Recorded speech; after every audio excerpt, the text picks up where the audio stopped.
This e-text is otherwise provided to you, as is no other.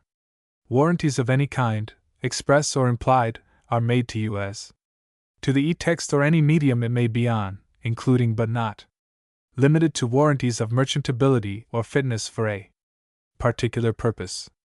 Some states do not allow disclaimers of implied warranties or the exclusion or limitation of consequential damages, so the above disclaimers and exclusions may not apply to you, and you may have other legal rights.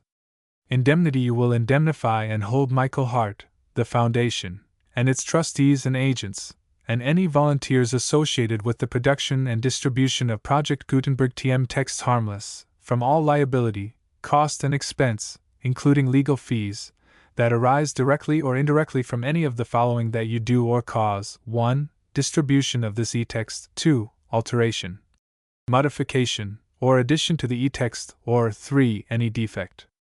Distribution under Project Gutenberg TM. You may distribute copies of this e-text electronically, or by disc, book, or any other medium if you either delete this small print and all other references to Project Gutenberg, or 1. Only give exact copies of it. Among other things, this requires that you do not remove, alter, or modify the e-text or this small print statement.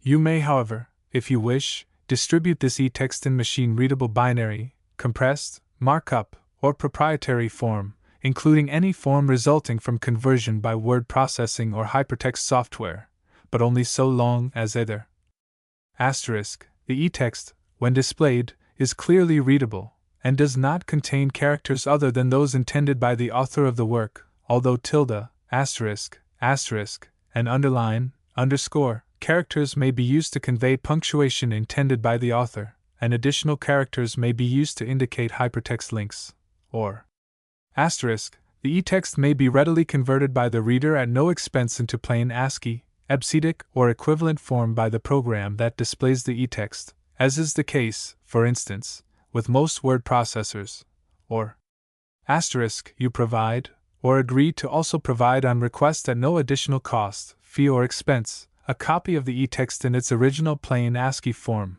or in EBCDIC or other equivalent proprietary form. 2. Honor the e-text refund and replacement provisions of this small print statement. 3. Pay a trademark license fee to the Foundation of 20% of the gross profits you derive, calculated using the method you already used to calculate your applicable taxes. If you don't derive profits, no royalty is due. Royalties are payable to Project Gutenberg Literary Archive Foundation. The 60 days following each date you prepare, or were legally required to prepare, your annual, or equivalent periodic, tax return. Please contact us beforehand to let us know your plans and to work out the details. What if you want to send money even if you don't have to? Project Gutenberg is dedicated to increasing the number of public domain and licensed works that can be freely distributed in machine-readable form. The project gratefully accepts contributions of money, time, public domain materials, or royalty-free copyright licenses. Money should be paid to the Project Gutenberg Literary Archive Foundation.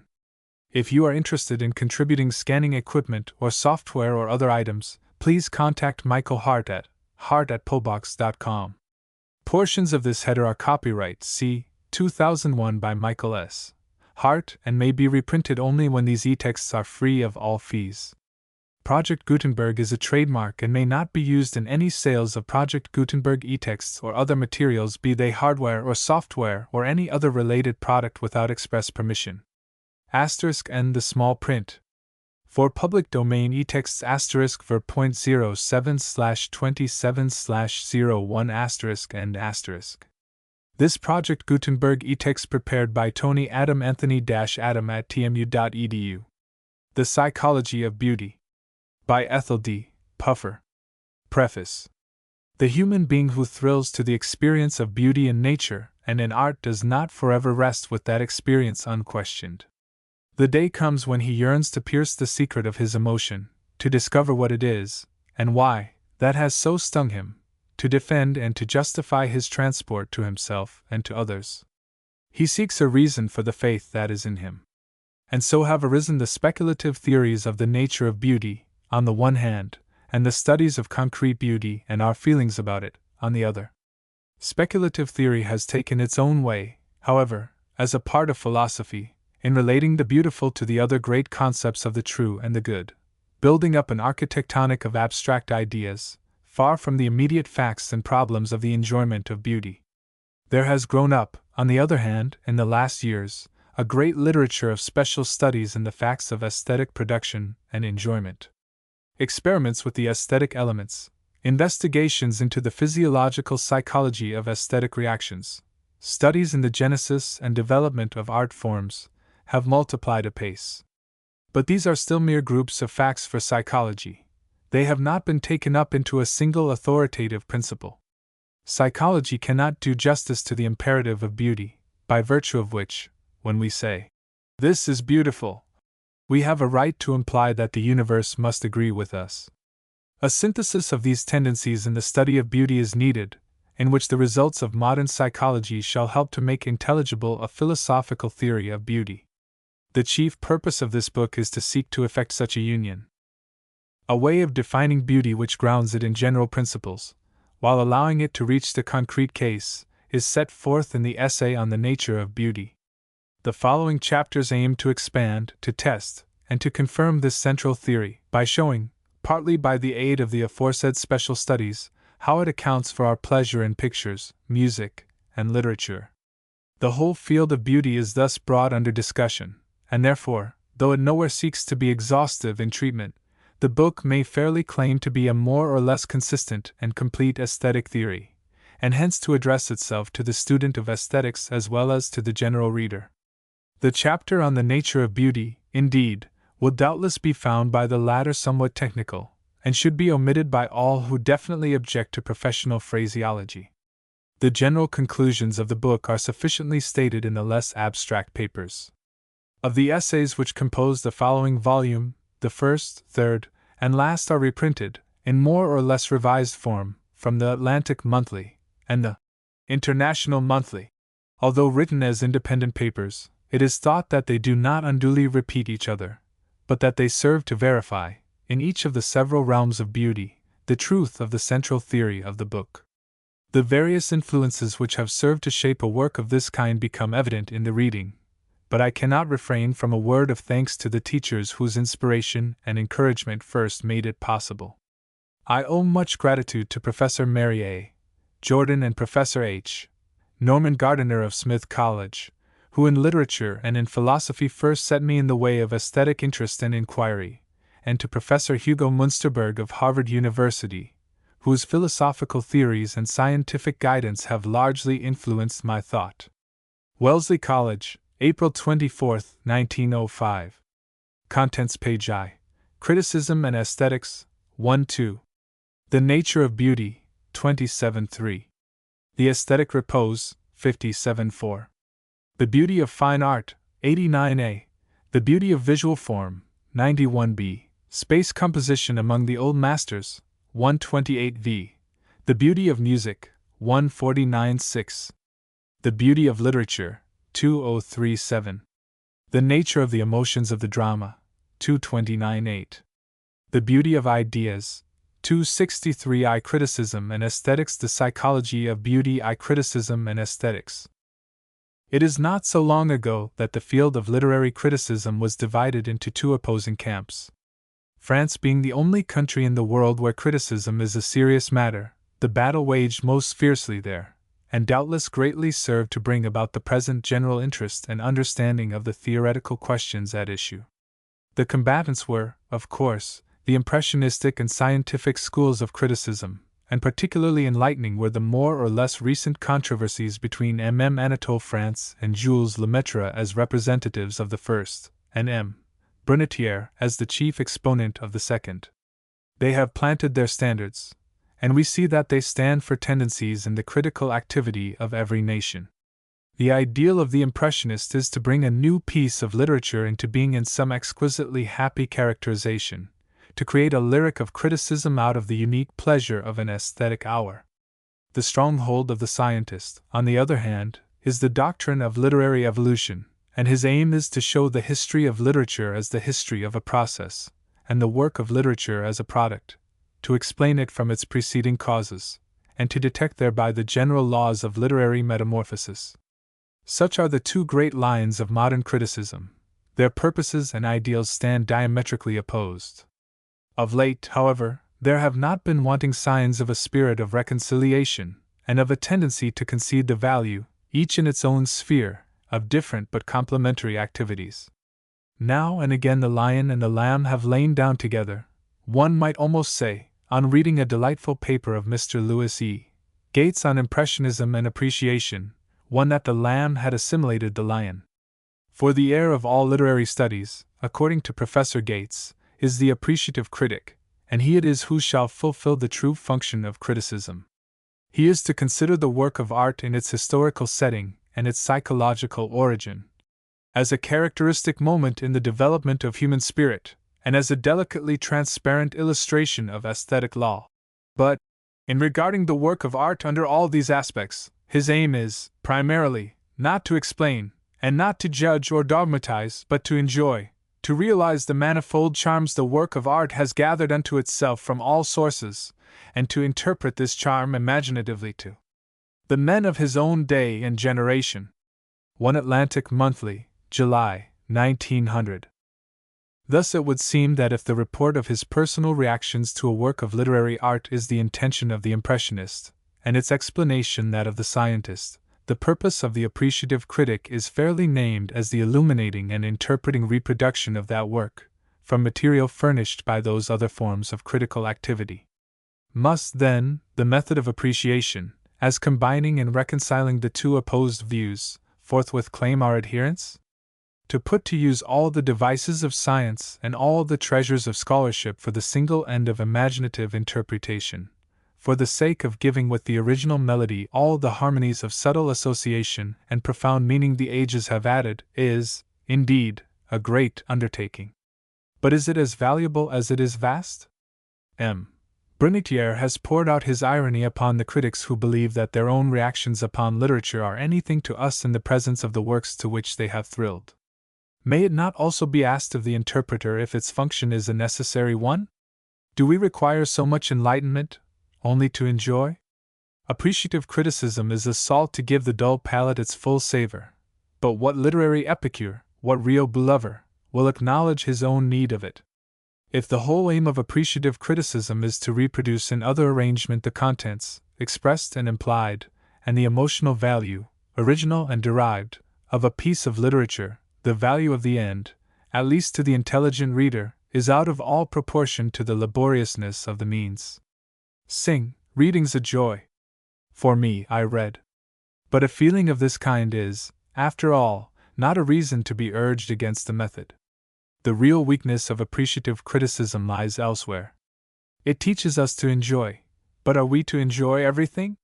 Since its only aim is to reveal the intricate implications of a work of art, since it offers, and professes to offer, no literary judgments, having indeed no explicit standard of literary value, it must, at least on its own theory, take its objects of appreciation ready-made, so to speak, by popular acclaim. It possesses no criterion, it likes whatever it looks on, and it can never tell us what we are not to like. That is unsatisfactory, and it is worse, it is self-destructive. For, not being able to reject, appreciation cannot, in logic, choose the objects of its attention. But a method which cannot limit on its own principles the field within which it is to work is condemned from the beginning. It bears a fallacy at its core. In order to make criticism theoretically possible at all, the power to choose and reject, and so the pronouncing of judgment, must be an integral part of it. To such a task the critic may lend himself without arousing our antagonism. We have no pressing need to know the latent possibilities of emotion for us in a book or a poem, but whether it is excellent or the reverse, whether we were right in being moved by it, we are indeed willing to hear, for we desire to justify the faith that is in us. If, then, the office of the judge be an essential part of the critical function, the appreciative critic, whatever his other merits, and we shall examine them later, fails at least of perfection. His scheme is not the ideal one, and we may turn back, in our search for it, to a closer view of those which his was to supersede. Impressionism, however, is at once out of the running. It has always vigorously repudiated the notion of the standard, and we know, therefore, that no more than appreciation can it choose its material and stand alone. But scientific criticism professes, at least, the true faith. Brunetière holds that his own method is the only one by which an impersonal and stable judgment can be rendered. The doctrine of the evolution of literary species is more or less explained in naming it. Literary species, Brunetière maintains, do exist. They develop and are transformed into others in a way more or less analogous to the evolution of natural types. It remains to see on what basis an objective judgment can be given. Although Brunetière seems to make classification the disposal of a work in the hierarchy of species, and judgment the disposal of it in relation to others of its own species, he has never sharply distinguished between them, so that we shall not be wrong in taking his three principles of classification, scientific, moral, and aesthetic, as three principles by which he estimates the excellence of a work. His own examples, indeed, prove that to him a thing is already judged in being classified. The work of art is judged, then, by its relation to the type. Is this position tenable? I hold that, on the contrary, it precludes the possibility of a critical judgment, for the judgment of anything always means judgment with reference to the end for which it exists. A bad king is not the less a bad king for being a good father, and if his kingship is his essential function, he must be judged with reference to that alone. Now, a piece of literature is, with reference to its end, first of all a work of art.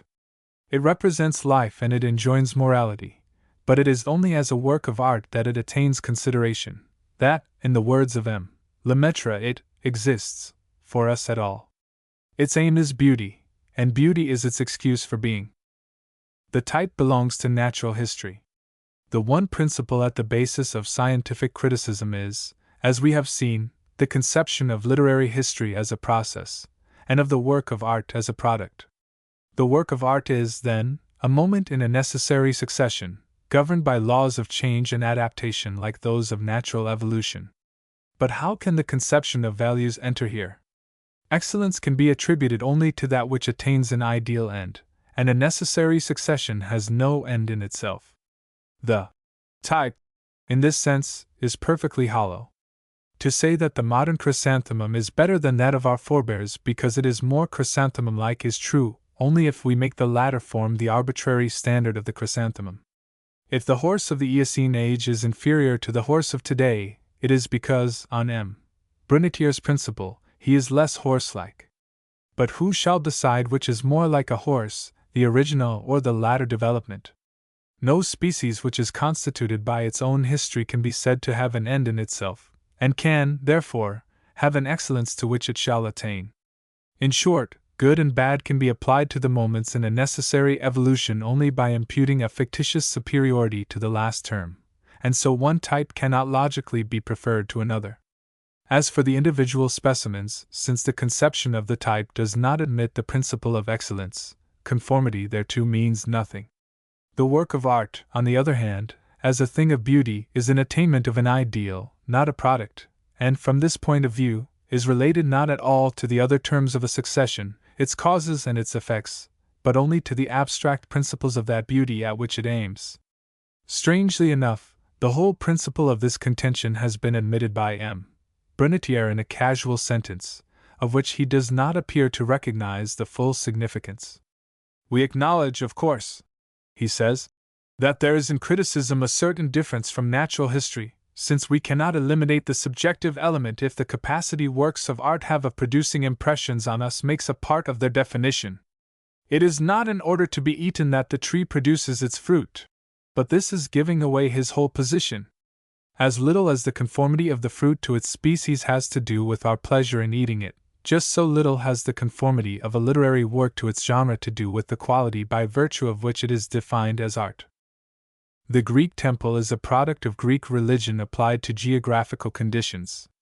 To comprehend it as a type, we must know that it was an adaptation of the open hilltop to the purpose of the worship of images of the gods. But the most penetrating study of the slow molding of this type will never reveal how, and why just those proportions were chosen which make the joy and the despair of all beholders. Early Italian art was purely ecclesiastical in its origin. The exigencies of adaptation to altars, convent walls, or cathedral domes explain the choice of subjects, the composition, even perhaps the color schemes, as of frescoes, for instance, and yet all that makes a Giotto greater than a Pictor ignotus is quite unaccounted for by these considerations. The quality of beauty is not evolved. All that comes under the category of material and practical purpose, of idea or of moral attitude, belongs to the succession, the evolution, the type, but the defining characters of the work of art are independent of time. The temple, the fresco, and the symphony, in the moment they become objects of the critical judgment, become also qualities of beauty and transparent examples of its laws. If the true critical judgment, then, belongs to an order of ideas of which natural science can take no cognizance, the self-styled scientific criticism must show the strange paradox of ignoring the very qualities by virtue of which a given work has any value, or can come at all to be the object of aesthetic judgment. In 2 words, the world of beauty and the world of natural processes are incommensurable, and scientific criticism of literary art is a logical impossibility. But the citadel of scientific criticism has yet one more stronghold. Granted that beauty, as an abstract quality, is timeless, granted that, in the judgment of a piece of literary art, the standard of value is the canon of beauty, not the type, yet the old order changeth. Primitive and civilized man, the Hottentot and the Laplander, the Oriental and the Slav, have desired differing beauties. May it, then, still be said that although a given embodiment of beauty is to be judged with reference to the idea of beauty alone, yet the concrete ideal of beauty must wear the manacles of space and time, that the metamorphoses of taste preclude the notion of an objective beauty? And if this is true, are we not thrown back again on questions of genesis and development, and a study of the evolution, not of particular types of art, but of general aesthetic feeling, and, in consequence, upon a form of criticism which is scientific in the sense of being based on succession, and not on absolute value? It is indeed true that the very possibility of a criticism which shall judge of aesthetic excellence must stand or fall with this other question of a beauty in itself, as an objective foundation for criticism. If there is an absolute beauty, it must be possible to work out a system of principles which shall embody its laws, an aesthetic, in other words, and on the basis of that aesthetic to deliver a well-founded critical judgment. Is there, then, a beauty in itself? And if so, in what does it consist? We can approach such an aesthetic canon in 2 ways, from the standpoint of philosophy, which develops the idea of beauty as a factor in the system of our absolute values, side by side with the ideas of truth and of morality, or from the standpoint of empirical science. For our present purpose, we may confine ourselves to the empirical facts of psychology and physiology. When I feel the rhythm of poetry, or of perfect prose, which is, of course, in its own way, no less rhythmical, every sensation of sound sends through me a diffusive wave of nervous energy. I am the rhythm because I imitate it in myself. I march to noble music in all my veins, even though I may be sitting decorously by my own hearthstone. And when I sweep with my eyes the outlines of a great picture, the curve of a Greek vase, the arches of a cathedral, every line is lived over again in my own frame. And when rhythm and melody and forms and colors give me pleasure, it is because the imitating impulses and movements that have arisen in me are such as suit, help, heighten my physical organization in general and in particular. It may seem somewhat trivial to say that a curved line is pleasing because the eye is so hung as to move best in it, but we may take it as one instance of the numberless conditions for healthy action which a beautiful form fulfills. A well-composed picture calls up in the spectator just such a balanced relation of impulses of attention and incipient movements as suits an organism which is also balanced, bilateral, in its own impulses to movement, and at the same time stable, and it is the correspondence of the suggested impulses with the natural movement that makes the composition good. Besides the pleasure from the tone relations, which doubtless can be eventually reduced to something of the same kind, it is the balance of nervous and muscular tensions and relaxations, of yearnings and satisfactions, which are the subjective side of the beauty of a strain of music. The basis, in short, of any aesthetic experience, poetry, music, painting, and the rest, is beautiful through its harmony with the conditions offered by our senses, primarily of sight and hearing, and through the harmony of the suggestions and impulses it arouses with the whole organism. But the sensuous beauty of art does not exhaust the aesthetic experience. What of the special emotions, the gaiety or triumph, the sadness or peace or agitation, that hang about the work of art, and make, for many, the greater part of their delight in it? Those among these special emotions which belong to the subject matter of a work, like our horror at the picture of an execution, need not here be discussed. To understand the rest we may venture for a moment into the realm of pure psychology. We are told by psychology that emotion is dependent on the organic excitations of any given idea. Thus, fear at the sight of a bear is only the reverberation in consciousness of all nervous and vascular changes set up instinctively as a preparation for flight.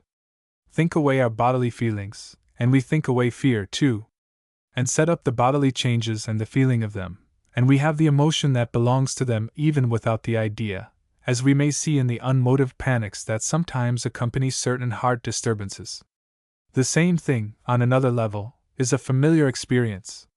A glass of wine makes merriment, simply by bringing about those organic states which are felt emotionally as cheerfulness. Now the application of all this to aesthetics is clear. All these tensions, relaxations, bodily, imitations, of the form, have each the emotional tone which belongs to it. And so if the music of a Strauss waltz makes us gay, and Handel's Largo serious, it is not because we are reminded of the ballroom or of the cathedral, but because the physical response to the stimulus of the music is itself the basis of the emotion. What makes the sense of peace in the atmosphere of the Low Countries? Only the tendency, on following those level lines of landscape, to assume ourselves the horizontal, and the restfulness which belongs to that posture. If the crimson of a picture by Backlin, or the golden glow of a Giorgione, or the fantastic gleam of a Rembrandt speaks to me like a human voice, it is not because it expresses to me an idea, but because it impresses that sensibility which is deeper than ideas, the region of the emotional response to color and to light. What is the beauty of the Ulalume, or Kubla Khan, or Uber Allen Gypfilm?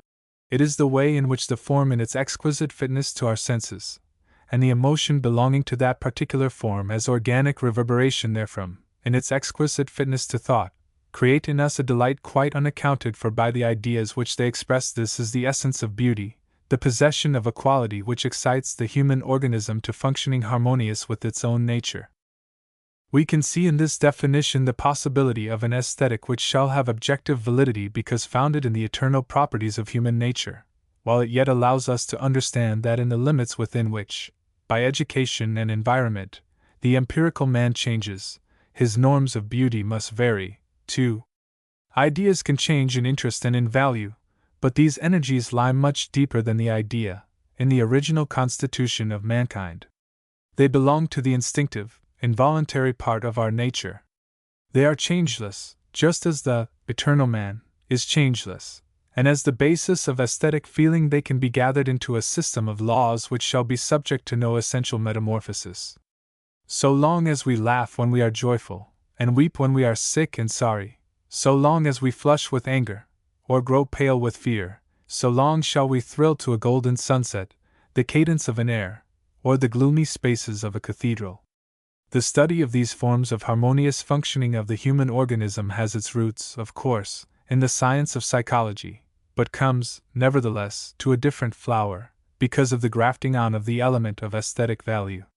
It is the study of the disinterested human pleasures, and although as yet scarcely well begun, capable of a most detailed and definitive treatment.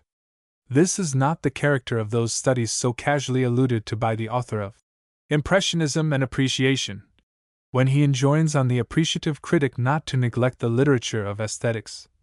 The characteristics of his, the artist's, temperament have been noted with the nicest loyalty, and particularly the play of his special faculty, the imagination, as this faculty through the use of sensations and images and moods and ideas creates a work of art, has been followed out with the utmost delicacy of observation. But these are not properly studies in aesthetics at all. To find out what is beautiful, and the reason for its being beautiful, is the aesthetic task. To analyze the workings of the poet's mind, as his conception grows and ramifies and brightens, is no part of it, because such a study takes no account of the aesthetic value of the process, but only of the process itself. The same fallacy lurks here, indeed, as in the confusion of the scientific critic between literary evolution and poetic achievement, and the test of the fallacy is this single fact: the psychological process in the development of a dramatic idea, for instance, is, and quite properly should be, from the point of view of such analysis, exactly the same for a Shakespeare and for the Hoyt of our American farces. The cause of the production of a work of art may indeed be found by tracing back the stream of thought, but the cause of its beauty is the desire and the sense of beauty in the human heart. If a given combination of lines and colors is beautiful, then the anticipation of the combination as beautiful is what has brought about its incarnation. The artist's attitude toward his vision of beauty, and the art lover's toward that vision realized, are the same. The only legitimate aesthetic analysis is, then, that of the relation between the aesthetic object and the lover of beauty, and all the studies in the psychology of invention, be it literary, scientific, or practical invention, have no right to the other name. Aesthetics, then, is the science of beauty. It will be developed as a system of laws expressing the relation between the object and aesthetic pleasure in it, or as a system of conditions to which the object, in order to be beautiful, must conform. It is hard to say where the task of the aesthetician ends, and that of the critic begins, and for the present, at least, they must often be commingled. But they are defined by their purposes. The end and aim of one is a system of principles, of the other, the disposal of a given work with reference to those principles, and when the science of aesthetics shall have taken shape, criticism will confine itself to the analysis of the work into its aesthetic elements, to the explanation, by means of the laws already formulated, of its especial power in the realm of beauty, and to the judgment of its comparative aesthetic value. The other forms of critical activity will then find their true place as preliminaries or supplements to the essential function of criticism. The study of historical conditions, of authors' personal relations, of the literary moment, will be means to show the work of art, as in itself it really is. Shall we then say that the method of appreciation, being an unusually exhaustive presentment of the object as in itself it really is therefore an indispensable preparation for the critical judgment? The modern appreciator, after the model limned by Professor Gates, was to strive to get, as it were, the aerial perspective of a masterpiece, to present it as it looks across the blue depths of the years. This is without doubt a fascinating study, but it may be questioned if it does not darken the more important issue. For it is not the object as in itself it really is that we at last behold, but the object disguised in new and strange trappings. Such appreciation is to aesthetic criticism as the sentimental to the naive poet in Schiller's famous antithesis. The virtue of the sentimental genius is to complete by the elements which it derives from itself an otherwise defective object. So the aesthetic critic takes his natural need of beauty from the object. The appreciative critic seeks a further beauty outside of the object, in his own reflections and fancies about it. But if we care greatly for the associations of literature, we are in danger of disregarding its quality. A vast deal of pretty sentiment may hang about and all but transmute the most prosaic object. A sedan chair, an old screen, a sundial, to quote only Austin Dobson, need not be lovely in themselves to serve as pegs to hang a poem on, and all the atmosphere of the 18th century may be wafted from a jar of potpourri. Read a lyric instead of a rose jar, and the rule holds as well. The man of feeling cannot but find all Ranelagh and Vauxhall in some icily regular effusion of the 18th century, and will take a deeper retrospective thrill from an old playbill than from the play itself. And since this is so, since the interest in the overtones, the added value given by time, the value for us, is not necessarily related to the value as literature of the fundamental note, to make the study of the overtones an essential part of criticism is to be guilty of the pathetic fallacy, that is, the falsification of the object by the intrusion of ourselves, the typical sentimental crime. It seems to me, indeed, that instead of courting a sense for the aromatic in literature, the critic should rather guard himself against its insidious approaches. Disporting himself in such pleasures of the fancy, he finds it easy to believe, and to make us believe, that a piece of literature gains an intrinsic value from its power to stimulate his historical sense. The modern appreciative critic, in short, is too likely to be the dupe of his sophisticated reverie, like an epicure who should not taste the meat for the sauces. A masterwork, once beautiful according to the great and general laws, never becomes, properly speaking, either more or less so. If a piece of art can take us with its own beauty, there is no point in superimposing upon it shades of sentiment. If it cannot so charm, all the rose-colored lights of this kind of appreciative criticism are unavailing. The literary treatment of art, as the emotional treatment of literature, for that is what appreciation and interpretation really are, can completely justify itself only as the crowning touch of a detailed aesthetic analysis of those order of impression distinct in kind, which are the primary elements in our pleasure in the beautiful. It is the absence, and not only the absence, but the ignoring of the possibility, of such analysis which tempts one to rebel against such phrases as those of Professor Gates. The splendid and victorious womanhood of Titian's Madonnas, the gentle and terrestrial grace of motherhood in those of Andrea del Sarto, the sweetly ordered comeliness of Van Dyck's. One is moved to ask if the only difference between a Madonna of Titian and one of Andrea is a difference of temper, and if the important matter for the critic of art is the moral conception rather than the visible beauty. I cannot think of anything for which I would exchange the enchanting volumes of Walter Pater, and yet even he is not the ideal aesthetic critic whose duties he made clear. What he has done is to give us the most exquisite and delicate of interpretations. He has not failed to disengage the subtle and peculiar pleasure that each picture, each poem or personality, has in store for us, but of analysis and explanation of this pleasure, of which he speaks in the introduction to The Renaissance, there is no more. In the first lines of his paper on Botticelli, the author asks, "What is the peculiar sensation which his work has the property of exciting in us?" And to what does he finally come?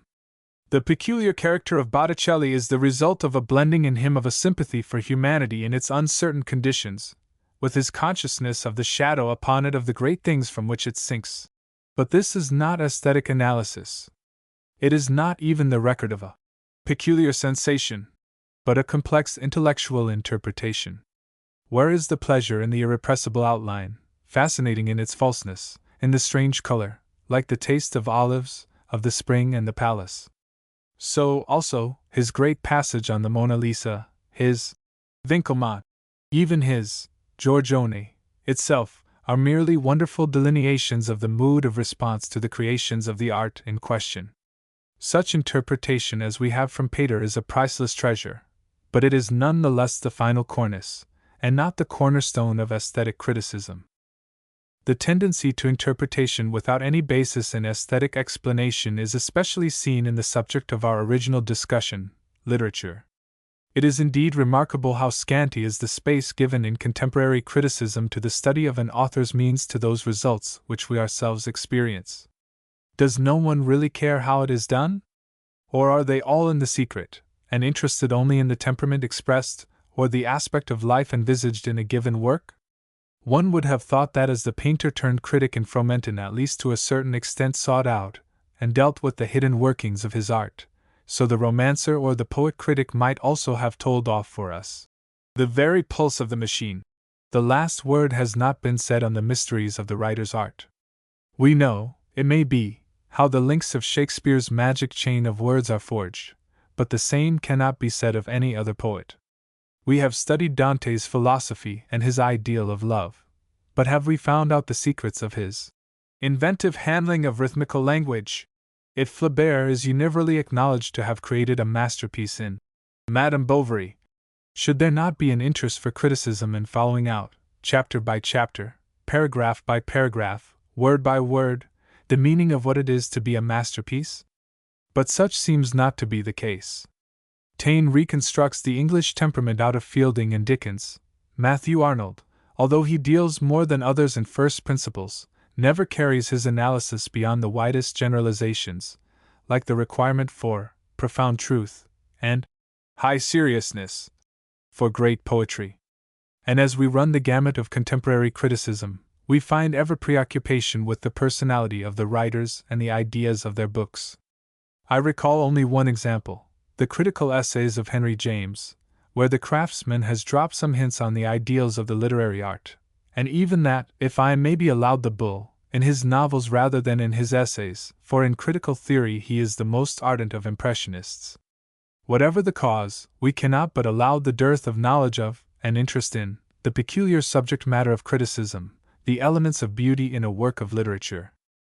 But although the present body of criticism consists rather of preliminaries and supplements to what should be its real accomplishment, these should not therefore receive the less regard. The impressionist has set himself a definite task, and he has succeeded. If not the true critic, he is an artist in his own right, and he has something to say to the world. The scientific critic has taken all knowledge for his province, and although we hold that it has rushed in upon and swamped his distinctly critical function, so long as we may call him by his other name of natural historian of literature, we can only acknowledge his great achievements. For the appreciative critic we have less sympathy as yet, but the development of the luxurious intricacy and the manifold implications of our enjoyment may fully crown the edifice of aesthetic explanation and appraisal of the art of every age. But all these, we feel, do not fulfill the essential function. The idea of criticism is not here. What the idea of criticism is we have tried to work out, a judgment of a work of art on the basis of the laws of beauty. That such laws there are, that they exist directly in the relation between the material form and the suggested physical reactions, and that they are practically changeless, even as the human instincts are changeless, we have sought to show.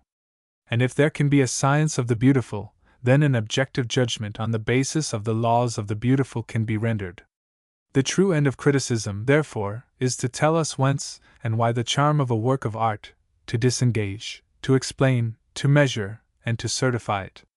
And this explanation of charm, and this stamping it with the seal of approval, is possible by the help, and only by the help, of the science of aesthetics, a science now only in its beginning, but greatly to be desired in its full development.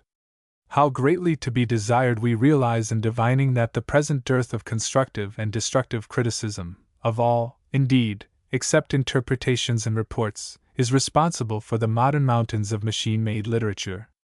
Will not the aesthetic critic be for us a new Hercules, to clear away the ever-growing heap of formless things in book covers?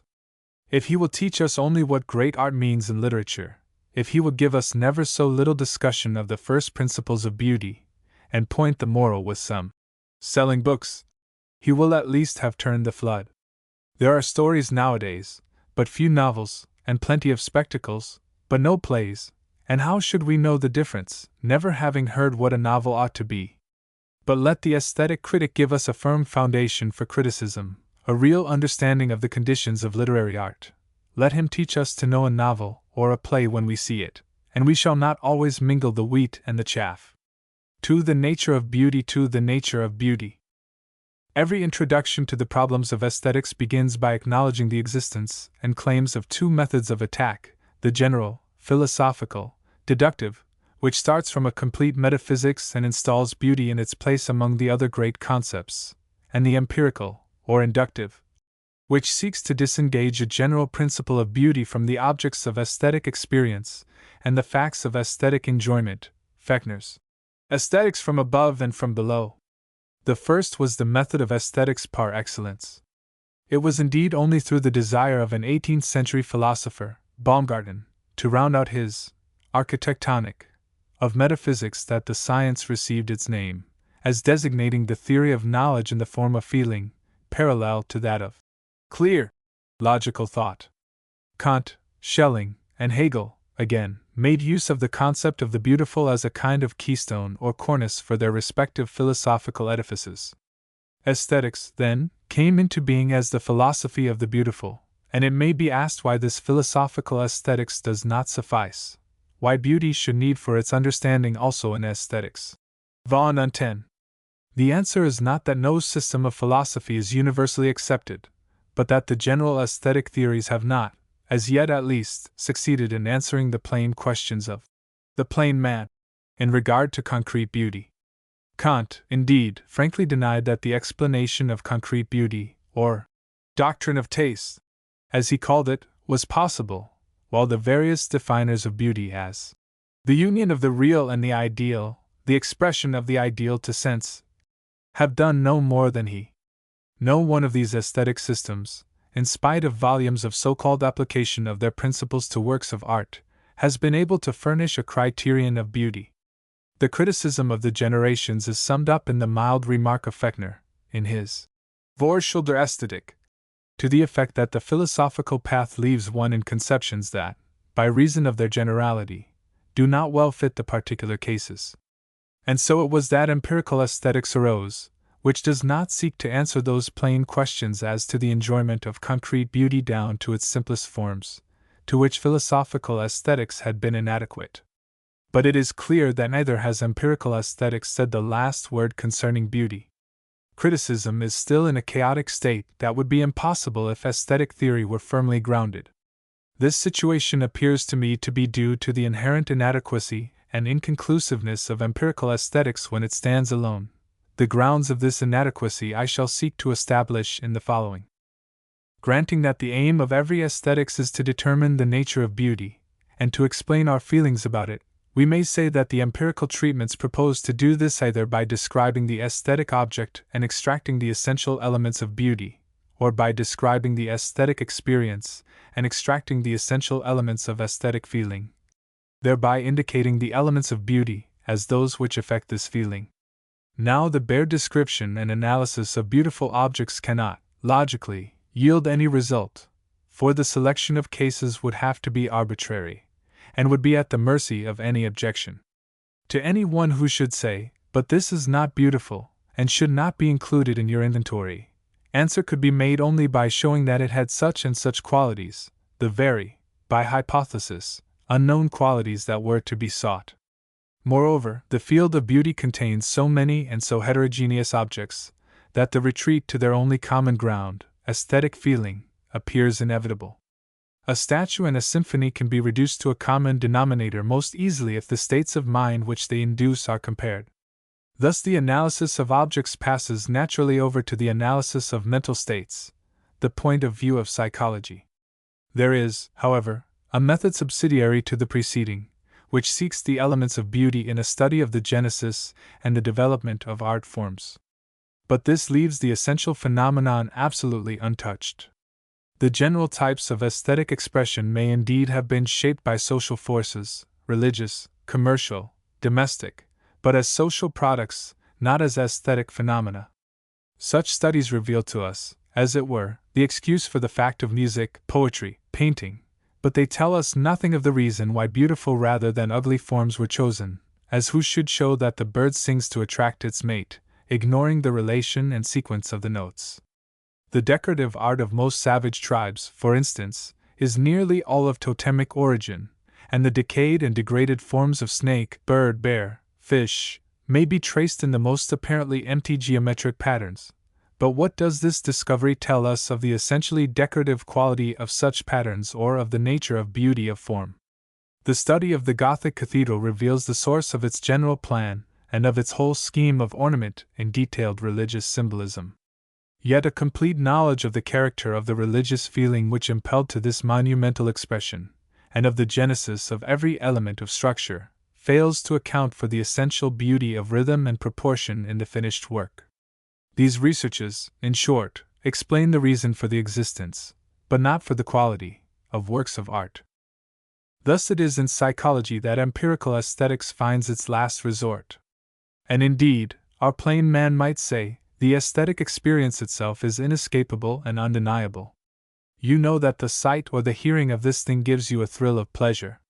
You may not be able to defend the beauty of the object, but the fact of the experience you have. The psychologist, seeking to analyze the vivid and unmistakable aesthetic experience, would therefore proceed somewhat as follows. He would select the salient characteristics of his mental state in presence of a given work of art. He would then study, by experiment and introspection, how the particular sense stimulations of the work of art in question could become the psychological conditions of these salient characteristics.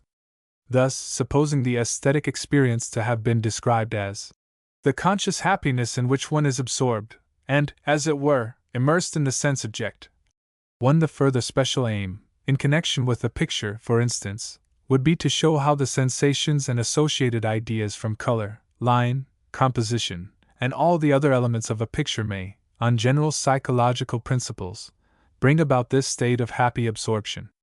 Such elements as can be shown to have a direct relation to the aesthetic experience are then counted as elements of the beauty of the aesthetic object, and such as are invariable in all art forms would belong to the general formula or concept of beauty. 1 M. W. Calkins, An Introduction to Psychology, 1902, page 278. This, it seems to me, is as favorable a way as possible of stating the possibilities of an independent aesthetic psychology. Yet this method, as it works out, does not exhaust the problem the solution of which was affirmed to be the aim of every aesthetics. The aesthetic experience is very complex, and the theoretical consequences of emphasizing this or that element very great. Thus, if it were held that the characteristics of the aesthetic experience could be given by the complete analysis of a single well-marked case, say, our impressions before a Doric column, or the Cathedral of Chartres, or the Giorgione Venus, it could be objected that for such a psychological experience the essential elements are hard to isolate. The cathedral is stone rather than staff, it is 300 rather than 50 feet high. Our reaction upon these facts may or may not be essentials to the aesthetic moment, and we can know whether they are essentials only by comparison and exclusion. It might be said, therefore, that the analysis of a single, though typical, aesthetic experience is insufficient. A wide induction is necessary. Based on the experience of many people, in face of the same object? But to many there would be no aesthetic experience. On that of one person, over an extensive field of objects? How, then, determine the limits of this field? Half of the dispute of modern aesthetics is over the right to include in the material for this induction various kinds of enjoyment which are vivid, not directly utilitarian, but traditionally excluded from the field. Guyon, for instance, in a charming passage of his Problems de l'esthétique contemporaine, argues for the aesthetic quality of the moment when, exhausted by a long mountain tramp, he quaffed, among the slopes of the Pyrenees, a bowl of foaming milk. The same dispute appears, in more complicated form, in the conflicting dicta of the critics. If we do not know what part of our feeling is aesthetic feeling, how can we go farther? If the introspecting subject cannot say, this is aesthetic feeling, it is logically impossible to make his state of mind the basis for further advance. It is clear that the great question is of what one has a right to include in the aesthetic experience. But that one should have such a right implies that there is an imperative element in the situation, an absolute standard somewhere. It seems to me that the secret of the difficulty lies in the nature of the situation, with which an empirical treatment must necessarily fail to deal. What we have called the aesthetic experience is really a positive toning of the general aesthetic attitude. This positive toning corresponds to aesthetic excellence in the object. But wherever the concept of excellence enters, there is always the implication of a standard, value, judgment. But where there is a standard, there is always an implicit a priori, a philosophical foundation. If, then, a philosophical method is the last resort, and the first condition of a true aesthetics, what is the secret of its failure? For that it has failed seems to be still the consensus of opinion. Simply, I believe and maintain, the unreasonable and illogical demand which, for instance, Fechner makes in the words I have quoted, for just this immediate application of a philosophical definition to concrete cases. Who but an Hegelian philosopher, cries Professor James, ever pretended that reason in action was per se a sufficient explanation of the political changes in Europe? Who but an Hegelian philosopher, he might add, ever pretended that the expression of the idea to sense was a sufficient explanation of the Sistine Madonna? But I think the Hegelian, or other, philosopher might answer that he had no need so to pretend. Such a philosophical definition, as I hope to show, cannot possibly apply to particular cases, and should not be expected to do so. Beauty is an excellence, a standard, a value. But value is in its nature teleological, is of the nature of purpose. Anything has value because it fulfills an end, because it is good for something in the world. A thing is not beautiful because it has value, other things have that, it has value because it is beautiful, because it fulfills the end of beauty. Thus the metaphysical definition of beauty must set forth what this end of beauty is, what it serves in the universe. But to determine what anything does, or fulfills, or exemplifies is not the same as to determine what it is in itself. The most that can be said is that the end, or function, shapes the means or constitution. The end is a logical imperative. Beauty does, and must do, such things. To ask how, is at once to indicate an ultimate departure from the philosophical point of view, for the means to an end are different, and to be empirically determined. Now the constitution of beauty can be only the means to the end of beauty, that combination of qualities in the object which will bring about the end fixed by philosophical definition. The end is general, the means may be different kinds. Evidently, then, the philosophical definition cannot be applied directly to the object until the possibilities, conditions, and limitations of that object's fitness for the purpose assigned are known. We cannot ask, does the Sistine Madonna express the idea of sense? Until we know all possibilities and conditions of the visual for attaining that expression. But, indeed, the consideration of causes and effects suggests at once that natural science must guide further investigation. Philosophy must lay down what beauty has to do, but since it is in our experience of beauty that its end is accomplished, since the analysis of such experience, and the study of its contributing elements is a work of the natural science of such experience, it would follow that psychology must deal with the various means through which this end is to be reached. Thus we see that Fechner's reproach is unjustified. Those concepts which are too general to apply to particular cases are not meant to do so. If a general concept expresses, as it should, the place of beauty in the hierarchy of metaphysical values, it is for the psychologist of aesthetics to develop the means by which that end can be reached in the various realms in which works of art are found. Nor can we agree with Santayana's dictum one that philosophical aesthetics confuses the import of an experience with the explanation of its cause. It need not.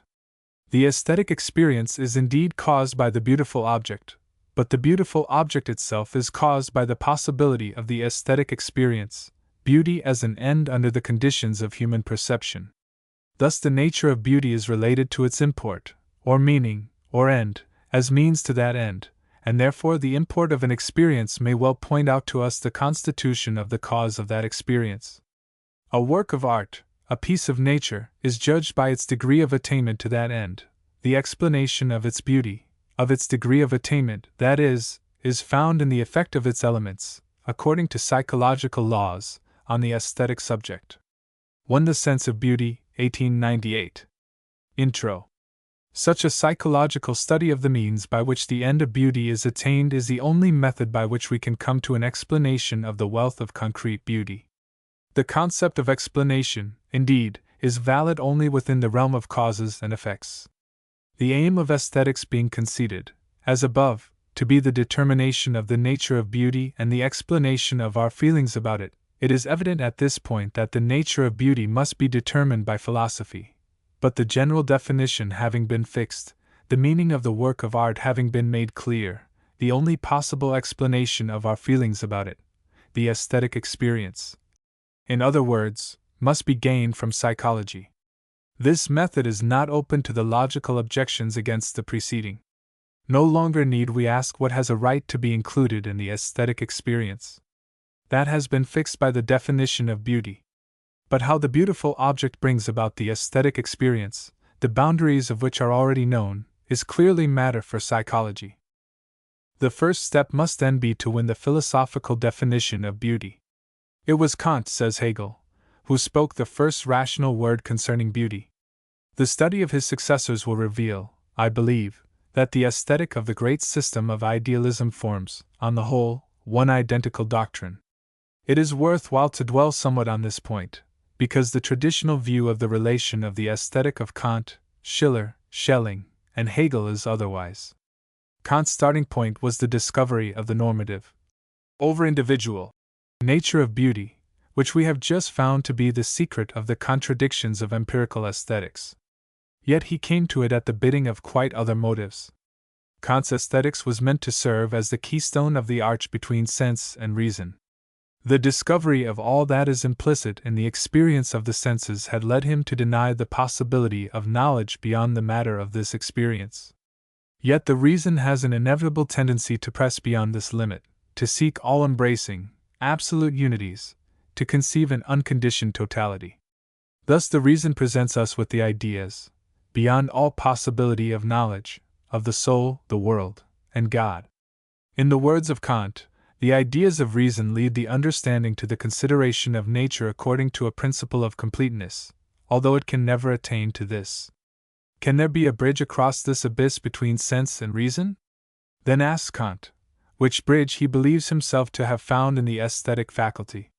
For on inquiring what is involved in the judgment, "This is beautiful," he discovers that such a judgment is universal and necessary, inasmuch as it implies that every normal spectator must acknowledge its validity, that it is disinterested, because it rests on the appearance of the object without demanding its actual existence, and that it is immediate, or free, as it acknowledges the object as beautiful without definite purpose, as of adaptation to use.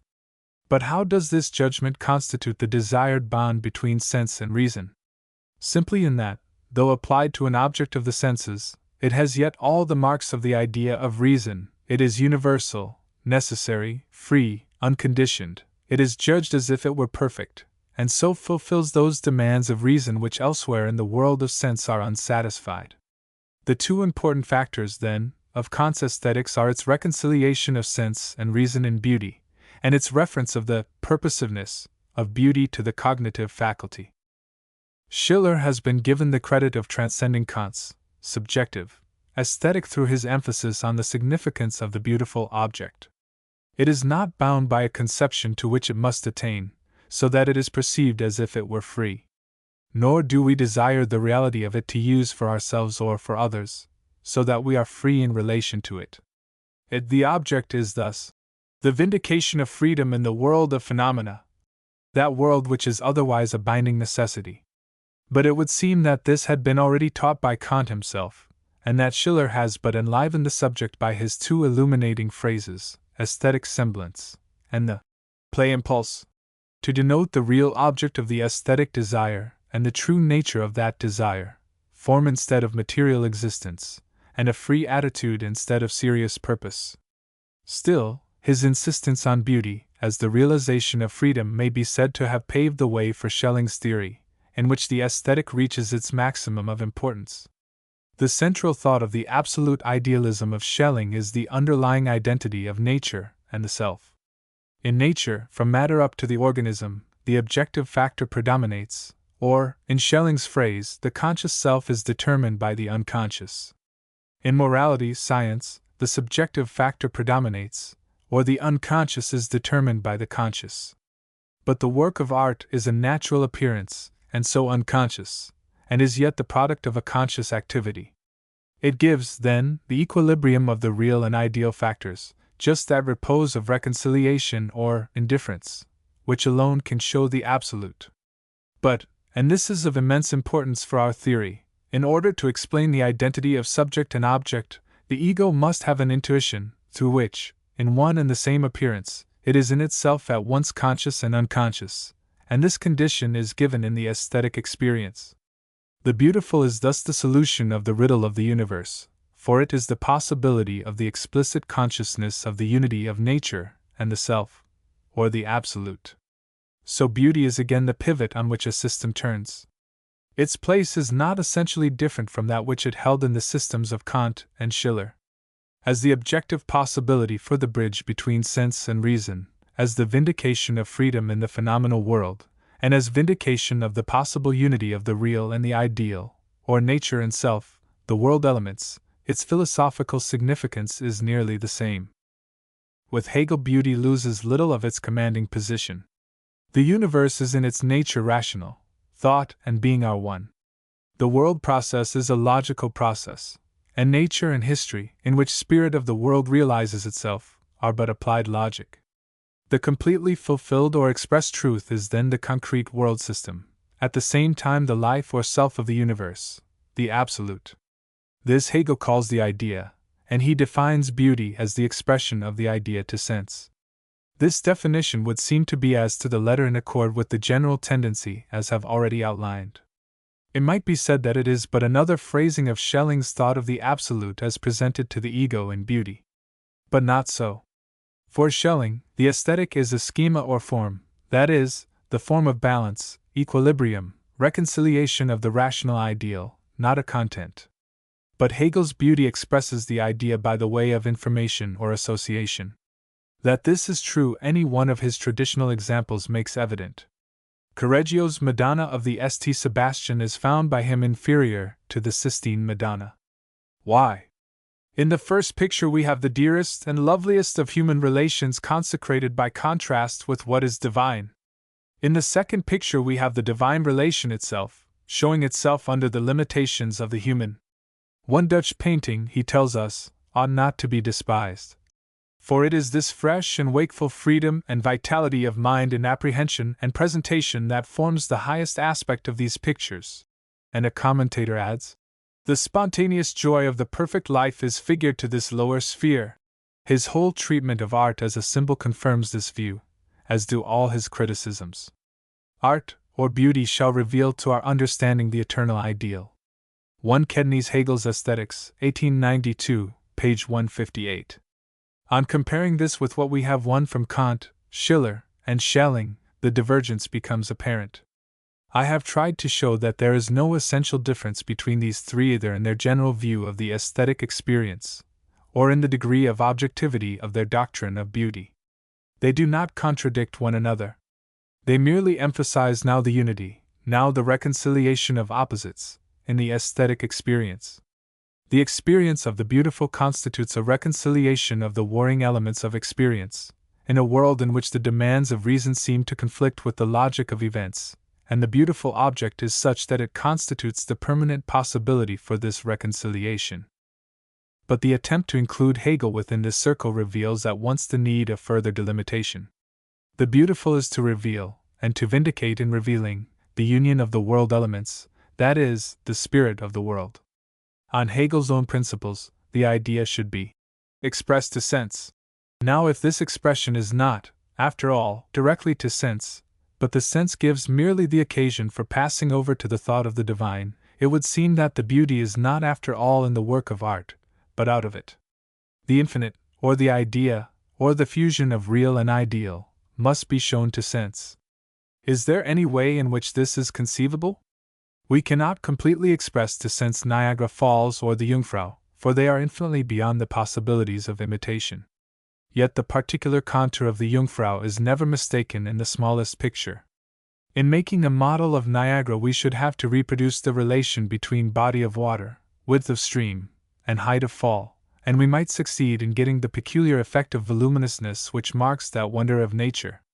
The soaring of a lark is not like the pointing upward of a slender Gothic spire, yet there is a likeness in the attitudes with which we follow them.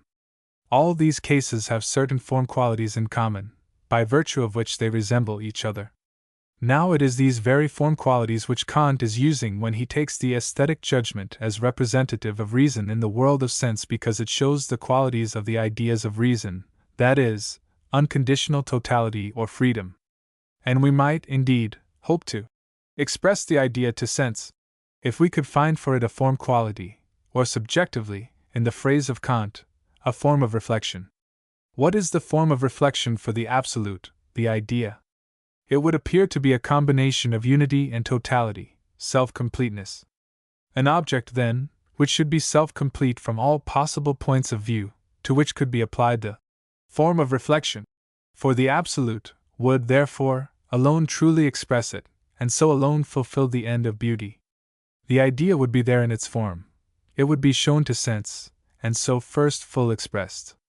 With this important modification of Hegel's definition of beauty, which brings it into line with the point of view already won, I believe the way is at last opened from the traditional philosophy of aesthetics to a healthy and concrete psychological theory. But must every self-complete object give rise to the aesthetic experience? An object is absolutely self-complete only for the perceiving subject. It is so, in other words, only when it produces a self-complete experience for that subject. If reconciliation of the warring elements of the universe is the end of beauty, it must take place not for, but in, the human personality. It must not be understood, but immediately, completely experienced. It should be realized in the subject of the aesthetic experience, the lover of beauty. The beautiful object would be not that which should show an outline form, or remind of this unity of the world, but which should create for the subject the moment of self-completeness, which should inform the aesthetic subject with that unity and self-completeness which are the forms of reflection of the infinite. The subject should be not a mirror of perfection, but a state of perfection. Only in this sense does the concept of reconciliation come to its full meaning. Not because I see freedom, but because I am free, not because I think of God, or the infinite, or the one, but because I am for the moment complete, at the highest point of energy and unity, does the aesthetic experience constitute such a reconciliation. Not because I behold the infinite, but because I have, myself, a moment of perfection. Herein it is that our theory constitutes a complete contradiction to all expression, or significant, theories of the beautiful, and does away with the necessity those theories are under of reading sermons into stones. The yellow primrose needs not to remind us of the harmony of the universe, or to have ulterior significance whatever, if it gives by its own direct simple stimulation a moment of unity and self-completeness. That immediate experience indeed contains in itself the form of reflection of the Absolute, and it is through this that we so often pass, in the enjoyment of beauty, to the thought of the divine. But that thought is a corollary, a secondary effect, not an essential part of the aesthetic moment. There is a wonderful bit of unconscious aesthetics in the following passage from Senancour, touching the secret of relation we have just analyzed. It was dark and rather cold. I was gloomy, and walked because I had nothing to do. I passed by some flowers placed breast high upon a wall. A jonquil in bloom was there. It is the strongest expression of desire. It was the first perfume of the year. I felt all the happiness destined for man. This unutterable harmony of souls, the phantom of the ideal world, arose in me complete. I never felt anything so great or so instantaneous. I know not what shape, what analogy, what secret of relation it was that made me see in this flower a limitless beauty. I shall never enclose in a conception this power, this immensity that nothing will express, this form that nothing will contain, this ideal of a better world which one feels, but which it would seem that nature has not made. 1. One translation by Carlton Noyes, The Enjoyment of Art, 1903, page 65. Our philosophical definition of beauty has thus taken final shape. The beautiful object possesses those qualities which bring the personality into a state of unity and self-completeness. Lightly to cast aside such a definition as abstract, vague, empty, is no less short-sighted than to treat the idea of the absolute will, of the transcendental reason, of the eternal love, as mere intellectual factors in the aesthetic experience. It should not be criticized as giving no objective account of the nature and origin of beauty. The nature of beauty is indicated in the definition. The origin of beauty may be studied in its historical development. Its reason for being is simply the desire of the human heart for the perfect moment. Beauty is to bring unity and self-completeness into the personality. By what means? What causes can bring about this effect? When we enter the realm of causes and effects, however, we have already left the ground of philosophy, and it is fitting that the concepts which we have to use should be adapted to the empirical point of view. The personality, as dealt with in psychology, is but the psychophysical organism, and we need to know only how to translate unity and self-completeness into psychological terms. The psychological organism is in a state of unity either when it is in a state of virtual congealment or emptiness, as in a trance or ecstasy, or when it is in a state of repose, without tendency to change. Secondly, the organism is self-complete when it is at the highest possible point of tone, of functional efficiency, of enhanced life. Then a combination of favorable stimulation and repose would characterize the aesthetic feeling. But it may be said that stimulation and repose are contradictory concepts, and we must indeed admit that the absolute repose of the hypnotic trance is not aesthetic, because empty of stimulus. The only aesthetic repose is that in which stimulation resulting in impulse to movement or action is checked or compensated for by its antagonistic impulse, inhibition of action, or action returning upon itself, combined with heightening of tone. But this is tension, equilibrium, or balance of forces, which is thus seen to be a general condition of all aesthetic experience. The concept is familiar in pictorial composition and to some extent also in music and poetry, but here first appears as grounded in the very demand for the union of repose with activity.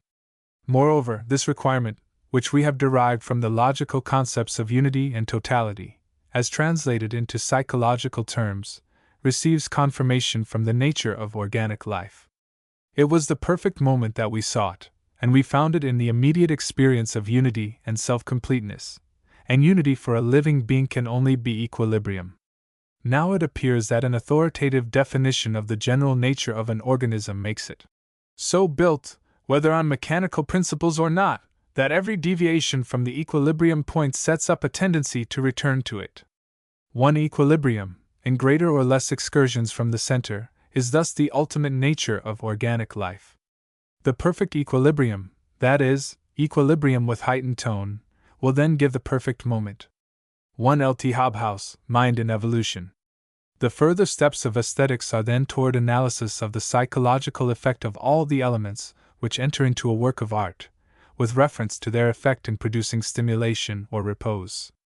What colors, forms, tones, emotions, ideas favorably stimulate? What combinations of these bring to repose?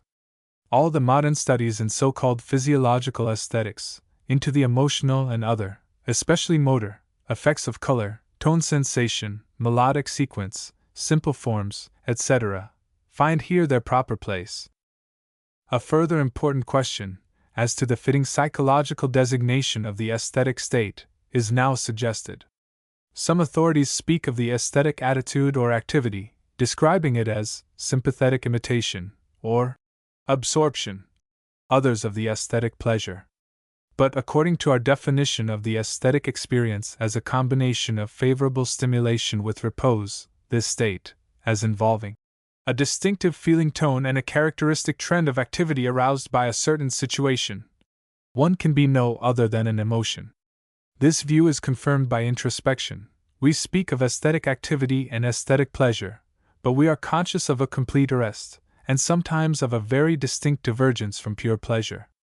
The experience is unique, it seems to defy description, to be intense, vivid, and yet, like itself alone.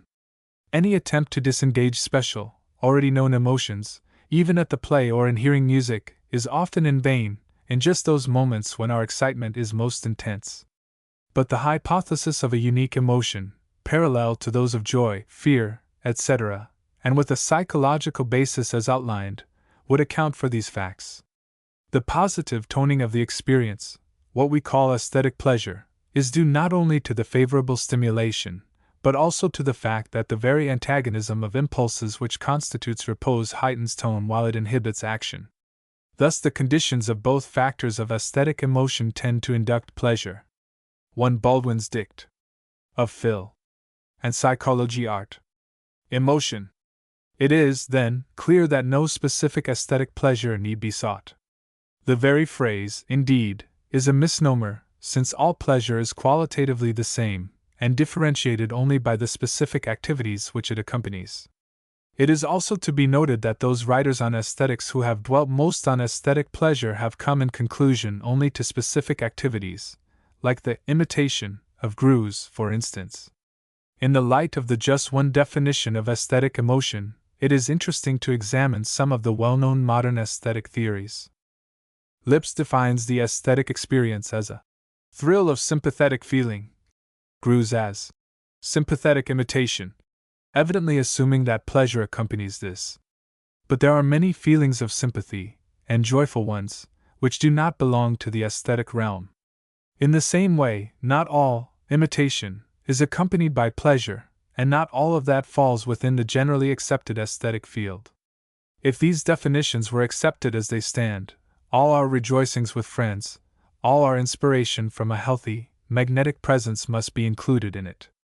It is clear that further limitation is necessary, but if to this sympathetic imitation, this living through in sympathy, we add the demand for repose, the necessary limitation is made. Physical exercise in general, or the instinctive imitation of energetic, or easy, in general favorable, movements, is pleasurable, indeed, but the experience is not aesthetic, as is quite clear, indeed, to common sense, and it is not aesthetic because it is the contradiction of repose. A particular case of the transformation of pleasurable physical exercise into an aesthetic activity is seen in the experience of symmetrical or balanced form. Any moderate, smooth exercise of the eye is pleasurable, but this alone induces a state of the whole organism combining repose with stimulation. The theories of Culp and Santayana, while they definitely mark out the ground, seem to me in need of addition. Absorption in the object in respect to its bare quality and conformation does not, of course, give the needed information, for objective beauty, of the character of this conformation or form. But yet, it might be said that the content of beauty might conceivably be deduced from the psychological conditions of absorption. In the same way, Santayana's beauty as objectified pleasure, or pleasure as the quality of a thing, is neither a determination of objective beauty nor a sufficient description of the psychological state. Yet analysis of those qualities in the thing that cause us to make our pleasure a quality of it would supplement the definition sufficiently and completely in the sense of our own formula. Why do we regard pleasure as the quality of a thing? Because there is something in the thing that makes us spread, as it were, our pleasure upon it. This is that which fixates us, arrests us, upon it, which can be only the elements that make for repose. Yao, however, comes nearest to our point of view. The beautiful is a perception or an action which stimulates life within us under its three forms simultaneously, i.e., sensibility, intelligence, and will, and produces pleasure by the swift consciousness of this general stimulation. It is from this general stimulation that Giao explains the aesthetic effect of his famous drink of milk among mountain scenes. But such general stimulation might accompany successful action of any kind, and thus the moral and the aesthetic would fall together. That Giao is so successful in his analysis is due rather to the fact that just this diffuse stimulation is likely to come from such exercise as is characterized by the mutual checking of antagonistic impulses producing an equilibrium. The diffusion of stimulation would be our formula for the aesthetic state only if interpreted as stimulation arresting action. 1 Problems de l'esthétique contemporaine 1902, page 77. The diffusion of stimulation, the equilibrium of impulses, life enhancement through repose, this is the aesthetic experience. But how, then, it will be asked, are we to interpret the temporal arts? A picture or a statue may be understood through this formula, but hardly a drama or a symphony. If the form of the one is symmetry, hidden or not, would not the form of the other be represented by a straight line? That which has beginning, middle, and end is not static but dynamic. Let us consider once more the concept of equilibrium. Inhibition of action through antagonistic impulses, or action returning upon itself, we have defined it, and the line cannot be drawn sharply between these types. The visual analog for equilibrium may be either symmetrical figure or circle. The excursion from the center may be either the swing of the pendulum, or the sweep of the planet. The return is the essential. Now it is a commonplace of criticism, though the significance of the dictum has never been sufficiently seen, that the great drama, novel, or symphony does return upon itself. The excursion is merely longer, of a different order of impulses from that of the picture. The last note is the only possible answer to the first, it contains the first. The last scene has meaning only as the satisfaction of the first. The measure of the perfection of a work of temporal art is thus its implicit character. The end is contained in the beginning, that is the meaning of inevitableness. That the constraining power of drama or symphony is just this sense of urgency, of compulsion, from one point to another, is but confirmation of this view. The temporal art tries ever to pass from first to last, which is first. It yearns for unity. The dynamic movement of the temporal arts is cyclic, which is ultimately static, of the nature of equilibrium. It is only in the wideness of the sweep that the dynamic repose of poetry and music differs from the static activity of picture and statue. Thus the nature of beauty is in the relation of means to an end, the means, the possibilities of stimulation in the motor, visual, auditory, and purely ideal fields, the end, a moment of perfection, of self-complete unity of experience, of favorable stimulation with repose. Beauty is not perfection, but the beauty of an object lies in its permanent possibility of creating the perfect moment. The experience of this moment, the union of stimulation and repose, constitutes the unique aesthetic emotion.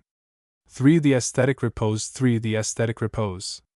The popular interest in scientific truth has always had its hidden spring in a desire for the marvelous. The search for the philosopher's stone has done as much for chemistry as the legend of the elixir of life for exploration and geographical discovery. From the excitements of these suggestions of the occult, the world settled down into a reasonable understanding of the facts of which they were but the enlarged and grotesque shadows. So it has been with physics and physiology, and so also, preeminently, with the science of mental life. Mesmerism, hypnotism, the facts of the alteration, the multiplicity, and the annihilation of personality have each brought us their moments of pleasurable terror, and passed thus into the field of general interest. But science can accept no broken chains. For all the thrill of mystery, we may not forget that the hypnotic state is but highly strung attention, at the last turn of the screw, and that the alternation of personality is after all no more than the highest power of variability of mood. In regard to the annihilation of the sense of personality, it may be said that no connection with daily experience is at first apparent. Scientists, as well as the world at large, have been inclined to look on the loss of the sense of personality as pathological, and yet it may be maintained that it is nevertheless the typical form of those experiences we ourselves regard as the most valuable. The loss of personality. In that dread thought there lies, to most of us, all the sting of death and the victory of the grave. It seems, with such a fate in store, that immortality were futile, and life itself a mockery. Yet the idea, when dwelt upon, assumes an aspect of strange familiarity. It is an old friend, after all. Can we deny that all our sweetest hours are those of self-forgetfulness?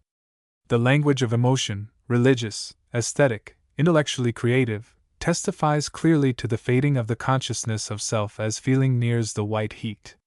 Not only in the speechless, stark immobility of the pathological case, but in all the stages of religious ecstasy, aesthetic pleasure, and creative inspiration, is to be traced what we know as the loss of the feeling of self. Bernard of Clairvaux dwells on that ecstasy of deification in which the individual disappears in the eternal essence as the drop of water in a cask of wine.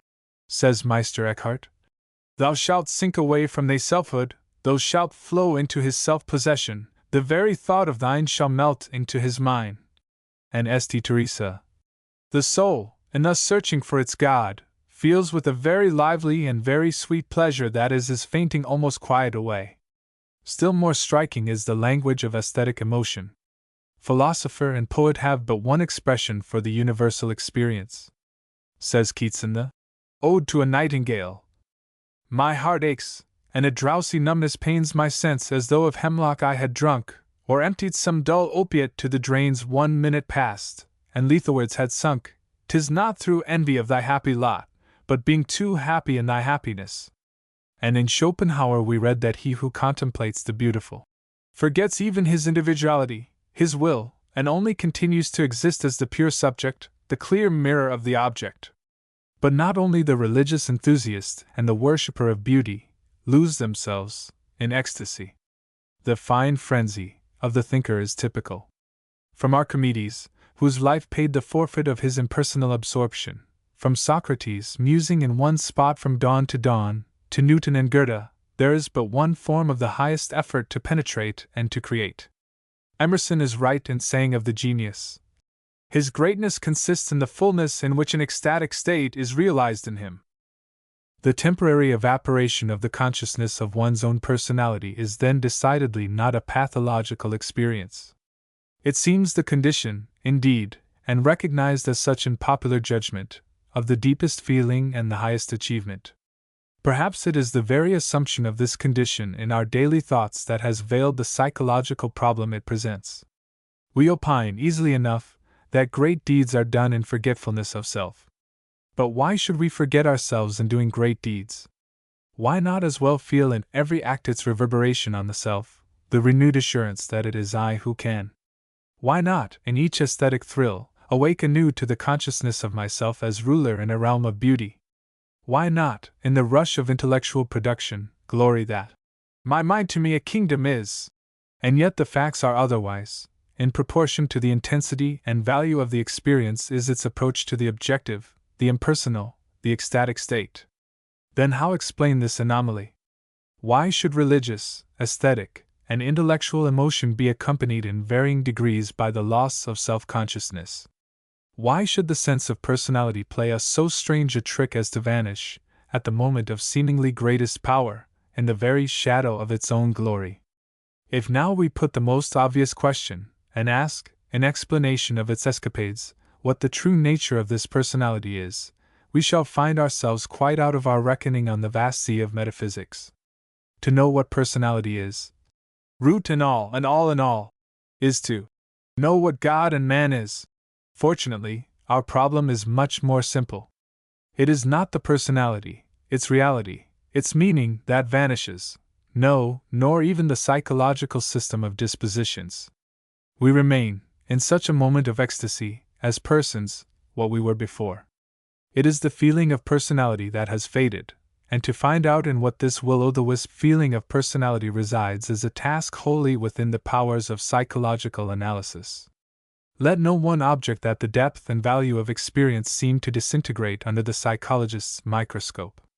The place of the full-orbed personality in a world of noble ends is not affected by the possibility that the center of its conscious crystallization may be found in a single sensation.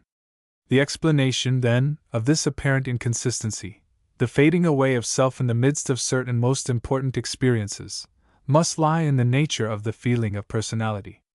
What is that feeling? On what is it based? How can it be described? The difficulties of introspection have led many to deny the possibility of such self-fixation. The fleeting moment passes, and we grasp only an idea or a feeling. The ego has slipped away like a drop of mercury under the fingers. Like the hero of the German poet, who wanted his cue in front. Then round and round, and out and in, all day that puzzled sage did spin, in vain, it mattered not a pin, the pigtail hung behind him. When I turn round upon myself to catch myself in the act of thinking, I can never lay hold on anything but a sensation.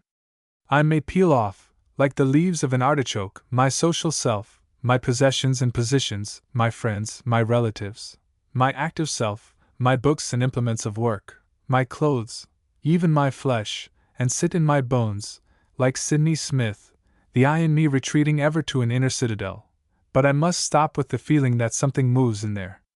That is not what myself is, but what the elusive sprite feels like when I have got my finger on him.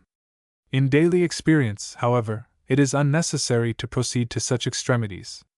The self, at a given moment of consciousness, is felt as one group of elements which form a foreground. The second group is, we say, before the attention, and is not at that moment felt as self, while the first group is vague, undifferentiated, not attended to, but felt. Any element in this background can detach itself and come into the foreground of attention. I become conscious at this moment, for instance, of the weight of my shoulders as they rest on the back of my chair. That sensation, however, belongs to myself no more than does the sensation of the smoothness of the paper on which my hand rests. I know I am a self, because I can pass, so to speak, between the foreground and the background of my consciousness. It is the feeling of transition that gives me the negative and positive of my circuit, and this feeling of transition, hunted to its lair, reveals itself as nothing more nor less than a motor sensation felt in the sense organs which adapt themselves to the new conditions. I look on that picture and on this, and know that they are two, because the change in the adaptation of my sense organs to their objects has been felt.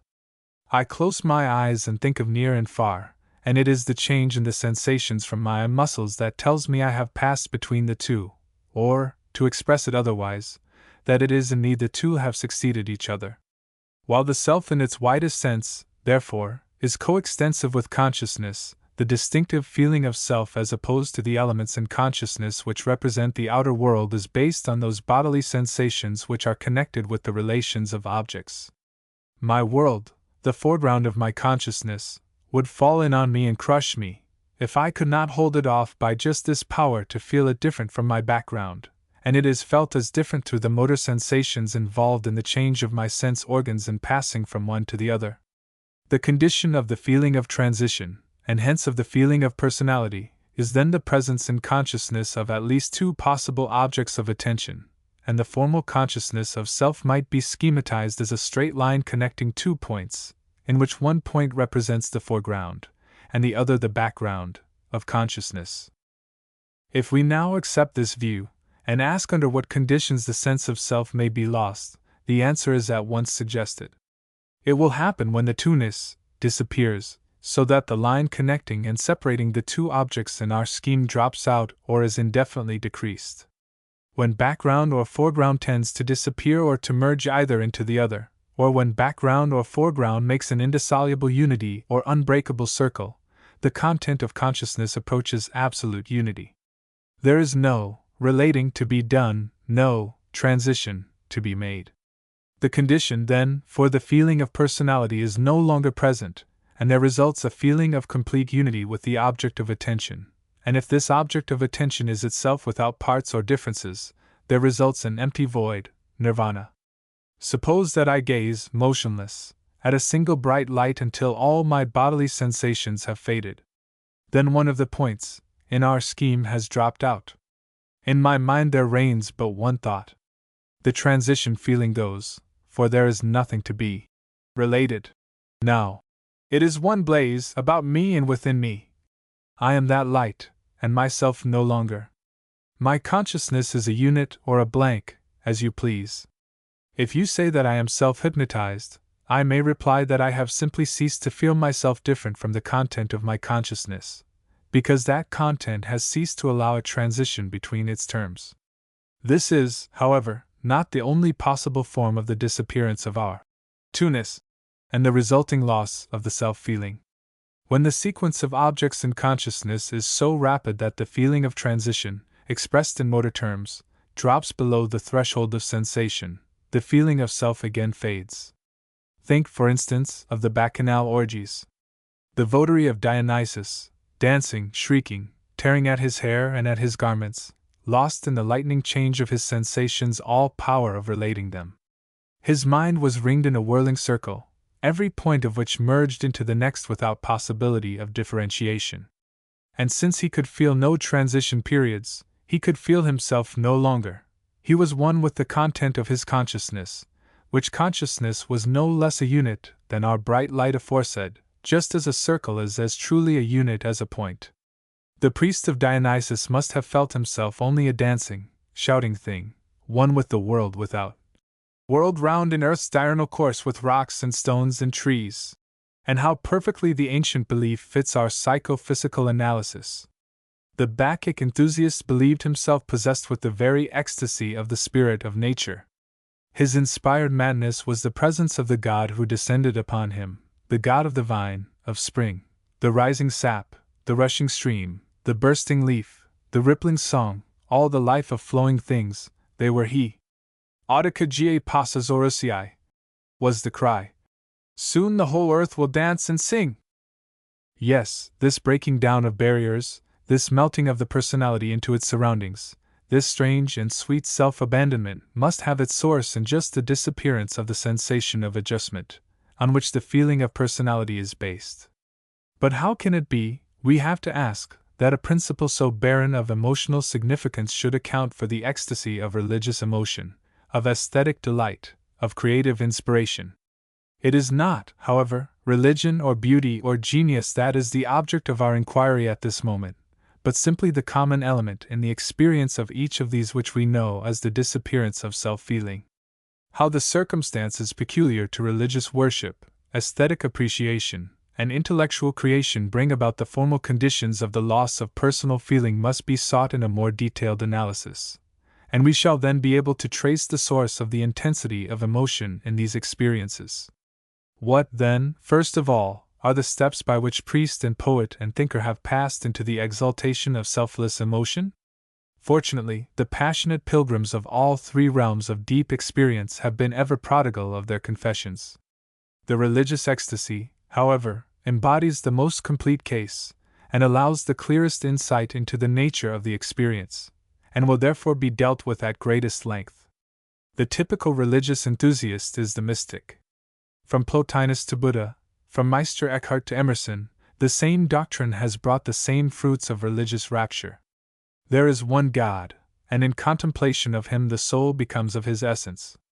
Whether it is held, as by the Neoplatonists, that being and knowledge are one, that the procedure of the world out of God is a process of self-revelation, and the return of things into God a process of higher and higher intuition, and so the mystic experience and apprehension of the highest rather than a form of worship, or whether it is expressed as by the humble beguine, Mechthild.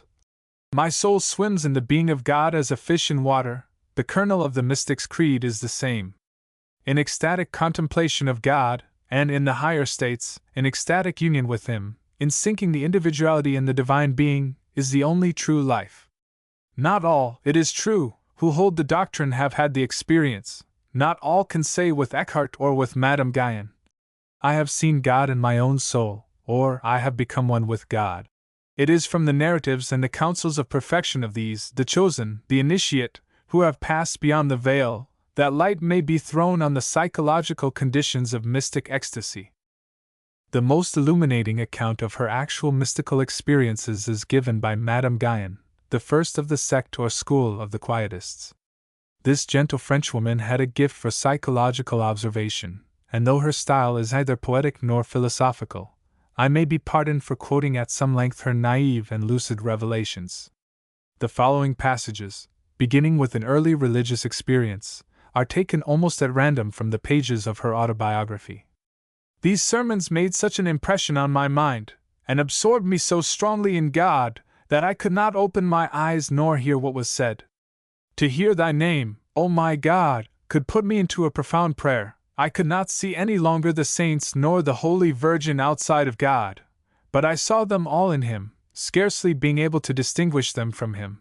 I could not hear God nor our Lord Jesus Christ spoken of without being, as it were, outside of myself, or de moi. Love seized me so strongly that I remained absorbed in a profound silence and a peace that I cannot describe. I made ever new efforts, and I passed my life in beginning my prayers without being able to carry them through. I could ask nothing for myself nor for another, nor wish anything but this divine will. I do not believe that there could be in the world anything more simple and more unified. It is a state of which one can say nothing more, because it evades all expression, a state in which the creature is lost, engulfed. All is God, and the soul perceives only God. It has to strive no more for perfection, for growth, for approach to Him, for union. All is consummated in the unity, but in a manner so free, so natural, so easy, that the soul lives from the air which it breathes. The spirit is empty, no more traversed by thoughts, nothing fills the void, which is no longer painful, and the soul finds in itself an immense capacity that nothing can either limit or destroy. Can we fail to trace in these simple words the shadow of all religious exaltation that is based on faith alone? Madame Guyon is strung to a higher key than most of this dull and relaxed world, but she has struck the eternal note of contemplative worship. Such is the sense of union with the Divine Spirit. Such are the thoughts and even the words of Dante, Eckhart, St. Teresa, the countless mystics of the Middle Age, and of the followers of Buddhism in its various shades, from the Ganges to the Charles. Two characteristics disengage themselves to view: the insistence on the unity of God, in whom alone the Holy Virgin and the saints are seen, from a psychological point of view only, and the mind's emptiness of thought in a state of religious ecstasy. But without further analysis, we may ask, as the disciples of the mystics have always done, how this state of blissful union is to be reached. They have always been minute in their prescriptions, and it is possible to derive therefrom what may be called the technique of the mystic procedure. The word mystic, to quote Walter Pater, has been derived from a Greek word which signifies to shut, as if one shut one's lips, brooding on what cannot be uttered, but the Platonists themselves derive it rather from the act of shutting the eyes, that one may see the more, inwardly. Of such is the counsel of St. Luis de Granada. Imitate the sportsman who hoods the falcon that it be made subservient to his rule. And of another Spanish mystic, Pedro de Alcántara. In meditation let the person rouse himself from things temporal, and let him collect himself within himself, Here let him hearken to the voice of God, as though there were no other in the world save God and himself. St. Teresa found happiness only in shutting herself up within herself. Vocal prayer could not satisfy her, and she adopted mental prayer. The 4 stages of her experience, which she named recollectedness, quietude, listening rather than speaking, union, blissful sleep with the faculties of the mind still, ecstasy or rapture, are but progressive steps in the sealing of the senses. The yoga of the Brahmins, which is the same as the union of the Kabbalists, is made to depend upon the same conditions: passivity, perseverance, solitude. The novice must arrest his breathing, and may meditate on mystic symbols alone, by way of reaching the formless, ineffable Buddha. But it is useless to heap up evidence. The inference is sufficiently clear. The body is first brought into a state either of nervous instability or irritability by ascetic practices, or of nervous insensibility by the persistent withdrawal of all outer disturbance, and the mind is fixed upon a single object, the one God, the God eternal, absolute, indivisible. Recalling our former scheme for the conditions of the sense of personality, we shall see that we have here the 2 poles of consciousness. Then, as the tension is sharpened, what happens? Under the artificial conditions of weakened nerves, of blank surroundings, the self-background drops. The feeling of transition disappears with the absence of related terms, and the remaining, the positive pole of consciousness, is an undifferentiated unity, with which the person must feel himself one. The feeling of personality is gone with that on which it rests, and its loss is joined with an overwhelming sense of union with the One, the Absolute, God. The object of mystic contemplation is the One indivisible. But we can also think the One as the unity of all differences, the circle of the universe. Those natures also which, like Amiel's, are bedazzled with the infinite, and thirst for totality, attain in their reveries to the same impersonal ecstasy. Amiel writes of a night on the sandy shore of the North Sea, stretched at full length upon the beach, my eyes wandering over the Milky Way. Will they ever return to me, those grandiose, immortal, cosmogonic dreams, in which one seems to carry the world in one's breast, to touch the stars, to possess the infinite? The Reverie of Senancour, on the bank of the Lake of Bienne, quoted by Matthew Arnold, reveals the same emotion. Vast consciousness of a nature everywhere greater than we are, and everywhere impenetrable, all-embracing passion, ripened wisdom, delicious self-abandonment. In the coincidence of outer circumstance, the lake, the North Sea, night, the attitude of repose, may we not trace a dissolution of the self-background, similar to that of the mystic worshipper? And in the infinite, no less than in the One, must the soul sink and melt into union with it, because within it there is no determination, no pause, and no change. The contemplation of the One, however, is not the only type of mystic ecstasy. That intoxication of emotion which seizes upon the Negro camp meeting of today, as it did upon the Delphic priestesses 2,000 years ago, seems at first glance to have nothing in common psychologically with the blessed nothingness of Gautama and Meister Eckhart. But the loss of the feeling of personality, and the sense of possession by a divine spirit are the same. How, then, is this state reached? By means, I believe, which recall the general formula for the disappearance of self-feeling. To repeat the monosyllable Om, Brahm, 10,000 times, to circle interminably, chanting the while, about a sacred ire, to listen to the monotonous magic drum, to whirl the body about, to rock to and fro on the knees, vociferating prayers, are methods which enable the members of the respective sects in which they are practiced either to enter, as they say, into the eternal being, or to become informed with it through the negation of the self. The sense of personality, at any rate, is more or less completely lost, and the ecstasy takes a form more or less passionate, according as the worshipper depends on the rapidity rather than on the monotony of his excitations. Here, again, the self-background drops, inasmuch as every rhythmical movement tends to become automatic, and then unconscious. Thus what we are wont to call the inspired madness of the Delphic priestesses was less the expression of ecstasy than the means of its excitation.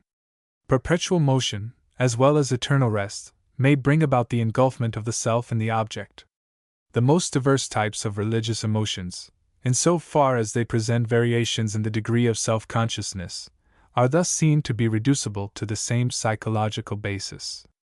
The circle, no less than the point, is the symbol of the one, and that devouring unity, that lays hold on consciousness from the loss of the feeling of transition, comes in the unrest of enthusiasm no less than in the blissful nothing of nirvana. At this point, I am sure, the reader will interpose a protest. Is, then, the mystery of self-abandonment to the highest to be shared with the meanest of fanatics? Are the rapture of Dante and the trance of the Omphilopsyche sprung from the same root? There is no occasion, however, for the revolt of sentiment, because we fail to emphasize here the important differences in the emotional character and value of the states in question. What interests us is only one aspect which they have in common: the surrender of the sense of personality. That is based on formal relations of the elements of consciousness, and the explanation of its disappearance applies as well to the whirling dervish as to the converts of a revivalist preacher. The mystic, then, need only shut his senses to the world, and contemplate the one. Subject fuses with object, and he feels himself melt into the infinite. But each experience is not the exclusive property of the religious enthusiast. The worshipper of beauty has given evidence of the same feelings. And yet, in his aesthetic rapture, the latter dwells with deliberation on his delights, and while luxuriating in the infinite labyrinths of beauty can scarcely be described as musing on an undifferentiated unity. So far, at least, it does not appear that our formula applies to aesthetic feeling. Aesthetic feeling arises in the contemplation of a beautiful object. But what makes an object beautiful? To go still further back, just what, psychologically, does contemplation mean? To contemplate an object is to dwell on the idea or image of it, and to dwell upon an idea means to carry it out incipiently. We may go even further, and say it is the carrying out by virtue of which we grasp the idea. How do we think of a tall pine tree? By sweeping our eyes up and down its length, and out to the ends of its branches. And if we are forbidden to use our eye muscles even infinitesimally, then we cannot think of the visual image. In short, we perceive an object in space by carrying out its motor suggestions, more technically expressed, by virtue of a complex of motor impulses aroused by it, more briefly, by incipiently imitating it. Contemplation is inner imitation. Now a beautiful object is first of all a unified object. Why this must be so has been considered in the preceding chapter. In it all impulses of soul and sense are bound to react upon one another, and to lead back to one another. And all the elements, which in contemplation we reproduce in the form of motor impulses, are bound to make a closed circle of these suggested energies. The symmetrical picture calls out a set of motor impulses which balance a system of energies reacting on one center. The sonnet takes us out on one wave of rhythm and of thought, to bring us back on another to the same point. The sonata does the same in melody. In the whirling circle of the drama, not a word or an act that is not indissolubly linked with before and after. Thus the unity of a work of art makes of the system of suggested energies which form the foreground of attention an impregnable, an invulnerable circle. Not only, however, are we held in equilibrium in the object of attention, we cannot connect with it our self-background, for the will cannot act on the object of aesthetic feeling. We cannot eat the grapes of Apelles or embrace the Galatea of Pygmalion. We cannot rescue Ophelia or enlighten Juliet, and of impulse to interfere, to connect the scene with ourselves, we have none. But this is a less important factor in the situation. That the house is dark, the audience silent, and all motor impulses outside of the aesthetic circle stifled, is, too, only a superficial, and, so to speak, a negative condition. The real ground of the possibility of a momentary self-annihilation lies in the fact that all incitements to motor impulse, except those which belong to the indissoluble ring of the object itself, have been shut out by the perfection of unity to which the aesthetic object, here the drama, has been brought. The background fades, the foreground satisfies, incites no movement, and with the disappearance of the possibility of action which would connect the two, fades also that which dwells in this feeling of transition, the sense of personality. The depth of aesthetic feeling lies not in the worthy countryman who interrupts the play with cries for justice on the villain, but in him who creates the drama again with the poet, who lives over again in himself each of the thrills of emotion passing before him, and loses himself in their web. The object is a unity, or our whirling circle of impulses, as you like to phrase it, At any rate, out of that unity the soul does not return upon itself, it remains one with it in the truest sense. The loss of the sense of personality is an integral part of the aesthetic experience, and we have seen how it is a necessary psychological effect of the unity of the object. From another point of view, it may be said that the unity of the object is constituted just by the inhibition of all tendency to movement through the balance, or centrality of impulses suggested by it. In other words, the balance of impulses makes us feel the object a unity. And this balance of impulses, this inhibition of movement, corresponding to unity, is what we know as aesthetic repose. Thus the conditions of aesthetic repose and of the loss of self-feeling are the same. In fact, it might be said that, within this realm, the two conceptions are identical. The true aesthetic repose is just that perfect rest in the beautiful object which is the essence of the loss of the sense of personality. Subtler and rarer, again, than the raptures of mysticism and of beauty worship is the ecstasy of intellectual production, yet the clean, clear joy of creation, as Kipling names it, is not less to be grouped with those precious experiences in which the self is sloughed away, and the soul at one with its content. I speak, of course, of intellectual production in full swing, in the momentum of success. The travail of soul over apparently hopeless difficulties or in the working out of indifferent details takes place not only in full self-consciousness, but in self-disgust. There we can take Carlyle to witness. But in the higher stages the fixation of truth and the appreciation of beauty are accompanied by the same extinction of the feeling of individuality. Of testimony we have enough and to spare.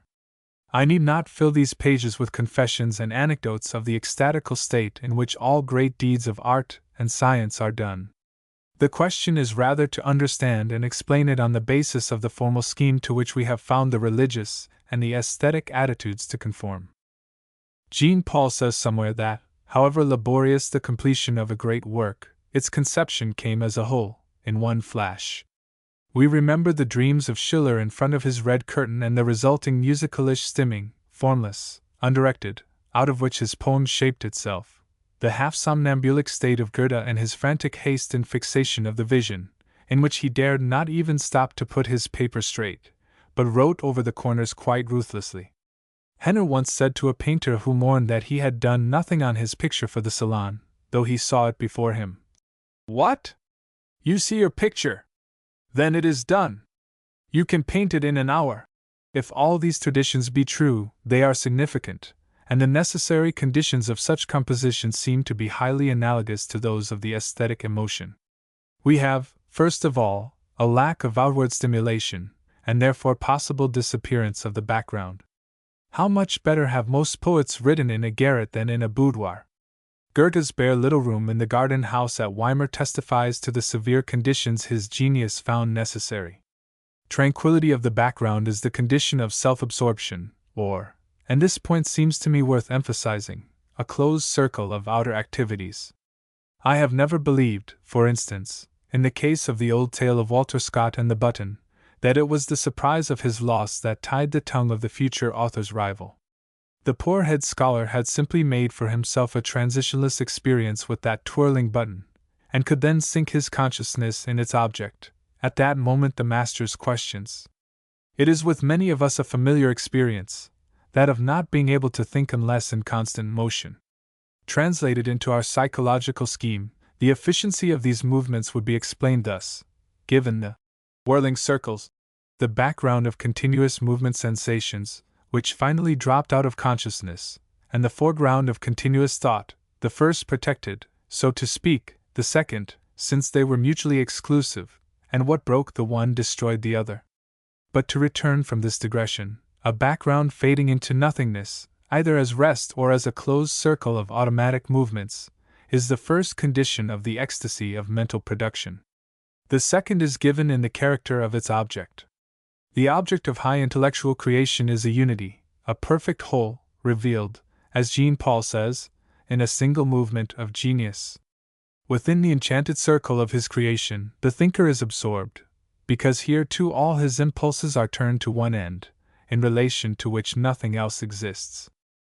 I am aware that many will see a sharp distinction here between the work of the creator or discoverer in science, and the artist. They may maintain, in Schopenhauer's phrase, that the aim and end of science is just the connection of objects in the service of the will of the individual, and hence transition between the various terms is constant, while art, on the other hand, indeed isolates its object, and so drops transitions. But I think where we speak of connection, thus, we mean the larger sweep of law. If the thinker looks beyond his special problem at all, it is, like Buddha, to fix his eyes upon the chain of causation. The scientist of imagination sees his work under the form of eternity, as one link of that endless chain, one atom in that vortex of almighty purposes, which science will need all time to reveal. For him it is either one question, closed within itself by its own answer, or it is the infinite law of the universe, the point or the circle. From all points of view, then, the object of creation in art or science is a girdle of impulses from which the mind may not stray. The two conditions of our formal scheme are given, a term which disappears, and one which is a perfect whole. Transition between background and foreground has dropped. Between the objects of attention in the foreground it has no meaning, because the foreground is an indissoluble unity. With that object the self must feel itself one, since the distinctive self-feeling has disappeared with the opportunity for transition. We have thus swung around the circle of mystical, aesthetic, and creative emotion, and we have found a single formula to apply, and a single explanation to avail, for the loss of personality.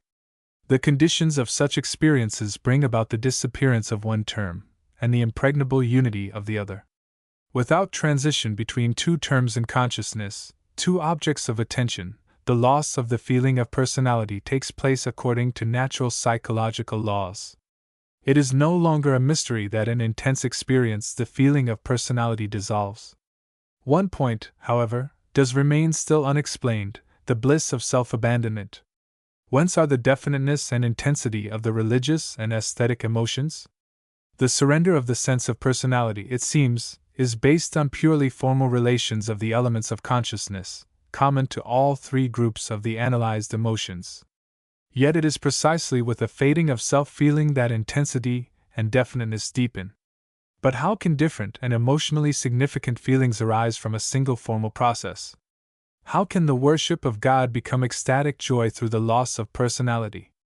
The solution of this apparent paradox is demanded not only in logic, but also by those who would wish to see the religious trance distinguished also in its origin from those of baser content. But it is, after all, the formal nature of the phenomenon that gives us light. If variation in the degree of self-feeling is the common factor, and the disappearance of the transition feeling its cause, then the lowest member of the scale, in which the loss of self-feeling takes place with mathematical completeness, must be included. That is the hypnotic trance.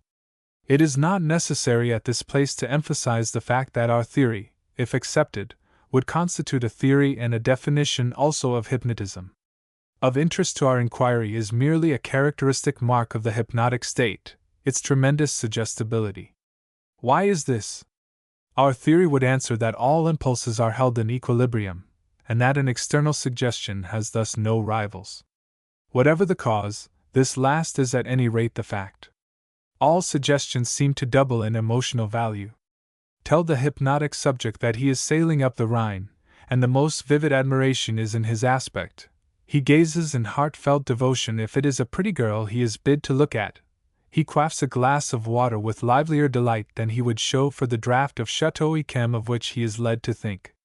Now in religious and aesthetic experience there is brought about the same equilibrium, or unity of impulses, resulting in analogous loss of self-feeling. But it is a most interesting fact that the form of the contemplated object is the cause of this arrest and repose. God, the circle of the infinite, the eternal one, enter into play as unity alone. What, then, of the content?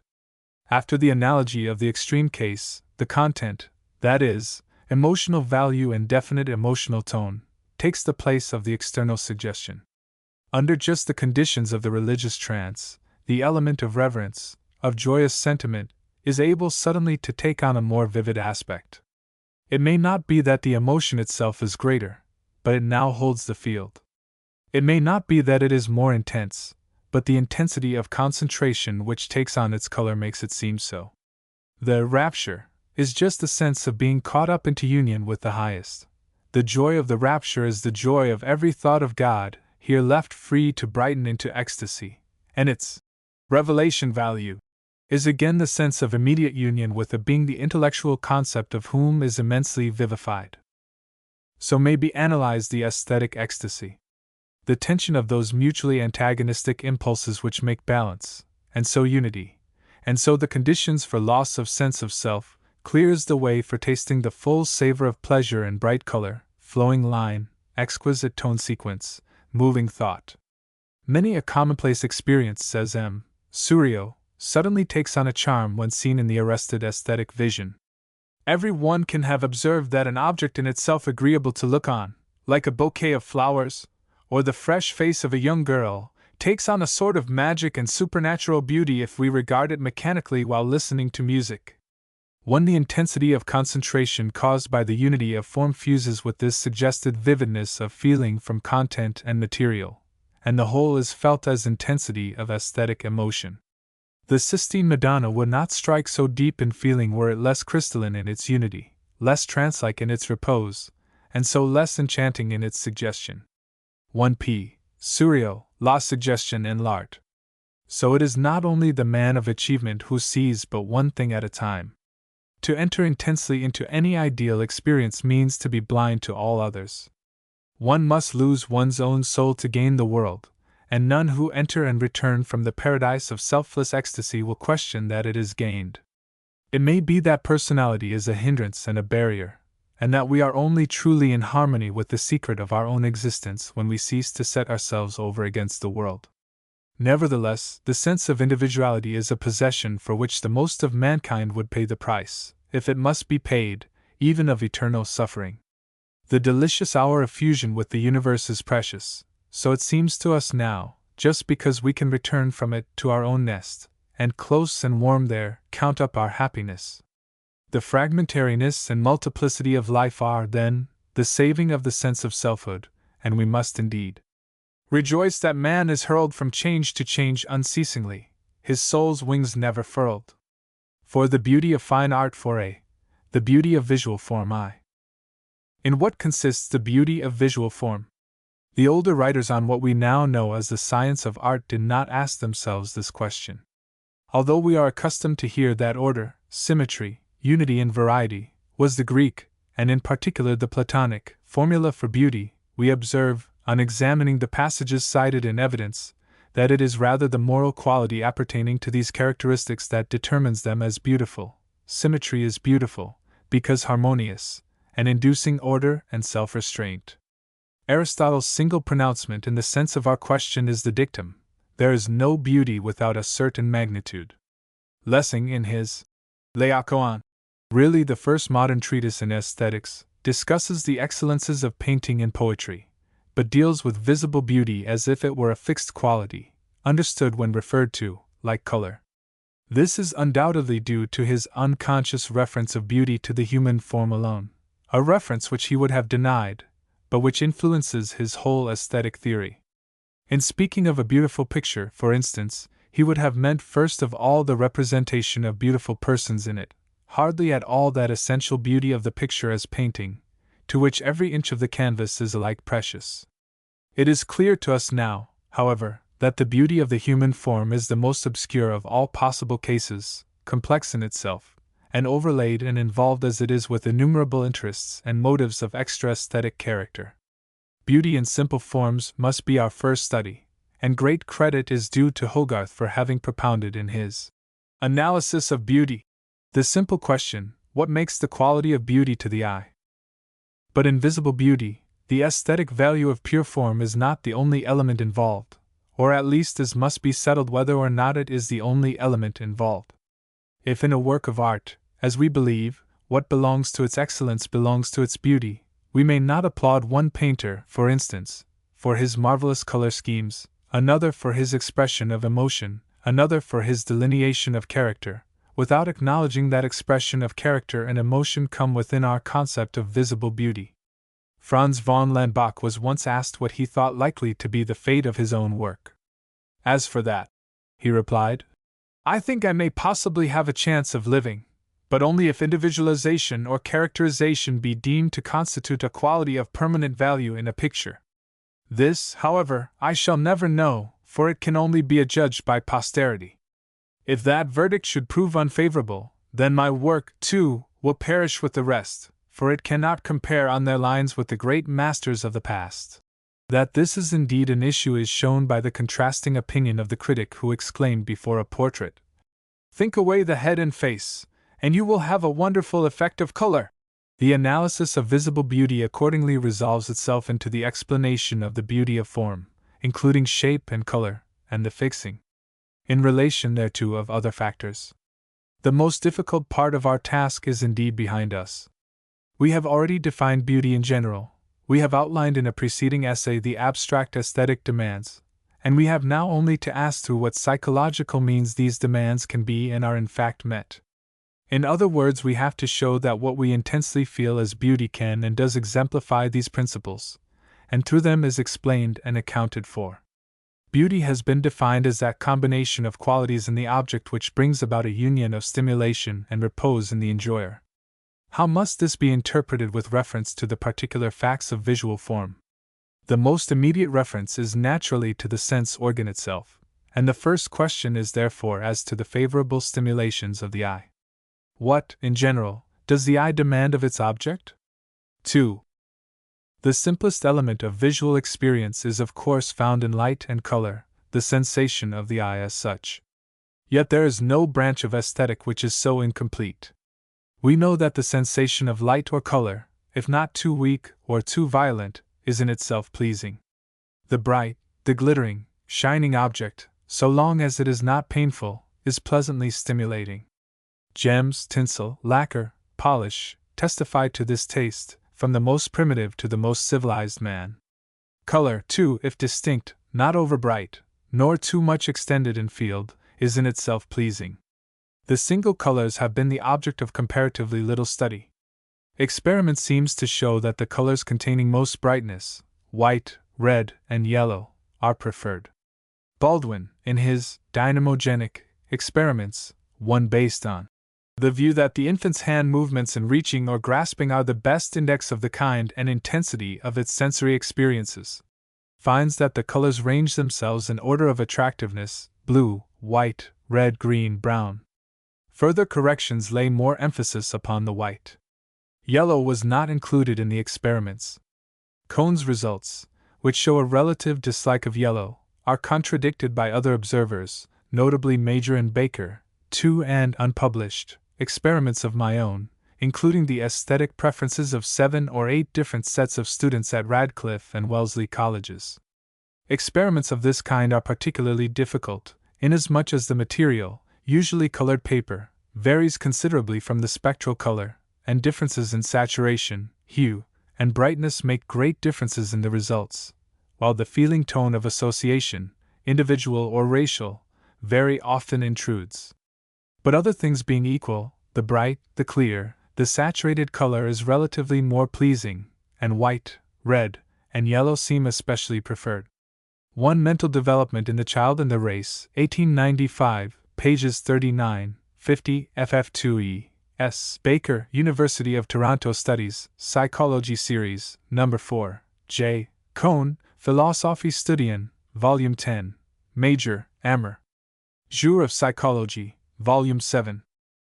Now, according to the Herring theory of color, white, red, and yellow are the so-called dissimilating colors in the 3 pairs, white-black, red-green, and yellow-blue, corresponding to 3 hypothetical visual substances in the retina. These substances, that is, in undergoing a kind of chemical disintegration under the action of light rays, are supposed to give the sensations white, red, or yellow respectively, and in renewing themselves again to give the sensations of black, green, and blue. The dissimilating process seems to bring about stronger reactions on the physiological side, as if it were a more exciting process. Thus it is found one that is measured by the increase in strength of the hand grip under the stimulation of the respective colors. Red has particularly exciting qualities, but the other colors have an analogous effect, lessening, however, with the descent from red to violet. The pleasure in bright red, or yellow, for instance, may thus well be the feeling tone arising in the purely physiological effect of the color. If red works like a trumpet call, while blue calms and cools, and if red is preferred to blue, it is because a sharp stimulation is so felt, and so preferred. 1 Ch. Fear, Sensation et Movement, 1887, page 80. The question of the demands of the eye and color combination is still more complicated. It has been traditional to consider the complementaries black-white, red-green, blue-yellow, and the other pairs resulting from the mixtures of these as the best combinations.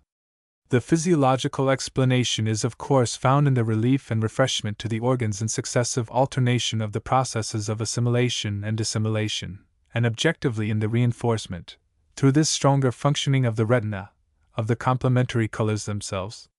This tendency to mutual aid is shown in the familiar experiment of fixating for some moments a colored object, say red, and then transferring the gaze to a white or gray expanse.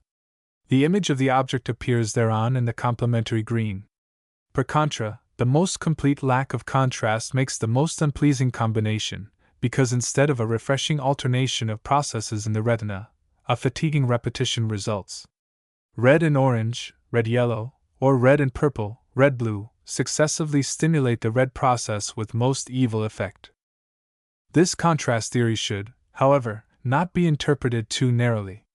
There are pairs of so-called complementaries which make a very crude, harsh, even painful impression. The theory is happily supplemented by showing one that the ideal combination involves all three contrast factors: hue, saturation, and brightness.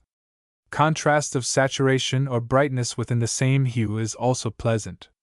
For any two qualities of the color circle, in fact, there can be found degrees of saturation and brightness in which they will form an agreeable combination, and this pleasing effect will be based on some form of contrast.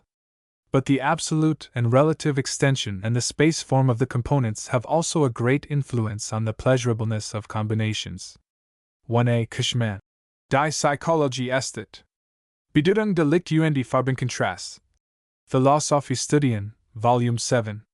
Further rules can hardly be given, but the results of various observers once seem to show that the best combinations lie, as already said, among the complementaries, or among those pairs nearer together in the color circle than complementaries, which are warmer.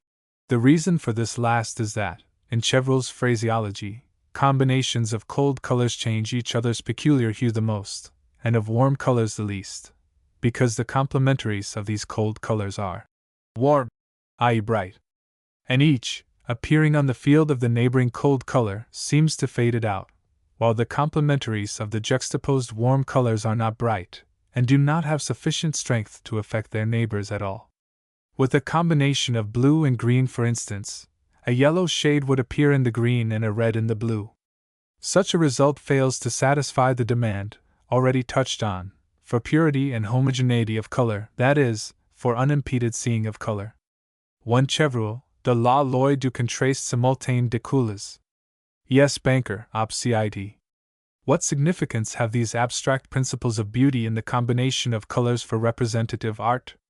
In the choice of objects with a definite local color, of course, these laws will be found operative. A scheme of blues and yellows is likely to be more effective than one of reds and violets. If we analyze the masterpiece of coloring, we shall find that what we at first supposed to be the wonderful single effects of color is really the result of juxtapositions which bring out each color to its highest power. 3. While all this may be true, however, the most important question has not yet been asked. Is truth of color in representative art the same thing as beauty of color? It might be said that the whole procedure of the so-called Impressionist school, in fact the whole trend of the modern treatment of color, took their identity for granted. Yet we must discriminate. Truth of color may be truth to the local color of the given objects, alone or together. In this case we should have to say that beauty did or did not exist in the picture, according as it did or did not exist in the original combination. A red hat on a purple chair would set one's teeth on edge, in model or picture. Secondly, truth of color may be truth to the modifications of the enveloping light, and in this case truth would make for beauty. For the colors of any given scene are in general not colors which the objects themselves, if isolated, would have, but the colors which the eye itself is forced to see. The bluish shadow of an object in bright sunlight, yellowish light, is only an expression of the law that in the neighborhood of a colored object we see its complementary color. If such an effect is reproduced in a picture, it gives the same relief to the eye which the original effect showed the need of. The eye fatigued with yellow sees blue, so if the blue is really supplied in the picture, it is not only true, but on the road to beauty, because meeting the eye's demand. The older methods of painting gave the local color of an object, with an admixture of white for the lights, and a warm dark for the shadows. The modern, which had been touched on, indeed, sporadically, by Perugino and Vermeer, for instance, gives in the shadow the complementary color of the object combined with that of the light falling upon it, all conditions of favorable stimulation. Further favorable stimulation of the eye is given in the method of the Impressionists in treating values, that is, comparative relations of light and shade. The real tones of objects including the sky, light, etc., can never be reproduced. The older schools, conscious of this, were satisfied to paint in a scale of correspondence, in which the relative values were fairly kept. But even by that means, the great differences of intensity could not be given, for the brightest spot of any painting is never more than 66 times brighter than the darkest, while the gray sky on a dull rainy day is 420 times brighter than a white painted crossbar of a window seen against the sky as background, when there were various ways of combating this difficulty. Rembrandt, for instance, as Cushman tells us, chose the somber brown tone, not out of caprice or an inclination for mystic dreaming, Fromentin, but because the yellow and orange side of the color manifold admits of the greatest number of intervals between full saturation and the darkest shade. The precursors of the Impressionists, on the other hand, succeeded in painting absolute values, confining themselves to a very limited gamut. For this reason the first landscapes of the school were all gray-green, dull, cloudy. But Monet did not stop there. He painted the absolute values of objects in shade on a sunny day, which of course demands the brightest possibilities of the palette, and got the lighted objects themselves as nearly as he could, thus destroying the relative values, but getting an extraordinary joyous and glowing effect, and one, too, of unexpected verisimilitude, for it would seem that in a sunlit scene we are really attentive to the shaded objects alone, and what becomes of the others does not so much matter. This effect was made still more possible by the so-called dissociation of colors, i.e. the juxtaposing of tints, the blending of which by the eye gives the desired color, without the loss of brightness which a mixing of pigments would involve. Thus by putting touches of black and white side by side, for instance, a gray results much brighter than could have been otherwise reached by mixing, or blue and red spots are blended by the eye to an extraordinarily vivid purple. Thus, by these methods, using the truth of color in the sense of following the nature of retinal functioning, Monet and his followers raised the color scale many degrees in brightness. Now we have seen that the eye loves light, warmth, strong color effects, related to each other in the way that the eye must see them. Impressionism, as the name of the method just described, makes it more possible than it had been before to meet the demands of the eye for light and color, to recover the innocence of the eye. In Ruskin's phrase, truth to the local color of objects is relatively indifferent, unless that color is beautiful in itself. Truth to the reciprocal relations and changes of hue is beauty, because it allows for the eye's own adaptations of its surroundings in the interest of its own functioning. Thus in this case, and to sum up, truth is synonymous with beauty, in so far as beauty is constituted by favorable stimulation of an organ. The further question, how far this vivid treatment of light is of importance for the realization of depth and distance, is not here entered on. 1 Cushman, University of Toronto Studies, Psychology Series No. 4, page 20. 4. The moment we touch upon line form we are already, in strictness, beyond the elements. For with form enters the motor factor, which cannot be separated from the motor innervations of the whole body. It is possible, however, to abstract for the moment from the form as a unit, and to consider here only what may be called the quality of line. A line may be straight or broken, and if curved, curving continuously or brokenly, etc. That this quality of line is distinct from form may be shown by the simple experiment of turning a spiral, a logarithmic spiral, let us say, in different ways about its focus. The aesthetic effect of the figure is absolutely different in the different positions, and yet the feeling about the character of the line itself seems to remain the same. In what sense, and for what reasons, does this curved line satisfy the demands of the eye? The discussion of this question precipitates us at once into one of the burning controversies of aesthetics, which may perhaps best be dealt with at this point. An early answer to the question would have been that the eye is so hung in its muscles as to move most easily in curved lines, and this easy action in following the curve is felt as favorable stimulation. But recent experiment one has shown that the eye in fact moves by most irregular, angular leaps from point to point of the figure. The theory is therefore remodeled by substituting for the movement sensations of the eye, the tendencies corresponding to those early movements of touching imitative of the form, by which we learn to know a form for what it is, and the reproduction of feeling tones belonging to the character of such movement. The movements of touching and feeling for a smooth, continuous curved object are themselves pleasant. This complex of psychical factors makes a pleasurably stimulating experience. The greater the tendency to complete reproduction of these movements, that is, the stronger the bodily resonance, the more vivid the pleasure. Whether we, with Greuze, designate this as sympathetic reproduction, or, with Lips, attribute to the figure the movements and the feelings which resound in us after this fashion, or even, with Wittisek, insist on the purely ideal character of the reproduction, seems to me not essential to the explanation of the pleasing character of the experience, and hence of the beauty of the object. Not that we sympathetically reproduce, mitoben, or feel ourselves into a form mindfulin, but how we do so is the question. 1 G. M. Stratton, Philosophy Studies, XX. All that Hogarth says of the beauty of the serpentine line, as leading the eye a kind of chase, is fully in harmony with this view, if we add to the exploiting movements of the eyes those other more important motor innervations of the body. But we should still have to ask, what kind of chase? Sharp, broken, starting lines might be the basis of a much more vivid experience, but it would be aesthetically negative. The complete sensuous experience of the spatial is not enough unless that experience is positively, that is, favorably toned. Clear or vivid seeing made possible by the form of the object is not enough.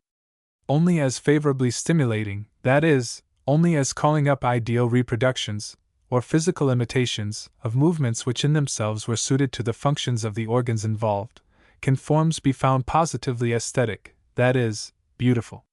Moreover, we have to note here, and to emphasize, that the organs involved are more than the eye, as has already been made plain. We cannot separate eye innervations from bodily innervations in general. And therefore, the demands of the eye can never alone decide the question of the beauty of visual form. If it were not so, the favorable stimulation combined with repose of the eye would alone make the conditions of beauty.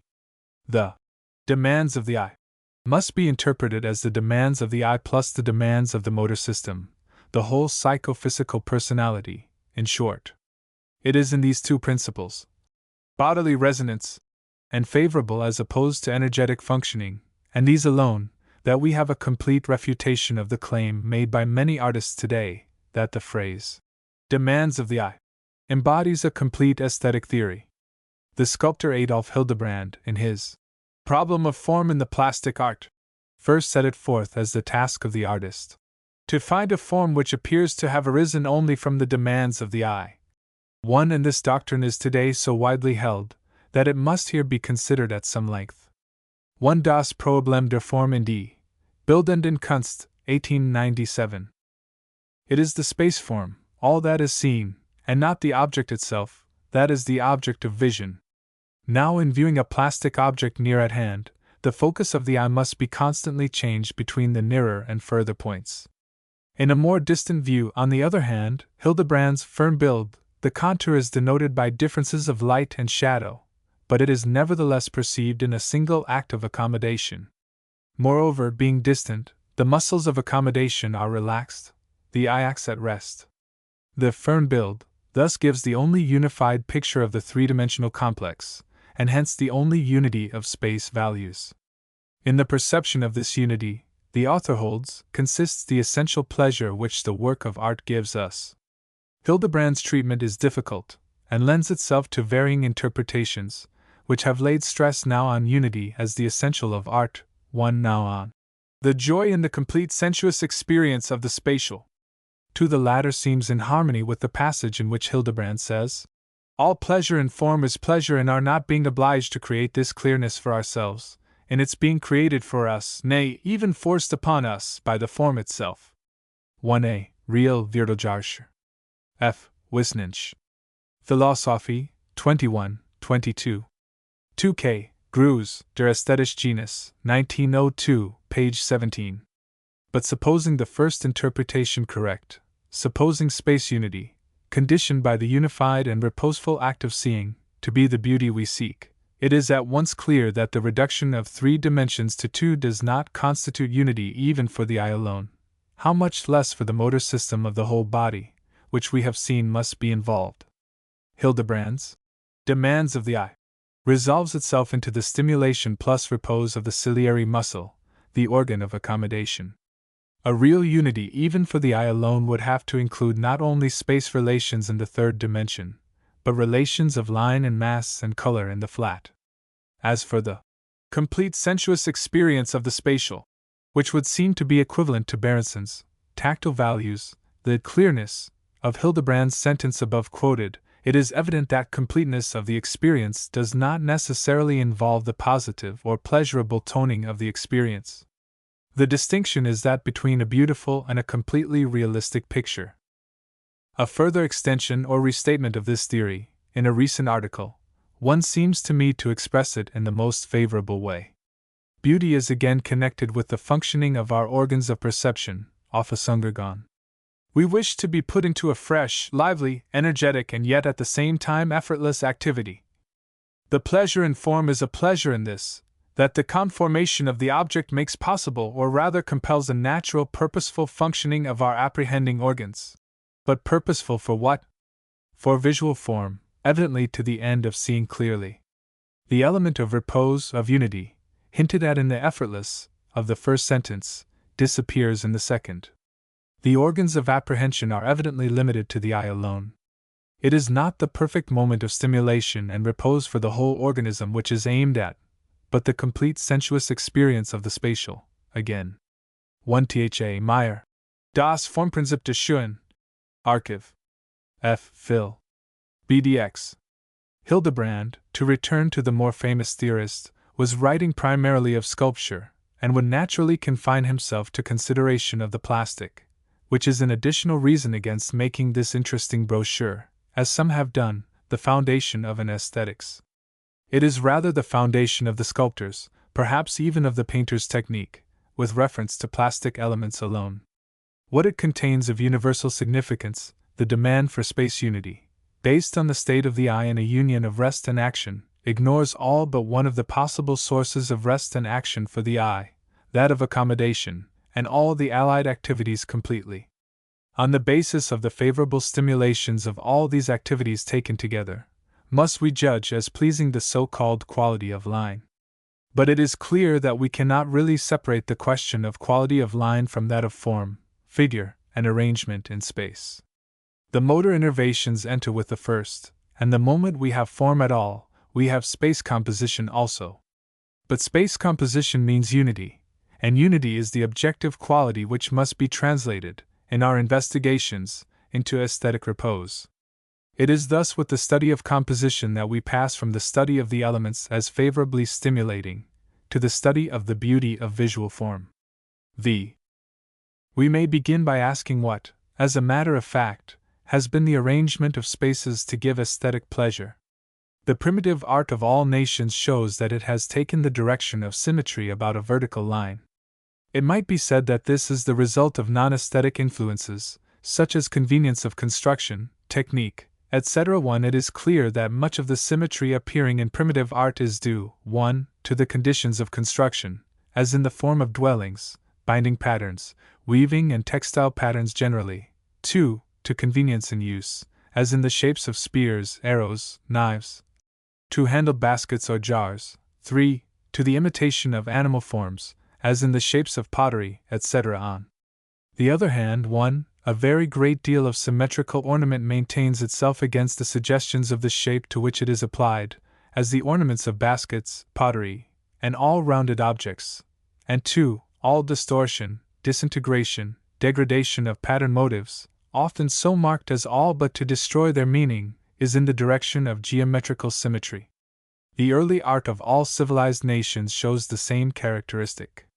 Now it might be said that, as there exists an instinctive tendency to imitate visual forms by motor impulses, the impulses suggested by the symmetrical form are in harmony with the system of energies of our bilateral organism, which is a system of double motor innervations, and thus fulfill our demand for a set of reactions corresponding to the organism as a whole. But we should then expect that all space arrangements which deviate from complete symmetry, and thus suggest motor impulses which do not correspond to the natural bilateral type, would fail to give aesthetic pleasure. Such, however, is not the case. Non-symmetrical arrangements of space are often extremely pleasing. The following is adapted from the author's Studies in Symmetry, Harvard Psych. Studies, Vol. I, 1902. This contradiction disappears if we are able to show that the apparently non-symmetrical arrangement contains a hidden symmetry, and that all the elements of that arrangement contribute to bring about just that bilateral type of motor impulses which is characteristic of geometrical symmetry. A series of experiments was arranged, in which one of 2 unequal lines of white on a black background being fixed in an upright position a certain distance from the center, the other was shifted until the arrangement was felt to be pleasing. It was found that when 2 lines of different sizes were opposed, their relative positions corresponded to the relation of the arms of a balance, that is, a small line far from the center was opposed by a large one near the center. A line pointing out from the center fitted this formula if taken as heavy, and pointing in if taken as light. Similarly, objects of intrinsic interest and objects suggesting depth in the third dimension were heavy in the same interpretation. All this, however, did not go beyond the proof that all pleasing space arrangements can be described in terms of mechanical balance. But what was this mechanical balance? A metaphor explains nothing, and no one will maintain that the visual representation of a long line weights more than a short one. Moreover, the elements in the balance were so far heterogeneous. The movement suggested by an idea had been treated as if equivalent to the movement actually made by the eye in following a long line. The intrinsic interest, that is, the ideal interest, of an object insignificant in form was equated to the attractive power of a perspective, which has, presumably, a merely physiological effect on the visual mechanism. I believe, however, that the justification of this apparent heterogeneity, and the basis for explanation, is given in the reduction of all elements to their lowest term, as objects for the expenditure of attention. A large object and an interesting object are heavy, for the same reason, because they call out the attention. An expenditure of effort is expenditure of attention. Thus, if an object on the outskirts of the field of vision requires a wide sweep of the eye to take it in, it demands the expenditure of attention, and so is felt as heavy. But what is the expenditure of attention? In physiological terms, it is nothing more than the measure of the motor impulses directed to the object of attention. And whether the motor impulse appears as the tendency to follow out the suggestions of motion in the object, all reduces to the same physiological basis. It may here be objected that our motor impulses are, nevertheless, still heterogeneous, inasmuch as some are toward the object of interest, and some along the line of movement. But it must be said, first, that these are not felt in the body, but transferred as values of weight to points in the picture. It is the amount and not the direction of excitement that is counted. And secondly, that even if it were not so, the suggested movement along the line is felt as weight at a particular point. From this point of view, the justification of the metaphor of mechanical balance is quite clear. Given 2 lines, the most pleasing arrangement makes the larger nearer the center, and the smaller far from it. This is balanced because the spontaneous impulse of attention to the near, large line equals in amount the involuntary expenditure to apprehend the small, farther one. We may thus think of a space to be composed as a kind of target, in which certain spots or territories count more or less, both according to their distance from the center and according to what fills them. Every element of a picture, in whatever way it gains power to excite motor impulses, is felt as expressing that power in the flat pattern. A noble vista is understood and enjoyed as a vista, but it is counted in the motor equation, our balance, as a spot of so much intrinsic value at such and such a distance from the center. The skillful artist will fill his target in the way to give the maximum of motor impulses with the perfection of balance between them. It is thus in a kind of substitutional symmetry, or balance, that we have the objective condition or counterpart of aesthetic repose, or unity. From this point of view, it is clearly seen in what respect the unity of Hildebrand fails.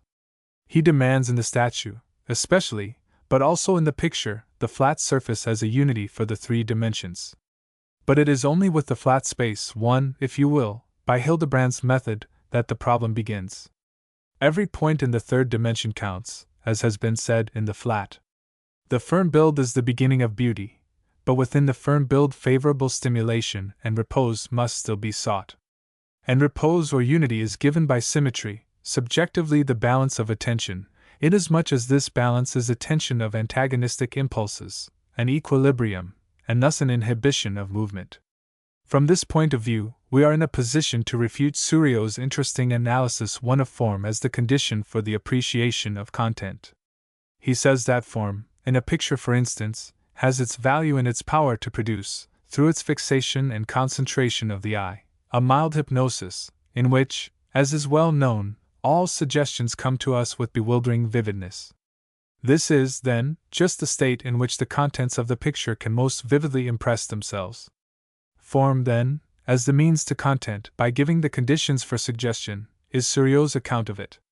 In so far as form, in the sense of unity, gives, through balance and equilibrium of impulses, the arrest of the personality, it may indeed be compared with hypnotism. But this arrest is not only a means, but an end in itself, that aesthetic repose, which, as the unity of the personality, is an essential element of the aesthetic emotion as we have described it. 1 La Suggestion and l'Art. 6. There is no point of light or color, no contour, no line, no depth, that does not contribute to the infinite complex which gives the maximum of experience with the minimum of effort, and which we call beauty of form. But yet there is another way of viewing the beautiful object, on which we touched in the introduction to this chapter. So far, what we see is only another name for how we see, and the way of seeing has proved to contain enough to bring to stimulation and repose the psychophysical mechanism. But now we must ask, what relation has meaning to beauty? Is it an element, coordinate with others, or something superposed? Or is it an end in itself, the supreme end? What relation to the beauty of form has that quality of their works by virtue of which Rembrandt is called a dreamer, and Rodin a poet in stone? What do we mean when we speak of Sargent as a psychologist? Is it a virtue to be a poet in stone? If it is, we must somehow include in our concept of beauty the element of expression, by showing how it serves the infinite complex. Or is it not an aesthetic virtue, and Rodin is great artist and poet combined, and not great artist because poet, as some would say? What is the relation of the objective content to beauty of form? In short, what place has the idea in beauty? In the preceding, the place of separate objects which have only an ideal importance has been made clear.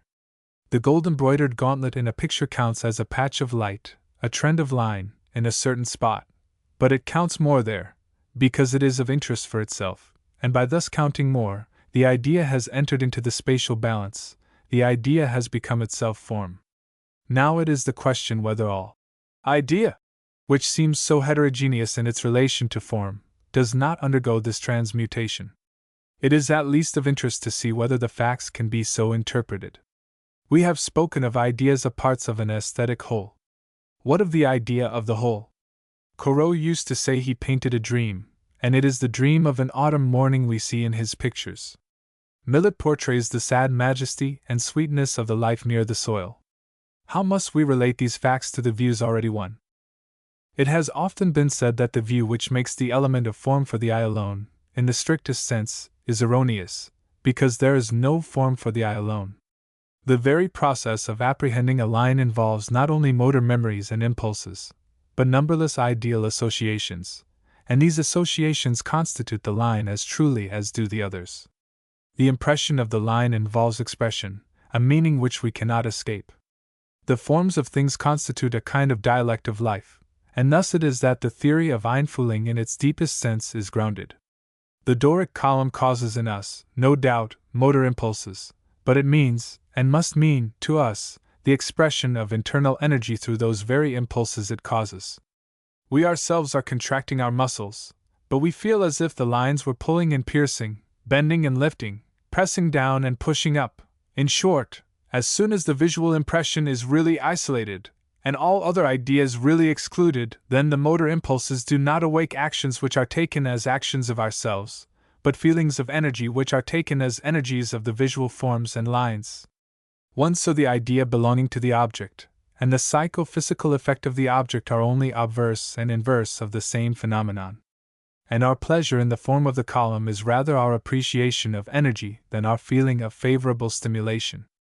Admitting this reasoning, the meaning of a picture would be the same as its beauty, it is said.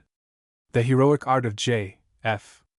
Millet, for example, would be beautiful because it is the perfect expression of the simplicity and suffering of labor. 1H. Münsterberg, The Principles of Art Education, page 87. Let us examine this apparently reasonable theory. It is true that every visual element is understood as expression too.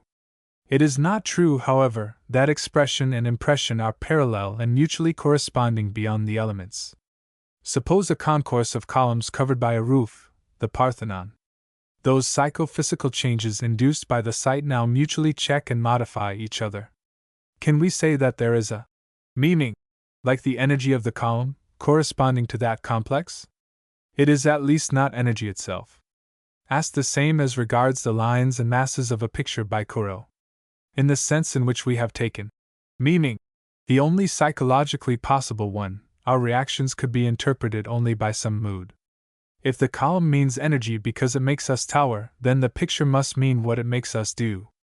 That is, a combination of feathery fronds and horizontal lines of water, bathed in a gray-green silvery mist, can mean only a repose lightened by a grave yet cheerful spirit.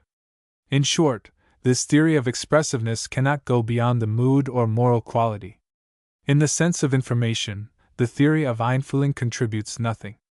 Now, in this limited sense, we have indeed no reason to contradict it, but simply to point out that it holds only in this extremely limited sense. When we see broad sweeping lines, we interpret them by sympathetic reproduction as strength, energy. When those sweeping lines are made part of a Titan's frame, we get the same effect plus the associations which belong to distinctively muscular energy. Those same lines might define the sweep of a drapery, or the curve of an infant's limbs. Now all that part of the meaning which belongs to the lines themselves remains constant under whatever circumstances, and it is quite true that a certain feeling tone, a certain moral quality, as it were, belongs, say, to Raphael's pictures, in which this kind of outline is to be found. But as belonging to a Titan, the additional elements of understanding are not due to sympathetic reproduction. They are not parallel with the motor suggestions, they are simply an associational addition, due to our information about the power of men with muscles like that. That there are secondary motor elements as a reverberation of these ideal elements need not be denied. But they are not directly due to the form. Now, such part of our response to a picture as is directly induced by the form, we have a right to include in the aesthetic experience. It will, however, in every work of art of even the least complexity, be expressible only as a mood, very indefinite, often indescribable.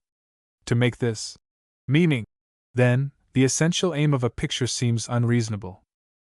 It is evident that in experience we do not, as a matter of fact, separate the mood which is due to sympathy from the ideal content of the picture. Corot paint a summer dawn.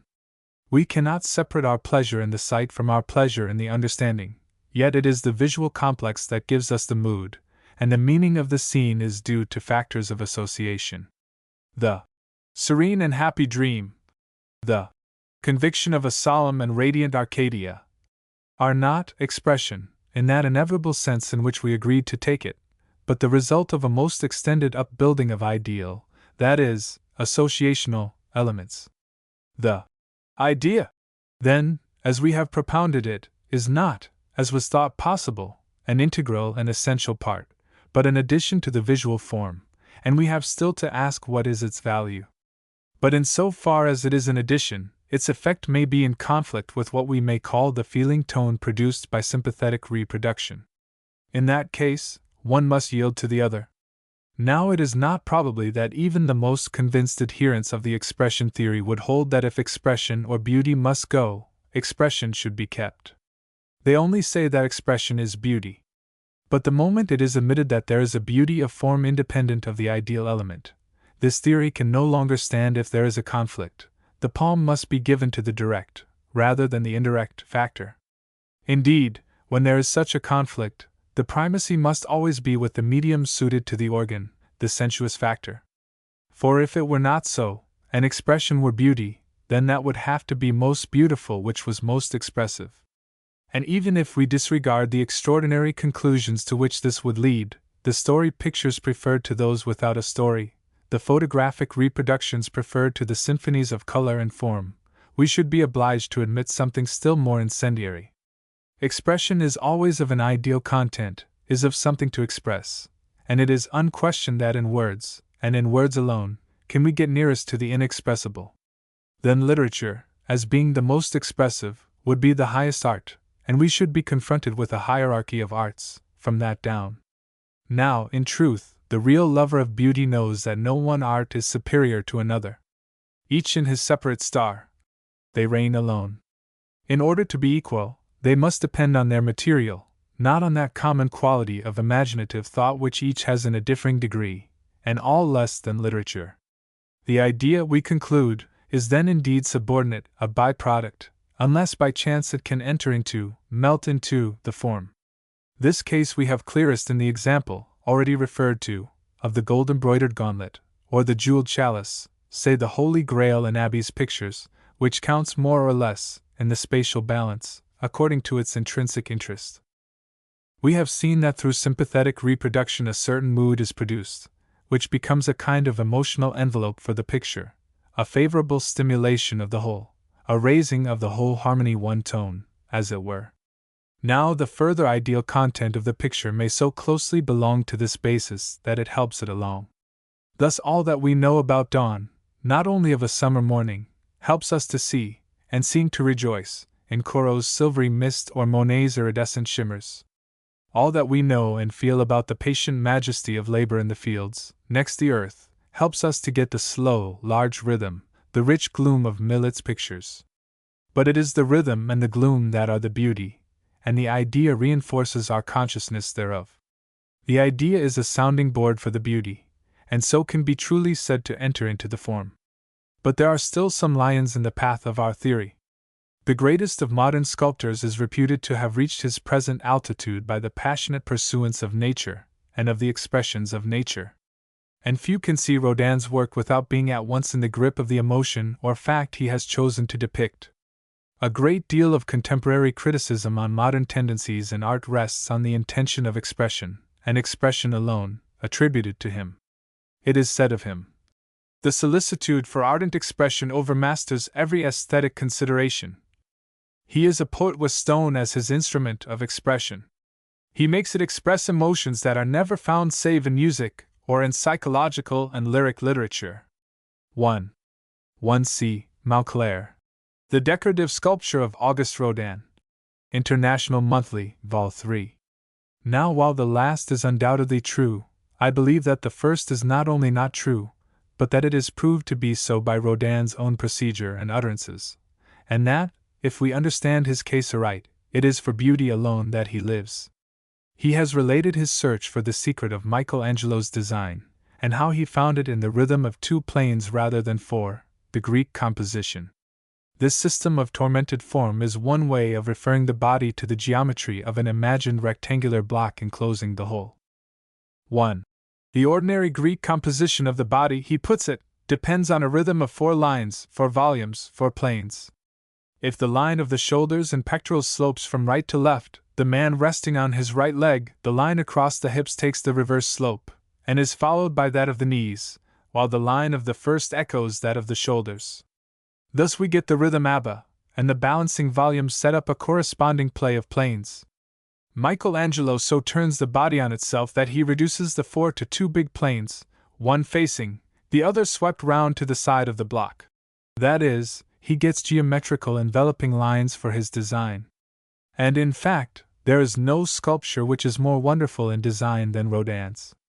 I quote Mr. McColl again. It has been said that the Bourgeois de Calais is a group of single figures, possessing no unity of design, or at best affording only a single point of view. Those who say so have never examined it with attention. The way in which these figures move among themselves, as the spectator walks round, so as to produce from every fresh angle sweeping commanding lines, each of them thus playing a dozen parts at once, is surely one of the most astounding feats of the genius of design. Nothing in the history of art is exactly comparable with it. 1d. S. McColl, 19th Century Art, 1902, page 101. In short, it is the design, for all his words, that Rodin cares for. He calls it nature, because he sees, and can see nature only that way. But as he said to someone who suggested that there might be a danger in too close devotion to nature. Yes, for a mediocre artist. It is for the sake of the strange new beauty. The unedited poses, the odd beautiful huddle one of lines, in a stopping or squatting form, that all these wild and subtle moments are portrayed. The limbs must be adjusted or surprised in some pattern beyond their own. The ideas are the occasion and the excuse for new outlines, that is all. One said of Degas. McColl. This is all scarcely less true of Millet, whom we have known above all as the painter who has shown the simple common lot of labor as divine. But he, too, is artist for the sake of beauty first. He sees two peasant women, one laden with grass, the other with faggots. From far off, they are superb, they balance their shoulders under the weight of fatigue, the twilight swallows their forms. It is beautiful, it is great as a Mr. 1. Censeur, vie et oeuvre de J. F. Millet. The idea is, as I said, from this point of view, a means to new beauty, and the stranger and subtler the idea, the more original the forms. The more unrestrained the expression of emotion in the figures, the more chance to surprise them in some new lovely pattern.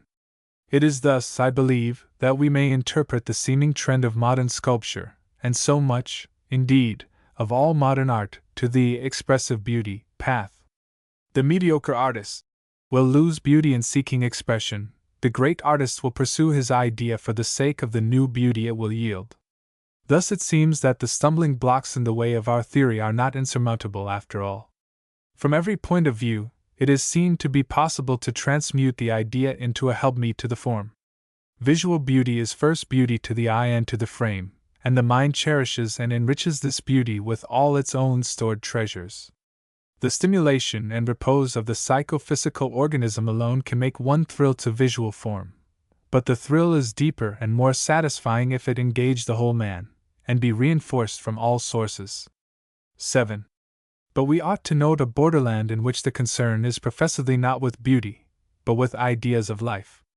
Aristotle's lover of knowledge, who rejoiced to say of a picture, "This is that man," is the inspirer of drawing as opposed to the art of visual form. It is not beauty we seek from the Rembrandt and Dürer of the etchings and woodcuts, from Hogarth, Goya, Klinger, down to Leech and Keane and Du Maurier. It is not beauty, but ideas, information, irony, satire, life philosophy. Where there is a conflict, beauty, as we have defined it, goes to the wall. We may trace, perhaps, the ground of this in the highly increased amount of symbolic, associative power given, and required, in the black and white. Even to understand such a picture demands such an enormous amount of unconscious mental supplementation that it is natural to find the aesthetic center of gravity in that element. The first conditions of the work, that is, determine its trend and aim. The part played by imagination in our vision of an etching is and must be so important, that it is, after all, the imaginative part which outweighs the given. Nor do we desire the given to infringe upon the ideal field. Thus do we understand that for most drawings a background vague and formless is the desideratum. Such a tone is the foil for psychological moments, as they are handled by Goya, for instance, with barbarically magnificent nakedness. On a background which is scarcely indicated, with few strokes, which barely suggest space, He impales like a butterfly the human type, mostly in a moment of folly or wickedness. The least definition of surrounding would blunt his, the artist's, keenness, and make his vehemence absurd. 1. Max Klinger, Mailreview, Zeichnam, 1903, page 42. This theory of the aim of black and white is confirmed by the fact that while a painting is composed for the size in which it is painted, and becomes another picture if reproduced in another measure, the size of drawings is relatively indifferent. Reduced or enlarged, the effect is approximately the same, because what is given to the eye is such a small proportion of the whole experience. The picture is only the cue for a complete structure of ideas. Here is a true case of Anderstreben, that partial alienation from its own limitations, by which the arts are able, not indeed to supply the place of each other, but reciprocally to lend each other new forces. One, it is by its success as representation that the art of the Buren and Needle, Griffelkunst, as Klinger names it, ought first to be judged. This is not saying that it may not also possess beauty of form to a high degree, only that this beauty of form is not its characteristic excellence. 1. Pater, The Renaissance, Essay on Giorgione. In what consists the beauty of visual form? If this question could be answered in a sentence, our whole discussion of the abstract formula for beauty would have been unnecessary. But since we know what the elements of visual form must do to bring about the aesthetic experience, it has been the aim of the preceding pages to show how those elements must be determined and related. The eye, the psychophysical organism, must be favorably stimulated. These, and such colors, combinations, lines as we have described, are fitted to do it. It must be brought to repose. These, and such relations between lines and colors as we have set forth, are fitted to do it, for reasons we have given. It is to the eye and all that waits upon it that the first and the last appeal of fine art must be made, and in so far as the emotion or the idea belonging to a picture or a statue waits upon the eye, in so far does it enter into the characteristic excellence, that is, the beauty of visual form. b. Space composition among the old master's eye. The preceding pages have set forth the concrete facts of visible beauty, and the explanation of our feelings about it. It is also interesting, however, to see how these principles are illustrated and confirmed in the masterpieces of art. A statistical study, undertaken some years ago with the purpose of dealing thus with the hypothesis of substitutional symmetry in pictorial composition, has given abundance of material, which I shall set forth, at otherwise disproportionate length, as to a certain extent illustrative of the methods of such study. It is clear that this is but one of many possible investigations in which the preceding psychological theories may be further illuminated. The text confines itself to pictures, but the functions of the elements of visual form are valid as well for all visual art destined to fill a bounded area. The discussion will then be seen to be only ostensibly limited in its reference. For a picture might always be read space arrangement within a frame. In the original experimental study of space arrangements, the results of which were given at length on page 111, the elements of form in a picture were reduced to size or mass, depth in the third dimension, direction, and interest. Direction was further analyzed into direction of motion or attention, of persons or objects in the picture, an ideal element, that is, and direction of line. For the statistical study, a given picture was then divided in half by an imaginary vertical line, and the elements appearing on each side of this line were set off against each other to see how far they lent themselves to description by substitutional symmetry. Thus, in B. van der Helst's portrait of Paul Potter, the head of the subject is entirely to left of the central line, as also his full face and frontward glance. His easel is right, his body turned sharply to right, and both hands, one holding palette and brushes, are stretched down to right. Thus the greater mass is to the left, and the general direction of line is to the right. Elements of interest in the head, left, in implements, right. This may be schematized in the equation LTM plus I, sad face RTI, plus L. Peter de Hooch, The Card Players, in Buckingham Palace, portrays a group completely on the right of the central line, all facing into the table between them. Directly behind them is a high light window, screened, and high on the wall to the extreme right are a picture and hanging cloaks. all goes to emphasize the height, mass, and interest of the right side. On the left, which is otherwise empty, is a door half the height of the window, giving on a brightly lighted courtyard, from which is entering a woman, also in light clothing. The light streams in diagonally across the floor. Thus, with all the weight on the right, the effect of this deep vista on the left and of its brightness is to give a complete balance, while the suggestion of line from doorway and light makes, together with the central figure, a roughly outlined V, which serves to bind together all the elements. Equation LTV plus I, sad face RTM plus I. The 1,000 pictures on which the study was based were classified for convenience into groups: religious, portrait, genre, and landscape. It was found on analysis that the functions of the elements came out clearly, somewhat as follows. 1,000 reproductions of old masters from F. Bruckmann's Klassischer Bilderschatz, Munich, omitting frescoes and pictures of which less than the whole was given. Of the religious pictures, only the Madonnas enthroned and other altarpieces are considered at this point as presenting a simple type, in which it is easy to show the variations from symmetry. In all these pictures the balance comes in between the interest in the infant Christ, sometimes together with direction of attention to him, on one side, and other elements on the other. When the first side is especially heavy, the number of opposing elements increases, and especially takes the form of vista and line, which have been experimentally found to be powerful in attracting attention. Where there are no surrounding worshippers, we notice remarkable frequency in the use of vista and line, and in general, balance is brought about through the disposition of form rather than of interests.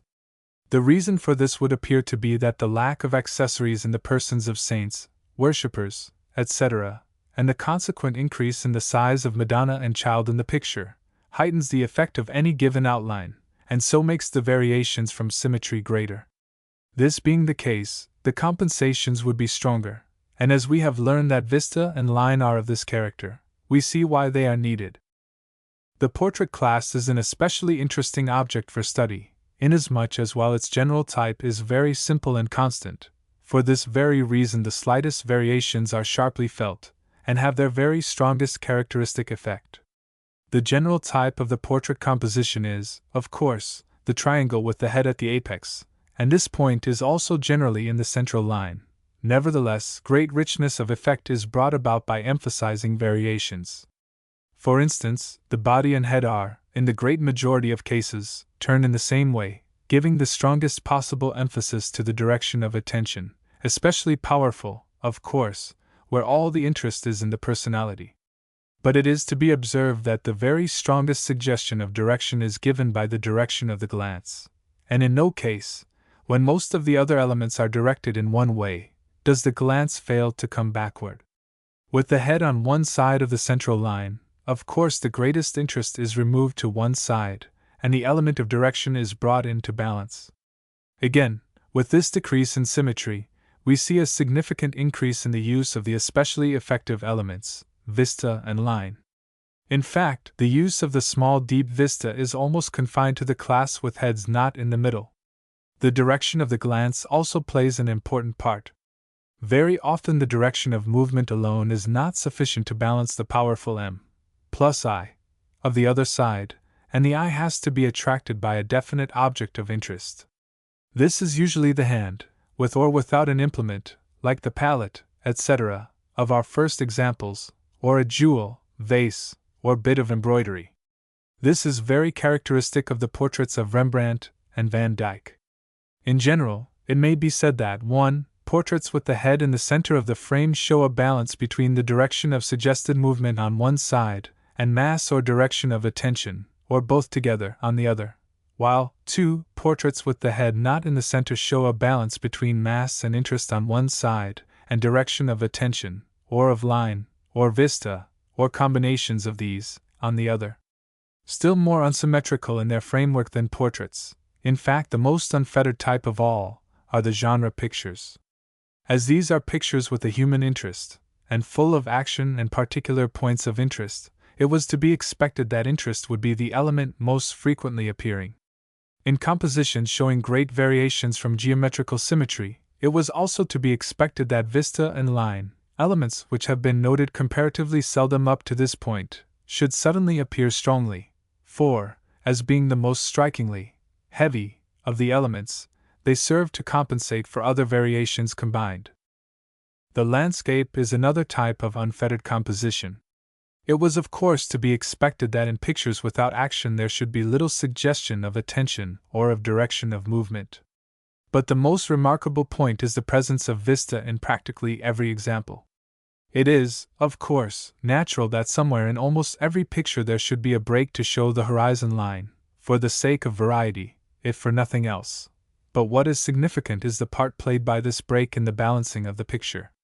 In about 2/3 of the examples the vista is enclosed by lines, or masses, and when near the center, as being at the same time the heaviest part of the picture, it serves as a fulcrum or center to bind the parts, always harder to bring together than in the other types of pictures, into a close unity.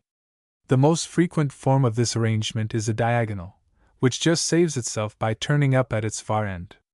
Thus the mass, and hence usually the special interest of the picture, is on the one side, on the other the vista and the sloping line of the diagonal.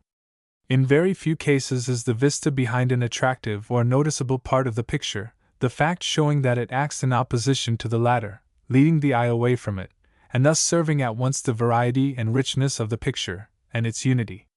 A complete diagonal would have line and vista both working at the extreme outer edge of the picture, and thus too strongly, unless, indeed, balanced by very striking elements near the outer edge. This function of the vista as a unifying element is of interest in connection with the theory of Hildebrand, one that the landscape should have a narrow foreground and wide background, since that is most in conformity with our experience. He adduces Titian's Sacred and Profane Love as an example. But of the general principle it may be said that not the reproduction of nature, but the production of beauty, is the aim of composition, and that this aim is best reached by focusing the eye by a narrow background, i.e. vista. No matter how much it wanders, it returns to that central spot and is held there, keeping hold on all the other elements. Of Hildebrand's example it may be said that the pyramidal composition, with the dark and tall tree in the center, effectually accomplishes the binding together of the two figures, so that a vista is not needed. A wide background without that tree would leave them rather disjointed. 1 opposite, page 55. In general, it may be said that balance in landscape is effected between mass and interest on one side and vista and line on the other, and that union is given especially by the use of vista. 2. The experimental treatment of the isolated elements detected the particular function of each in distributing attention in the field of view. But while all are possibly operative in a given picture, some are given, as we have seen, much more importance than others, and in pictures of different types different elements predominate. In those classes with a general symmetrical framework, such as the altar and Madonna pieces, the elements of interest and direction of attention determine the balance, for they appear as variations in a symmetry which has already, so to speak, disposed of mass and line. They give what action there is, and where they are very strongly operative, they are opposed by salient lines and deep vistas, which act more strongly on the attention than does mass. Interest keeps its predominance throughout the types, except in the portraits, where the head is usually in the central line. But even among the portraits it has a respectable representation, as jewels, embroideries, beautiful hands, etc., count largely too in composition.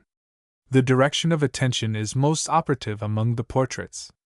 Since these pictures represent no action, it must be given by those elements which move and distribute the attention, in accordance with which principle we find line also unusually influential. As remarked above, altarpieces and Madonna pictures, also largely without action, depend largely for it on the direction of attention. The vista, as said above, rivets and confines the attention. We can, therefore, understand how it is that in the genre pictures it appears very numerous. The active character of these pictures naturally requires to be modified, and the vista introduces a powerful balancing element, which is yet quiet, or, it might be said, inasmuch as energy is certainly expended in plunging down the third dimension, the vista introduces an element of action of counterbalancing character. In the landscape it introduces the principal element of variety. It is always to be found in those parts of the picture which are opposed to other powerful elements, and the heavier the other side, the deeper the vista. Also in pictures with two groups it serves as a kind of fulcrum, or unifying element, inasmuch as it rivets the attention between the two detached sides. The direction of suggestion by means of the indication of a line, quite naturally, is more frequent in the Madonna picture and portrait classes.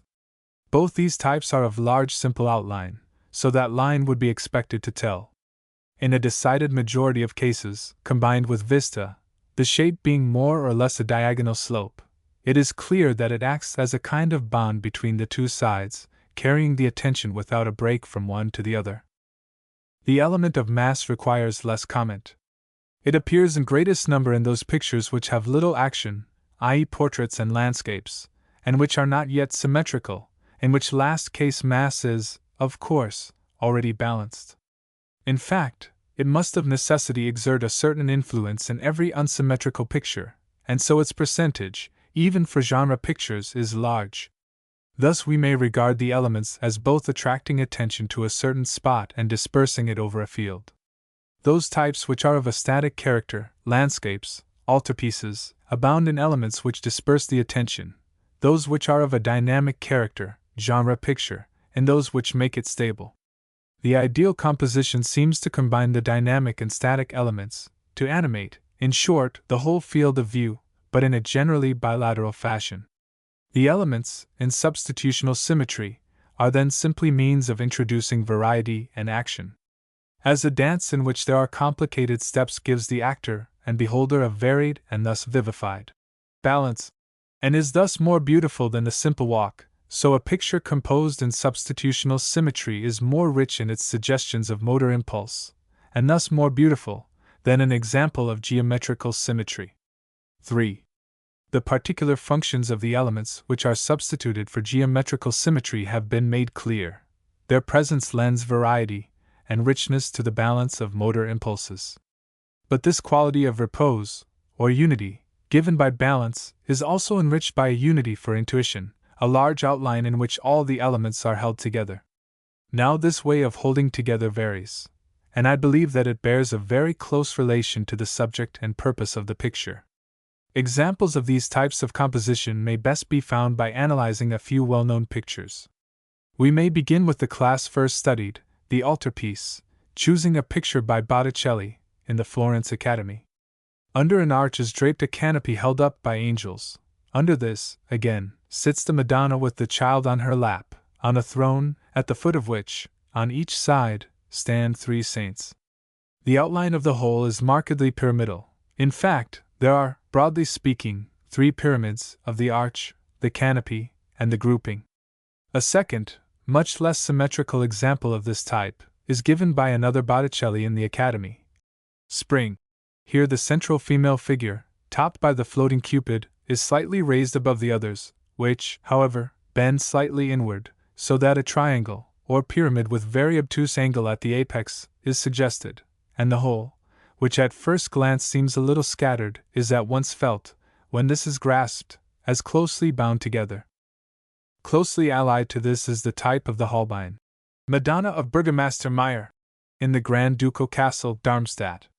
It is true that the same pyramid is given by the head of the Madonna against the shell-like background, and her spreading cloak which envelopes the kneeling donors. But still more salient is the diamond form given by the descending rows of these worshipping figures, especially against the dark background of the Madonna's dress.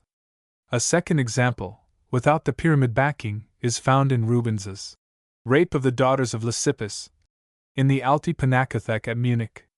Here the diamond shape formed by the horses and struggling figures is most remarkable, an effect of lightness which will be discussed later in interpreting the types.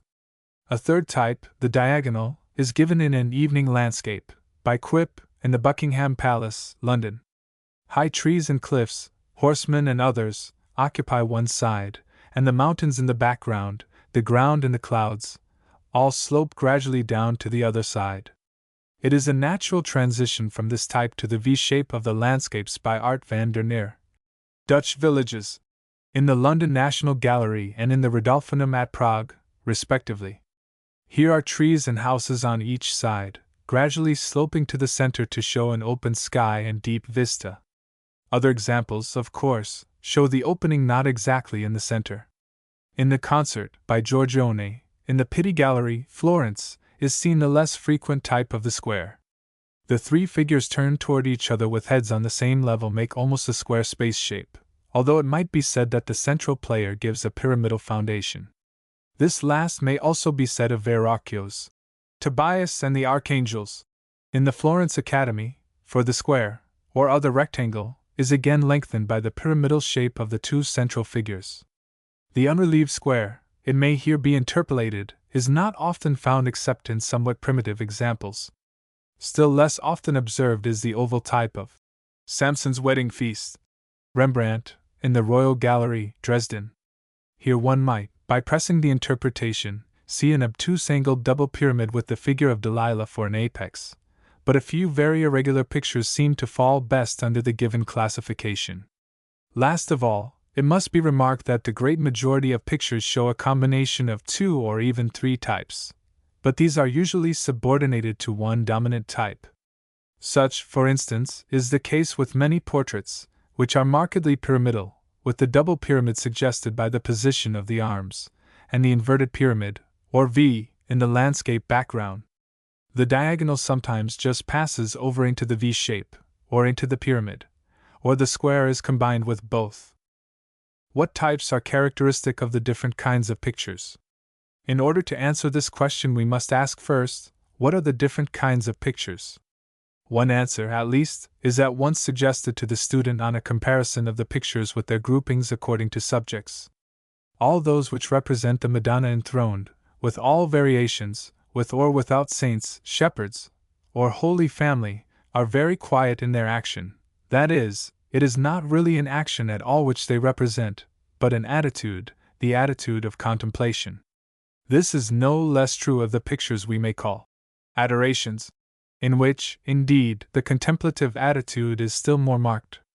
On the other hand, such pictures as the Descents, the Annunciations, and very many of the miscellaneous religious, allegorical, and genre pictures portray a definite action or event. Now, the pyramid type is characteristic of the contemplative pictures in a much higher degree. A class which might be supposed to suggest the same treatment in composition is that of the portraits, absolute lack of action being the rule. And we find, indeed, that no single type is represented within it except the pyramid and double pyramid, with 86% of the former. Thus it is evident that for the type of picture which expresses the highest degree of quietude, contemplation, concentration, the pyramid is the characteristic type of composition. Among the so-called active pictures, the diagonal and V-shaped types are most numerous. The landscape picture presents a somewhat different problem. It cannot be described as either active or passive, inasmuch as it does not express either an attitude or an event. There is no definite idea to be set forth, no point of concentration, as with the altarpieces and the portraits, for instance, and yet a unity is demanded. An examination of the proportions of the types shows at once the characteristic type to be here also the diagonal and V-shaped. It is now necessary to ask what must be the interpretation of the use of these types of composition. Must we consider the pyramid the expression of passivity, the diagonal or V-shape of activity? But the greatly predominating use of the second for landscapes would remain unexplained, for at least nothing can be more reposeful than the latter. It may aid the solution of the problem to remember that the composition taken as a whole has to meet the demand for unity, at the same time that it allows free play to the natural expression of the subject. The altarpiece has to bring about a concentration of attention to express or induce a feeling of reverence. This is evidently accomplished by the suggestion of the converging lines to the fixation of the high point in the picture, the small area occupied by the Madonna and Child, and by the subordination of the free play of other elements. The contrast between the broad base and the apex gives a feeling of solidity, of repose, and it seems not unreasonable to suppose that the tendency to rest the eyes above the center of the picture directly induces the associated mood of reverence or worship. Thus the pyramidal form serves two ends, primarily that of giving unity, and secondarily, by the peculiarity of its shape, that of inducing the feeling tone appropriate to the subject of the picture. Applying this principle to the so-called active pictures, we see that the natural movement of attention between the different actors in the picture must be allowed for, while yet unity is secured. And it is clear that the diagonal type is just fitted for this. The attention sweeps down from the high side to the low, from which it returns through some backward suggestion of lines or interest in the objects of the high side. Action and reaction, movement and return of attention, is inevitable under the conditions of this type, and this it is which allows the free play, which, indeed, constitutes and expresses the activity belonging to the subject, just as the fixation of the pyramid constitutes the quietude of the religious picture. Thus it is that the diagonal composition is particularly suited to portray scenes of grandeur, and to induce a feeling of awe in the spectator, because only here can the eye rove in one large sweep from side to side of the picture, recalled by the mass and interest of the side from which it moves. The swing of the pendulum is here widest, so to speak, and all the feeling tones which belong to wide, free movement are called into play. If, at the same time, the element of the deep vista is introduced, we have the extreme of concentration combined with the extreme of movement, and the result is a picture in the grand style, comparable to high tragedy, in which all the feeling tones which wait on motor impulses are, as it were, while yet in the same reciprocal relation, tuned to the highest pitch. Such a picture is the Finding of the Ring, Paris Bourdon, in the Venice Academy. All the mass and the interest and the suggestion of the downward lines and of the magnificent perspective toward the left, and the effect of the whole space composition is of superb largeness of life and feeling. Compare Titian's Presentation of the Virgin. Also the two great compositions by Veronese, Martyrdom of St. Mark, etc., in the Doge's Palace, Venice, and Esther before Ahasuerus, in the Uffizi, Florence. In these last two, the mass, direction of interest, movement, and attention are toward the left, while all the lines tend diagonally to the right, where a vista is also suggested, the diagonal making a V just at the end. Here, too, the effect is of magnificence and vigor. If, then, the pyramid belongs to contemplation, the diagonal to action, what can be said of landscape? It is without action, it is true, and yet does not express that positive quality, that will not to act, of the rapt contemplation.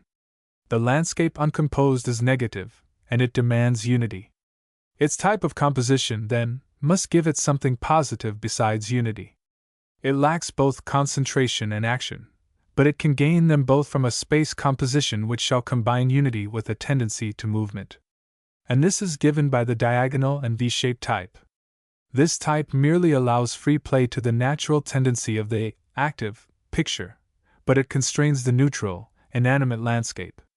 The shape itself imparts motion to the picture, the sweep of line, the concentration of the vista, the unifying power of the inverted triangle between two masses, act, as it were, externally to the suggestion of the object itself. There is always enough quiet in a landscape, the overwhelming suggestion of the horizontal suffices for that. It is movement that is needed for richness of effect, and, as I have shown, no type imparts the feeling of movement so strongly as the diagonal and V-shaped type of composition. Landscapes need energy to produce stimulation, not repression, and so the diagonal type is proportionately more numerous. The rigid square is found only at an early stage in the development of composition. Moreover, all the examples are story pictures, for the most part scenes from the lives of the saints, etc. Many of them are double center square, that is, with a slight break in the middle, the grouping purely logical, to bring out the relations of the characters. Thus, in the Dream of Saint Martin, Simone Martini, a fresco at Assisi, the saint lies straight across the picture with his head in one corner. Behind him on one side stand the Christ and angels, grouped closely together, their heads on the same level. These are all, of course, in one sense symmetrical, in the weight of interest, at least, but they are completely amorphous from an aesthetic point of view. The forms, that is, do not count at all, only the meanings. The story is told by a clear separation of the parts, and as, in most stories, there are two principal actors, it merely happens that they fall into the two sides of the picture. On the other hand, A rigid geometrical symmetry is also characteristic of early composition, and these two facts seem to contradict each other. But it is to be noted, first, that the rigid geometrical symmetry belongs only to the Madonna enthroned and general adoration pieces, and secondly, that this very rigidity of symmetry in details can coexist with variations which destroy balance. Thus, in a Madonna enthroned of Giotto, where absolute symmetry in detail is kept, the child sits far out on the right knee of the Madonna. It would seem that the symmetry of these early pictures was not dictated by a conscious demand for symmetrical arrangement, or rather for real balance, else such failures would hardly occur. The presence of geometrical symmetry is more easily explained as the product, in large part, of technical conditions, of the fact that these pictures were painted as altarpieces to fill a space definitely symmetrical in character, often, indeed, with architectural elements intruding into it. We may even connect the Madonna pictures with the temple images of the classic period, to explain why it was natural to paint the object of worship seated exactly facing the worshipper. Thus we may separate the two classes of pictures, the one giving an object of worship, and thus taking naturally, as has been said, the pyramidal, symmetrical shape, and being molded to symmetry by all other suggestions of technique, the other aiming at nothing except logical clearness. This antithesis of the symbol and the story has a most interesting parallel in the two great classes of primitive art, the one symbolic, merely suggestive, shaped by the space it had to fill, and so degenerating into the slavishly symmetrical, the other descriptive, storytelling, and without a trace of space composition. On neither side is there evidence of direct aesthetic feeling. Only in the course of artistic development do we find the rigid, yet often unbalanced, symmetry relaxing into a free substitutional symmetry, and the formless narrative crystallizing into a really unified and balanced space form. The two antitheses approach each other in the balance of the masterpieces of civilized art, in which, for the first time, a real feeling for space composition makes itself felt. V. The beauty of music. V. The beauty of music. There is a story, in Max Muller's amusing reminiscences, of how Mendelssohn and David once played, in his hearing, Beethoven's later sonatas for piano and violin, and of how they shrugged their shoulders, and opined the old man had not been quite himself when he wrote them. In the history of music it seems to be a rule almost without exceptions, that the works of genius are greeted with contumely. The same is no doubt true, though to a much less degree, of other arts, but in music it seems that the critics proposed also excellent reasons for their vehemence. And it is instructive to observe that the objections, and the reasons for the objections, recur, after the original object of wrath has passed into acceptance, nay, into dominance of the musical world. One may also descry one basic controversy running through all these utterances, even when not explicitly set forth. It was made a reproach to Beethoven, as it has been made a reproach to Richard Strauss, that he sacrificed the beauty of form to expression, and it was rejoined, perhaps less in the old time than now, that expression was itself the end and meaning of music. Now the works of genius, as we have seen, after all take care of themselves. But it is of greatest significance for the theory of music, as of all art, that in the circle of the years, the same contrasting views, grown to ever sharper opposition, still greet the appearance of new work. It was with Wagner, as all the world knows, that the question came first to complete formulation. His invention of the music drama rested on his famous theory of music as the heightened medium of expression, glorified speech, which accordingly demands freedom to follow all the varying nuances of feeling and emotion. Music has always been called the language of the emotions, but Wagner based his views not only on the popular notion, but on the metaphysical theories of Schopenhauer, in particular, on the view that music is the objectification of the will. Herbert Spencer followed with the thesis that music has its essential source in the cadences of emotional speech. In opposition primarily to Wagner, the so-called formalists were represented by Hans Lick, who wrote his well-known The Beautiful in Music, to show that though music has a limited capacity of expression, its aim is formal or logical perfection alone. The expressionist school could not contradict the undoubted fact that chords and intervals which are harmonious show certain definite physical and mathematical relationships, that, in other words, our musical preferences appear to be closely related to, if not determined by, these relationships. Thus each school seemed to be backed by science. The emotional speech theory has been held in a vague way, indeed, by most of those theorists whose natural conservatism would have drawn them in the other direction, and is doubtless responsible for the attempts at mediation, first made by Ambrose, and now met in almost all musical literature. Music may be, and is, expressive, it is said, so long as each detail allows itself to be entirely derived from and justified by the mere formal element. The center of gravity lies in the formal relations. The boundaries of music and poetry. To this, after all, Hanslick himself might subscribe. Other writers seek to balance form and expression, insisting on the dual nature of music, while resting ultimately on the emotional speech theory. The most universal composers, recognizing the interdependence of the two elements, produce the highest type of pure music, music in which beauty is based upon expression, and expression transfigured by beauty. 1. D. G. Mason, From Grieg to Brahms, 1902, page 30. This usual type of reconciliation, however, is a perfectly mechanical binding together of two possibly conflicting aesthetic demands. The question is of the essential nature of music, not whether music may be, but whether it must be, expressive, not whether it has expressive power, but whether it is, in its essence, expression, a question which is only obscured by insisting on the interdependence of the two elements. If music has its essential source in the cadences of speech, then it must develop and must be judged accordingly. Herbert Spencer is perfectly logical in saying, "It may be shown that music is but an idealization of the natural language of emotion, and that, consequently, music must be good or bad according as it conforms to the laws of this natural language." But what, then, of music which, according to Ambrose, is justified by its formal relations? Is music good because it is very expressive, and bad because it is too little expressive? Or is its goodness and badness independent of its expressiveness? Such a question is not to be answered by recognizing two kinds of goodness. Only by an attempt to decide the fundamental nature of the musical experience, and an adjustment of the other factors in strict subordination to it, can the general principle be settled. On Education, page 41. The excuse for this artificial yoking together of two opposing principles is apparent when it is seen that form and expression are taken as addressing themselves to two different mental faculties.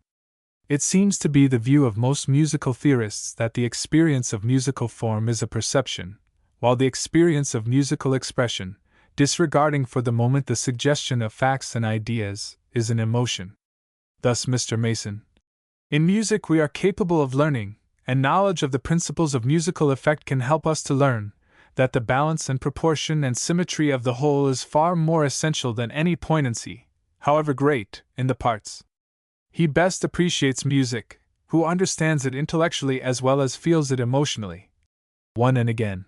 We feel in the music of Haydn its lack of emotional depth, and its lack of intellectual subtlety. Opposite, page 6. It is just this contrast and parallelism of structure as balance, proportion, symmetry, addressed to the mind, with expression as emotional content, that a true view of the aesthetic experience would lead us to challenge.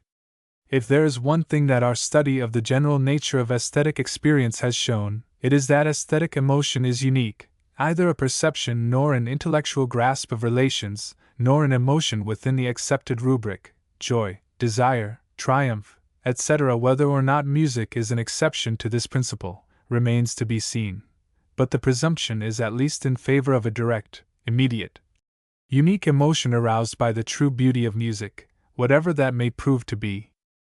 With a great literature in the form of special studies, we must yet, on the whole, admit that we possess no general formula in the philosophy or psychology of music which covers the whole ground.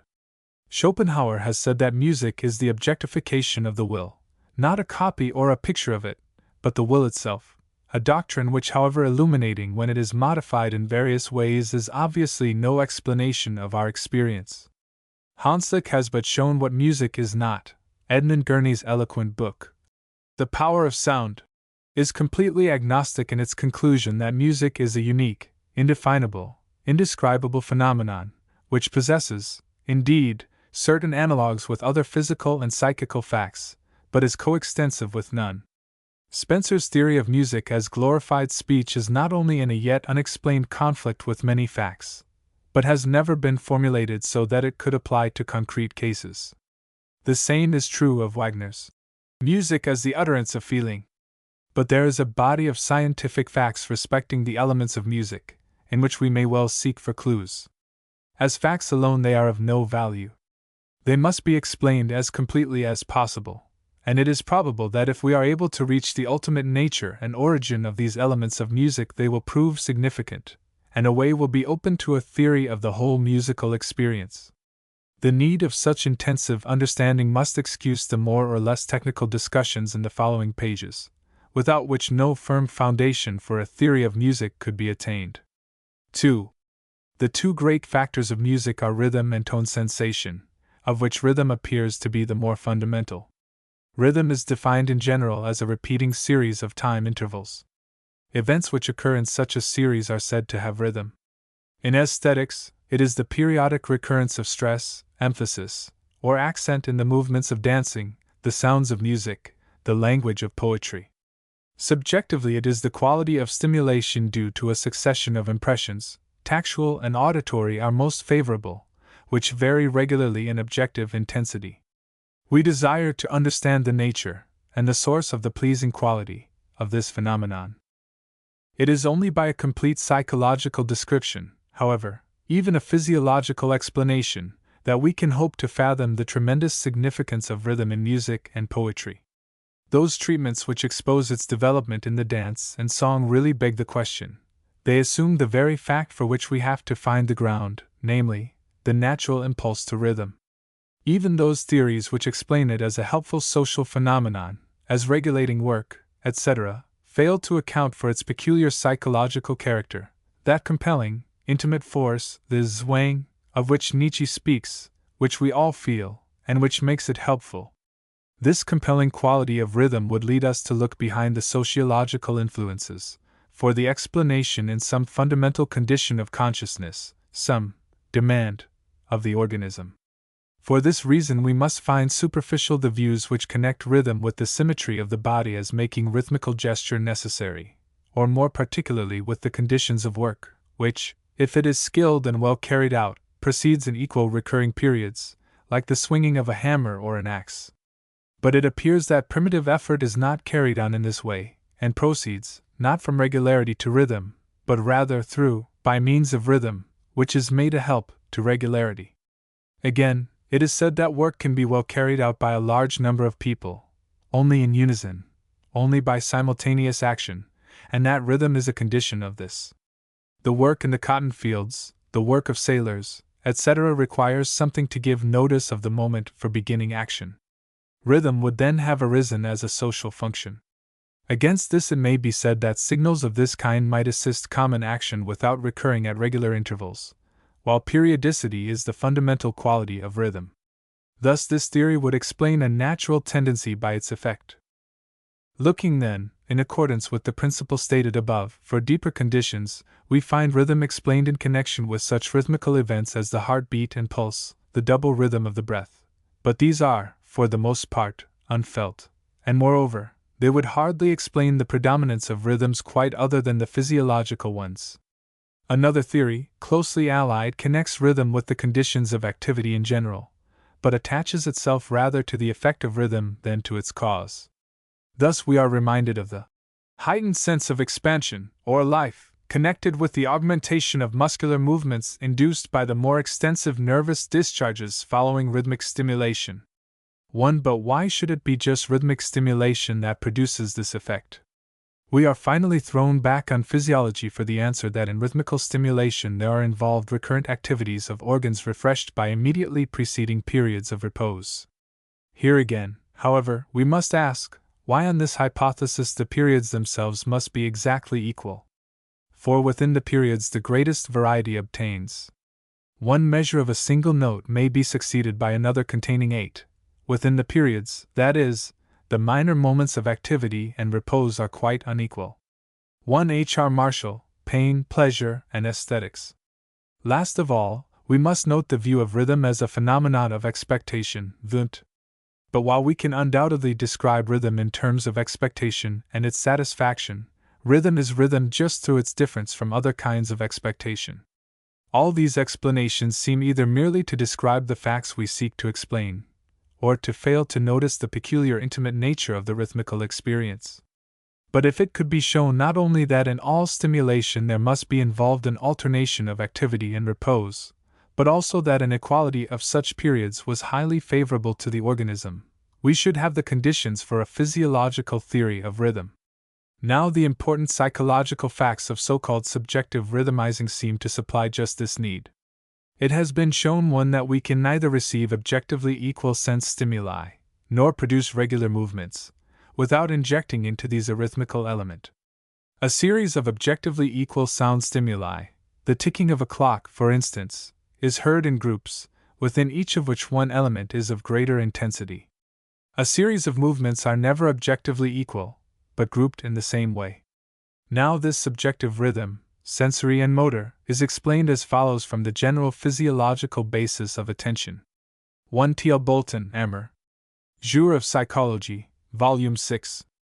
The classical historical study of theories of rhythm remains that of Meumann, Phil. Studien, Volume 10. Attention itself is ultimately a motor phenomenon. Thus, the sensory aspect of attention is vividness, and vividness is explained physiologically as a brain state of readiness for motor discharge. 1 In the case of a visual stimulus, for instance, a state of readiness to carry out movements of adjustment to the object. In short, the motor path is open. Now attention, or vividness, is found to fluctuate periodically, so that in a series of objectively equal stimuli, certain ones, regularly recurring, would be more vividly sensed. This is exemplified in the well-known facts of the fluctuation of the threshold of sensation, of the so-called retinal rivalry, and of the subjective rhythmizing of auditory stimuli, already mentioned. There is a natural rhythm of vividness. Here, therefore, in the very conditions of consciousness itself, we have the conditions of rhythm too. The case of subjective motor rhythm would be still clearer, since vividness is only the psychical side of readiness for motor discharge. In other words, increased readiness for motor discharge occurs periodically, giving motor rhythm. 1 Münsterberg, Grunzig D. Psychology, 1902. Page 525.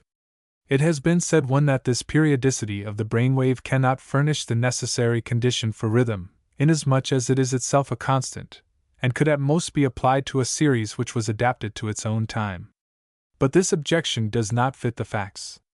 The brainwave, or vividness, or attention period, is not a constant, but attaches itself to the contents of consciousness. In other words, it does not function without material.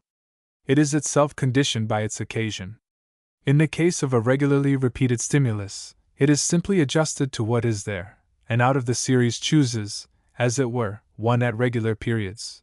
2. 1 J.B. Minor. Motor, Visual, and Applied Rhythms. Psychology Rev. Mon Supply, No. 21. 2 facts, too technical for reproduction here, quoted by R. H. Stetson, Harvard Psychology Studies, Volume 1, 1902, from Cleghorn's and Hofbauer's experiments seem to be in harmony with this view. Closely connected with these facts, perhaps only a somewhat different aspect of them, is the phenomenon of motor mechanization. Any movement repeated tends to become a circular reaction, as it is called, that is, the end of one repetition serves as a cue for the beginning of the next. Now, in regularly recurring stimuli, giving rise, as will be later shown, to motor reactions, which are differentiated through the natural periodicity of the attention, physiologically the tendency to motor discharge, we have the best condition for this mechanization. In other words, a rhythmical grouping once set up naturally tends to persist. The organism prepares itself for shocks at definite times, and shocks coming at those times are pleasant because they fulfill a need. Moreover, every further stimulus reinforces the original activity, so that rhythmical grouping tends not only to persist, but to grow more distinct, as, indeed, all the facts of introspection show. All this, however, is true of the repetition of objectively equal stimuli. It shows how an impulse to rhythm would arise and persist subjectively, but does not of itself explain the pleasure and the experience of objective rhythm. It may be said in general, however, that changes which would occur naturally in an objectively undifferentiated content give direct pleasure when they are artificially introduced, when, that is, the natural disposition is satisfied. This we have seen to be true in the of color contrast, and it is perhaps even more valid in the realm of motor activity. Whatever in sense stimulation gives the condition for, helps, furthers, enhances the natural function, is felt both as pleasing and as furthering the particular activity in question. Now, the objective stress in rhythm is but emphasis on a stress that would be in any case to some degree subjectively supplied.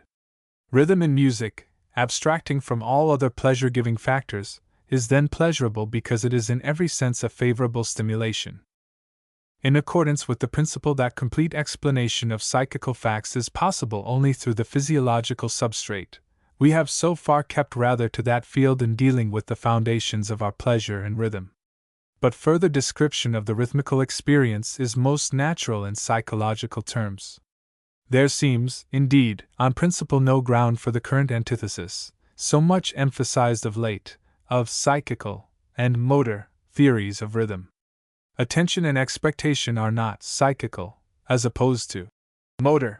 Granting, as no doubt most psychologists would grant, that attention is the psychical analog of the physiological tendency to motor discharge, then a motor automatism of which one is fully conscious could be described as expectation and its satisfaction. Indeed, the impossibility of a sharp distinction between ideas of movement and movement sensations confirms this view. When expectation has reference to an experience with a movement element in it, the expectation itself contains movement sensations of the kind in question. One to say, then, that rhythm is expectation based on the natural functioning of the attention period, is simply to clothe our physiological explanation in terms of psychological description. The usual motor theory is merely one which neglects the primary disposition to rhythm through attention variations, in favor of the sensations of muscular tension, kinesthetic sensations, which arise in rhythm, but do not cause it. To say that the impression of rhythm arises only in kinesthetic sensations begs the question in the way previously noted. Undoubtedly, the period once established, the rhythmic group is held together, felt as a unit, by means of the coordinated movement sensations. But the main problem, the possibility of this first establishment, is not solved by such a motor theory. In other words, the attention theory is the real motor theory. 1 C.M. Hitchcock. The Psychology of Expectation. Psychology Rev. Mon Supply, No. 20. Expectation is the set of the attention. Automatism is the set of the motor centers. Now, as attention is parallel to the condition of the motor centers, we are able to equate expectation and automatic movement. Rhythm is literally embodied expectation, fulfilled. It is therefore easily to be understood that whatever other emotions connect themselves with satisfied expectation are at their ideal poignance in the case of rhythm. It is from this point of view that we must understand the helpfulness of rhythm in work. That all definite stimulus, and especially sound stimulus, rhythmical or not, sets up a diffusive wave of energy, increasing blood circulation, dynamogenic phenomena, etc., is another matter, which has later to be discussed. But the essential is that this additional stimulus is rhythmical, and therefore a reinforcement of the nervous activity, and therefore a lightening and favorable condition of work itself. So it is, too, that we can understand the tremendous influence of rhythm just among primitive peoples, and those of a low degree of culture. Work is hard for savages, not because bodily effort is hard, but because the necessary concentration of attention is for them almost impossible, and the more, that in work they are unskilled, and without good tools, so that generally every movement has to be especially attended to. Now rhythm in work is especially directed to lighten that effort which they feel as hardest. It rests, renews, and frees the attention. Rhythm is helpful not primarily because it enables many to work together by making efforts simultaneous, but rhythm rests and encourages the individual, and working together is most naturally carried out in rhythm. To this explanation all the other facts of life enhancement, etc., can be attached. Rhythm is undoubtedly favorable stimulation. Can it be brought under the full aesthetic formula of favorable stimulation with repose? A rhythm once established has both retrospective and prospective reference. It looks before and after, it binds together the first and the last moments of activity, and can therefore truly be said to return upon itself, so as to give a sense of equilibrium and repose. But when we turn from the fundamental facts of simple rhythm to the phenomena of art, we find straightway many other problems. It is safe to say that no single phrase of music or line of poetry is without variation, more, that a rhythm without variation would be highly disagreeable. How must we understand these facts? It is impossible within the natural limitations of this chapter to do more than glance at a few of them. First of all, then, the most striking thing about the rhythmical experience is that the period, or group, is felt as a unit. Of the number and relation of individual beats constituting a rhythmical sequence, there is no awareness whatever on the part of the aesthetic subject. Even the quality of the organic units may lapse from distinct consciousness, and only a feeling of the form of the whole sequence remains. One yet the slightest deviation from its form is remarked. Secondly, every variation creates not only a change in its own unit, but a wave of disturbance all along the line. Also, every variation from the type indicates a point of accentual stress. The syncopated measure, for instance, is always strongly accented. All these facts would seem to be connected with the view of the importance of movement sensations in building up the group feeling. The end of each rhythm period gives the cue for the beginning of the next, and the muscle tensions are coordinated within each group, so that each group is really continuous, and would naturally be felt as one, but being automatic, would not be perceived in its separate elements. On the other hand, it is just automatic reaction, a deviation from which is felt most strongly. The syncopated measure has to maintain itself against pressure, as it were, and thus by making its presence in consciousness felt more strongly, it emphasizes the fundamental rhythm form. 1R. McDougall. The Structure of Simple Rhythm Forms. Harv. Psychology Studies, Volume 1, page 332.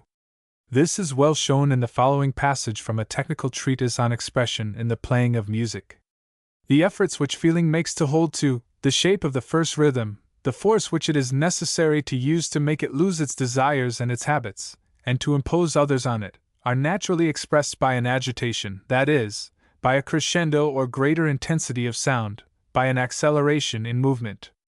If a purely technical expression may be pardoned here, it could be said that the motor image, that is, the coordinated muscular tensions which make the group feeling of the fundamental rhythm, is always latent, and becomes conscious whenever anything conflicts with it. Thus it is that we can understand the tremendous rhythmical consciousness in that music which seems most to contradict the fundamental rhythm, as in Negro melodies, and ragtime generally, and in general, the livening effect of variation. The motor tension this set becomes felt the moment there is objective interference, just as we feel the rhythm of our going downstairs only when we fail to get the sensation we expect. 1M. Lussy, Trait de l'expression musicale, Paris, 1874, page 7. 2. Gestaltsqualitat, literally form quality. This principle of the motor image is of tremendous significance, as we shall see, for the whole theory of music. Let it be sufficient to note here that expression, in the form of Gestaltsqualitat, or motor image, is, as a principle, sufficient for the explanation of the most important factors in the experience of rhythm. 3. But we have dwelt too long on the general characteristics.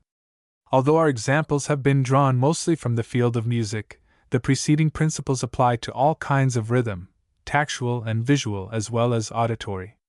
It is time to show why the rhythm out of all comparison the strongest, most compelling, most full of emotional quality, is the rhythm of music. It has long been known that there is a specially close connection between sounds and motor innervations. All sorts of sensorial stimuli produce reflex contractions, but the auditory, apparently, to a much higher degree. Animals are excited to all sorts of outbreaks by noise. Children are less alarmed by visual than by auditory impressions. The fact that we dance to sound rather than to the waving of a baton, or rhythmical flashes of light, for instance, the fact that this second proposition is felt at once to be absurd, shows how intimately the two are bound together. The irresistible effects of dance, martial music, etc., are trite commonplaces, and I shall therefore not heap up instances which can be supplied by every reader from his own experience. Now, all this is not hard to understand biologically. The eye mediated the information of what was far enough away to be fled from, or prepared for, the ear what was likely to be nearer, unseen, and so more ominous. As more ominous, it would have to be responded to in action more quickly. So that if any sense was to be in especially close connection with the motor centers, it would naturally be hearing. The development of the auditory functions points to the same close connection of sound and movement. Sounds affect us as tone, and as impulse. The primitive sensation was one of impulse alone, mediated by the shake organs. These shake organs at first only gave information about the attitude and movements of the body, and were connected with motor centers so as to be able to re-establish equilibrium by means of reflexes. The original shake organ developed into the organs of hearing and of equilibrium, that is, the cochlea and the semicircular canals respectively, but these were still side by side in the inner ear, and the close connection with the motor centers was not lost. Anatomically, the auditory nerve not only goes to those parts of the brain whence the motor innervation emanates, and to the reflex centers in the cerebellum, but passes close by the vagus or pneumogastric nerve, which rules the heart and the vasomotor functions. We have then multiplied reasons for the singular effect of sound on motor reactions, and on the other organic functions which have so much to do with feeling and emotion. Every sound stimulus is then much more than sound sensation. It causes reflex contractions in the whole muscular system. It sets up some sort of cardiac and vascular excitation. This reaction is in general in the direction of increased amplitude of respiration, but diminution of the pulse, depending on a peripheral vasoconstriction.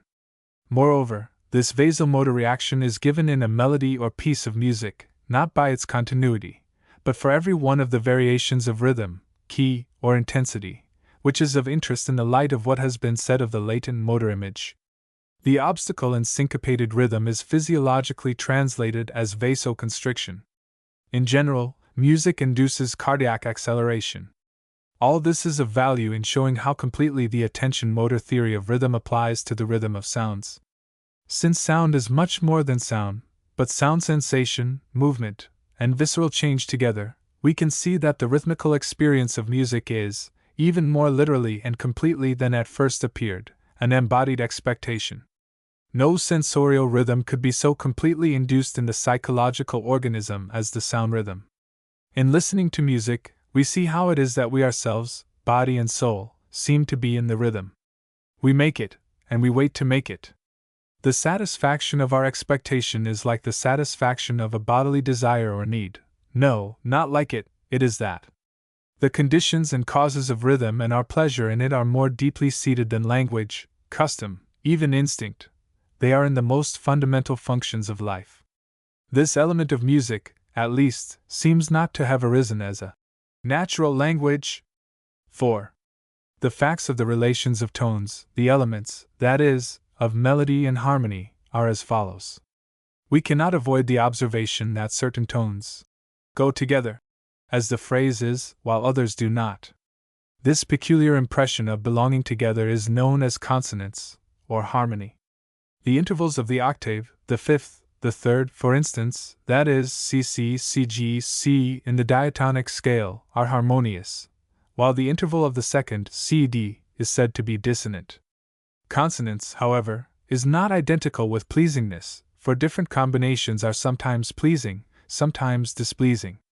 In the history of music we know that the octave was to the Greeks the most pleasing combination, to medieval musicians the fifth, while to us, the third, which was once a forbidden chord, is perhaps most delightful. Yet we should never doubt that the octave is the most consonant, the fifth and the third the lesser consonant of combinations. We see, thus, that consonance, whatever its nature, is independent of history, and we must seek for its explanation in the nature of the auditory process. Various theories have been proposed. That of Helmholtz has held the field so long that, although weighty objections have been raised to it, it must still be treated with respect. In introducing it, a short review of the familiar facts of the physics and physiology of hearing may not be out of place. The vibration rates per second of the vibrating bodies, strings, steel rods, etc., which produce those musical tones which are consonant, are in definite and small mathematical ratios to each other. Thus the rates of CC are as 1:2, of CGC, as 2:3, for 5. In general, the simpler the fraction, the greater the consonance. But no sonorous body vibrates in one single rate. A taut string vibrates as a whole, which gives its fundamental tone, but also in halves, in fourths, etc., each giving out a weaker partial tone, in harmony with the fundamental. And according to the different ways in which a sonorous body divides, that is, according to the different combination of partial tones peculiar to it, is its especial quality of tone, or timbre.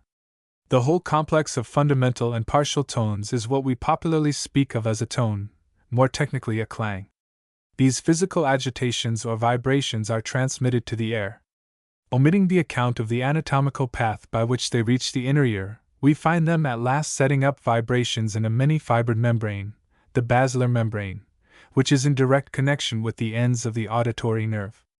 It is supposed that to every possible rate of vibration, that is, every possible tone, or partial tone, there corresponds a fiber of the basilar membrane fitted by its length to vibrate synchronously with the original wave elements. The complex wave is thus analyzed into its constituents.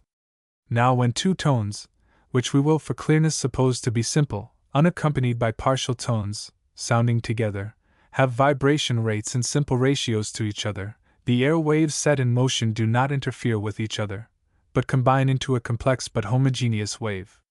If they have to each other a complicated ratio, such as 500 to 504, the air waves will not only not coalesce, but 4 times in the second the through of one wave will meet the crest of the other, thus making the algebraic sum 0, and producing the sensation of a momentary stoppage of the sound.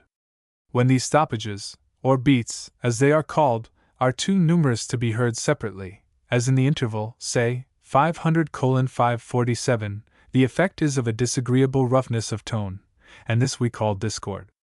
In other words, any tones which do not produce beats are harmonious, or harmony is the absence of discord. In the words of Helmholtz, one consonance is a continuous, dissonance and intermittent, tone sensation. 1 Lair vd Tonumfinden, page 370, in 4th edition. Aside from the fact that consonance, as a psychological fact, seems positive, while this determination is negative, two very important facts can be set up in opposition. As a result of experimental investigation, we know that the impression of consonance can accompany the intermittent or rough sound sensations we know as beating tones, and conversely, tones can be dissonant when the possibility of beats is removed.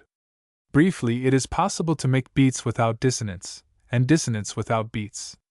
The other explanation makes consonance due to the identity of partial tones. When two tones have one or more partial tones in common, they are said to be related. The amount of identity gives the degree of relationship. Physiologically, one or more basilar membrane fibers are excited by both, and this fact gives the positive feeling of relationship, or consonance.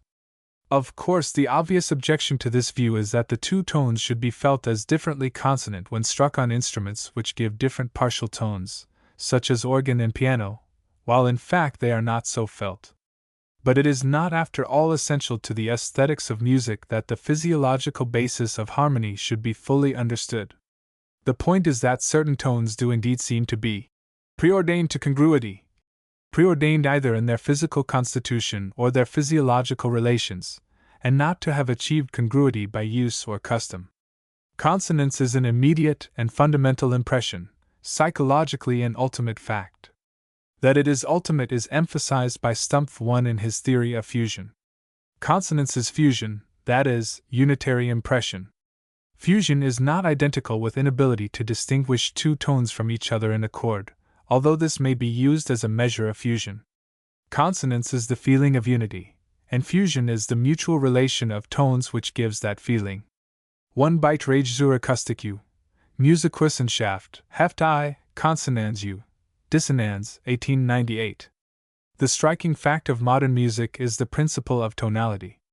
Tonality is said to be present in a piece of music when every element in it is referred to, gets its significance from its relation to, a fundamental tone, the tonic. The tonic is the beginning and lowest note in the scale in question, and all notes and chords are understood according to their place in that scale. But the conception of the scale, of course, does not cover the ground, it merely furnishes the point of departure. The essential is in the reference of every element to the fundamental tone. The tonic is the center of gravity of a melody. The feeling of tonality grew up as follows. Every one was referred to a fundamental, whether or not it made with it an harmonious interval. The fundamental was imaged together with every other note, and when a group of such references often appeared together, the feelings bound up with the single reference, interval feelings, fused into a single feeling, the tonality feeling. When this point is once reached, it is clear that every tone is heard not as itself alone, but in its relations. It is not that we judge of tonality, it is a direct impression, based on a psychological principle that we have already touched on in the theory of rhythm. The tonality feeling is a feeling of form, or motor image, just as the shape of objects is a motor image. We do not now need to go through all possible experiences in relation to these objects. We possess their form in a system of motor images, which are themselves only motor cues for coordinated movements. So every tone is felt as something at a certain distance from, with a certain relation to, another tone which is dimly imagined. In following a melody, the notes are able to belong together for us by virtue of the background of the tone to which they are related, and in terms of which they are heard. The tonality is indeed literally a funded content, that is, a funded capital of relation. These are the general facts of tonality. But what is its meaning for the nature of music? Why should all notes be referred to one? Is this, too, an ultimate psychological fact? In answer, there may be pointed out the original basic quality of certain tones, and the desire we have to return to them. Of two successive tones, it is always the one which is, in the ratio of their vibration rates, a power of 2, with which we wish to end.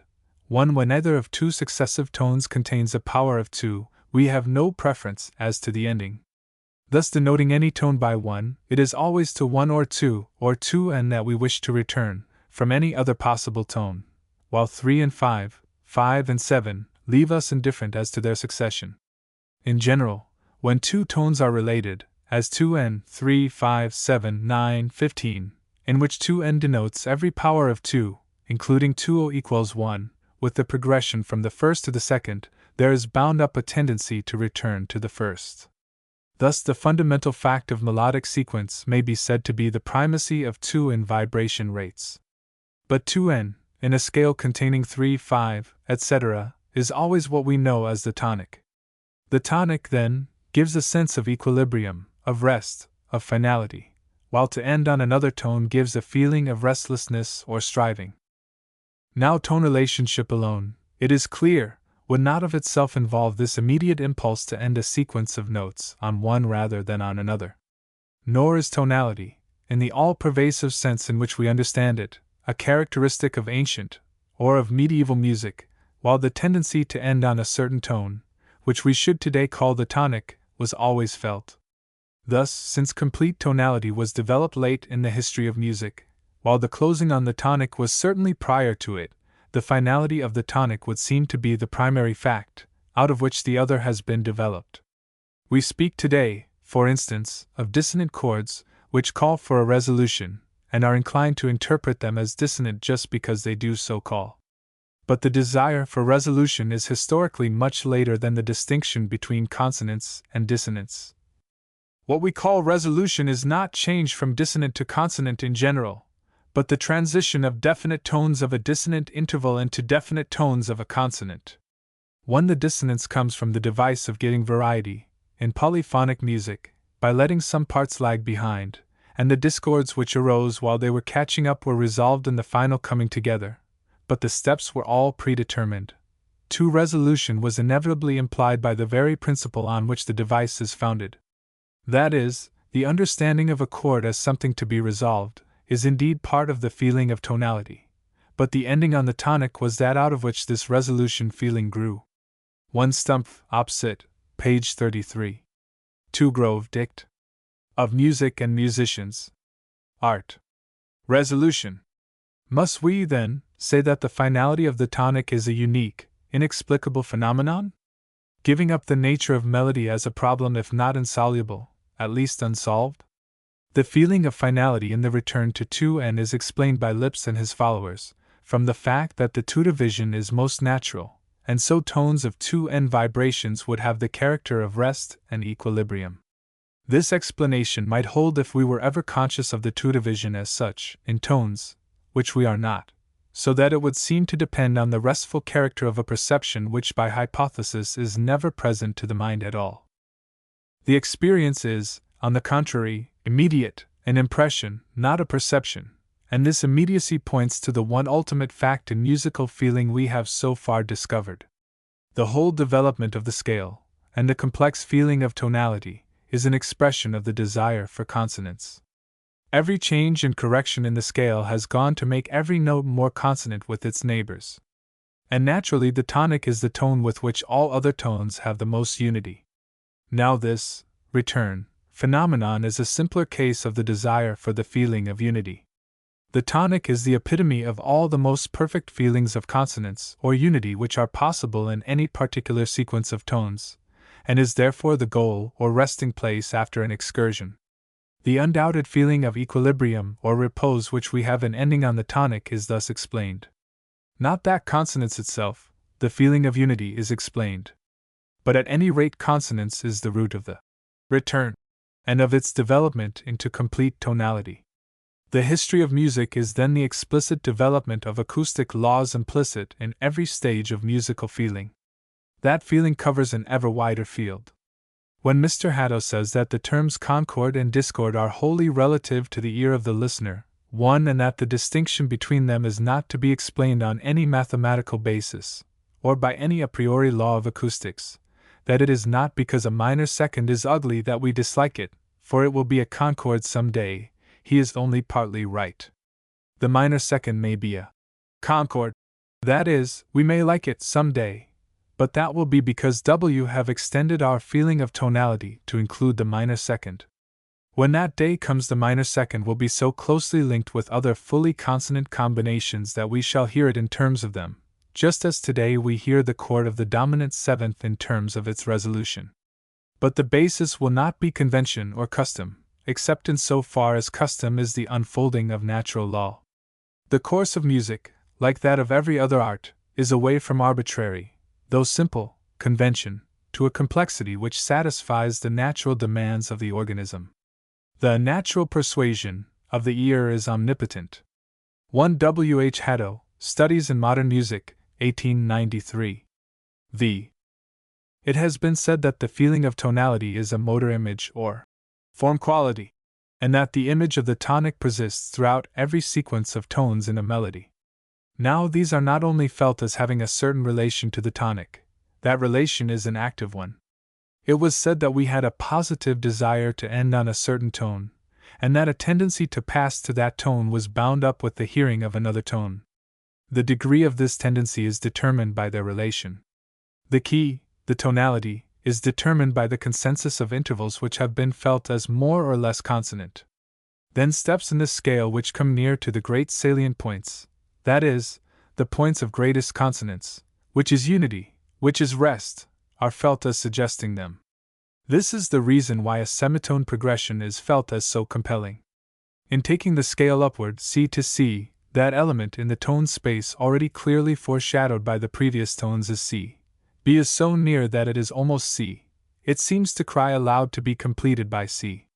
Then the tendency to move from B to C is especially strong.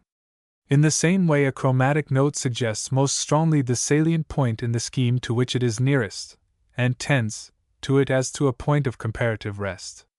The difference between the major and minor scales may be found in the lesser definiteness one with which the tendency to progression, in the latter, is felt. A condition of hovering, a kind of ambiguity, of doubt, to which side the movement shall proceed. We may then understand a melody as ever tending with various degrees of urgency, of strain, to its center of gravity, the tonic. 1f. Wyman Zeitcher. F. Psychology, BD 35, page 360. It is from this point of view that we can see the cogency of Gurney's remark, that when music seems to be yearning for unutterable things, it is really yearning only for the next note. In this step from the state of rest into movement and return, the coming again to rest, on what circuitous ways, with what reluctances and hesitations, whether quick and decisively or gradually and unnoticed, therein consists the nature of melody. 1. Weinman op. Cid. Or in Gurney's more eloquent description, the melody may begin by pressing its way through a sweetly yielding resistance to a gradually foreseen climax, whence again fresh expectation is bred, perhaps for another excursion, as it were, round the same center but with a bolder and freer sweep, to a point where again the motive is suspended on another temporary goal, till after a certain number of such involutions and evolutions, and of delicately poised leanings and reluctances and yieldings, the forces so accurately measured just suffice to bring it home, and the sense of potential and coming integration which has underlain all our provisional adjustments of expectation is triumphantly justified. 1. 1 op. Cit., page 165. This should not be taken as a more or less poetical account under the metaphor of motion. These leanings are literal in the sense that one note does imply another as its natural complement and satisfaction, and we seek to reach or make it. The striving is an intrinsic element, not a byproduct for our understanding. There is another point to note. The sense of potential and coming integration is a strong factor of melody. If it cannot be said that the first note implies the last, it is at least true that from point to point the next step is dimly foreseen, and this effect is cumulative. If melody is an ever-hindered striving for the goal, at least the hindrances themselves are stations on the way, each one as overcome adding to the final momentum with which the goal is reached. It is like an accumulation of evidence, a constellation of associations. Ab foretells C, but ab def rushes yet more strongly upon G. So it is that the irresistibleness, the unalterable rightness, of a piece of music increases from beginning to end. The significance of this essential internal necessity of progression cannot be overestimated. The unalterable rightness of music is founded on natural acoustic laws, and this rightness is fundamental. A melody is not right because it is beautiful because it is right. The natural tendencies point out different paths to the goal, and thus different ways of being beautiful, but the nature of the relation between point and point, the nature of the progression, that is, the nature of melody, is the same. Up to this point we have consistently abstracted from the element of rhythm in melody. Strictly speaking, however, it is impossible to do so. The individuality of a melody is absolutely dependent on its rhythm, that is, on the relative time value of its tones. Gurney has devoted some amusing pages to showing the trivial, dragging, lusterless tunes that result from ever so slight a change in the rhythm of noble themes, or even in the distribution of rhythmical elements within the bar. The reason for this is evident. The nature of melody in the sense of sequence consists in the varied answers to the demands of the ear as felt at each successive point. Now it is clear that such answer can be emphasized, given indifferently, held in suspense, in short, subjected to all kinds of variation as well by the rhythmical form into which it is cast, as by the different choice of possibilities for the tone itself. The rhythm helps out the melody not only by adding to it an independently pleasing element, but, and this is indeed the essential, by reinforcing the intrinsic relations of the notes themselves. Thus it is in the highest degree true that in melody and rhythm we do not have content and form, but that, strictly speaking, the melody is tone sequence in rhythm. The intimate bondage of tone sequence and rhythm is grounded in the identity of their inner nature. Both are varieties of the objective conditions of embodied expectation. It is not of the essence of music to satisfy explicit and conscious expectation, to satisfy the understanding. It meets on the contrary a subconscious, automatic need which becomes conscious only in the moment of its contenting. Every moment of progress in a beautiful melody is hailed like an instinctive action performed for the first time. Rhythm is the ideal satisfaction of attention in general with all its bodily concomitants and expressions. Tone sequence is the satisfaction of attention directed to auditory demands. But the form quality of rhythm, the form quality of tonality, is an all but subconscious possession. Together, reinforcing each other in melody, they furnish the ideal arrangement of the most poignant of sense stimulations. 6. It is strange that those who would accept the general facts of musical logic as outlined above do not perceive that they have thereby cut away the ground from under the feet of the natural language argument. If the principle of choice in the progress of a melody is tone relationship, the principle of choice cannot also be the cadences of the speaking voice. That musical intervals often recall the speaking voice is another matter, as we have said, and to this it may be added that they much more often do not. The question here is only of the primacy of the principle. Thus it would seem that the facts of musical structure constitute in themselves a refutation of the view we have disputed. To say that music arose in heightened speech is irrelevant, for the occasion of an aesthetic phenomenon is never its cause. It might as well be said that music arose in economic conditions, as indeed Gross, in his Anfang der Kunst, conclusively shows, without attempting to make this social occasion intrude into the nature of the phenomenon. Primitive decorative art arose in the imitation of the totemic or clan symbols, mostly animal forms, but we have seen that the aesthetic quality of the decoration is due to the demands of the eye, and appears fully only in the comparative degradation of the representative form. In exactly the same way might we consider the degradation of speech cadences into real music, supposing this were really the origin of music. As a matter of fact, however, the best authorities seem to be agreed that the primitive dance song was rather a monotonous, meaningless chant, and that the original pitch elements were mechanically supplied by the first musical instruments, these being at first merely for noise, and becoming truly vibrating, sonorous bodies because they were more easily struck if they were hard or taut. The musical tones which these hard vibrating bodies gave out were the first determinations of pitch, and of the elements of the scale, which correspond to the natural partial vibrations of such bodies. The human voice, Walaschek one tells us, equally admits of any pentatonic or heptatonic intervals, and very likely we should never have got regular scales if we had depended upon the ear and voice only. The first unique cause to settle the type of a regular scale is the instrument. To this material we have to apply only that natural persuasion of the ear, which we have already explained, to account for the full development of music. 1 Primitive Music, 1893, page 156. The beauty of music, in so far as beauty is identical with pleasantness, consists in its satisfaction of the demands of the ear, and of the whole psychophysical organism as connected with the ear. It is now time to return to a thread dropped at the beginning. It was said that a common way of settling the musical experience was to make musical beauty the object of perception, and musical expression the object, or source, of emotion. This view seems to attach itself to all shades of theory. Hanslick always contrasts intellectual activity as attaching to the form, and emotion as attaching to the sensuous material, that is, the physical effects of motion, loud or soft sound, tempo, etc. He speaks of the aesthetic criterion of intelligent gratification. The truly musical listener has his attention absorbed by the particular form and character of the composition, the unique position which the intellectual element in music occupies in relation to forms and substance, subject. M. Doriak in the same way separates the emotion of music one as a product of nervous excitations, from the appreciation of it as beautiful.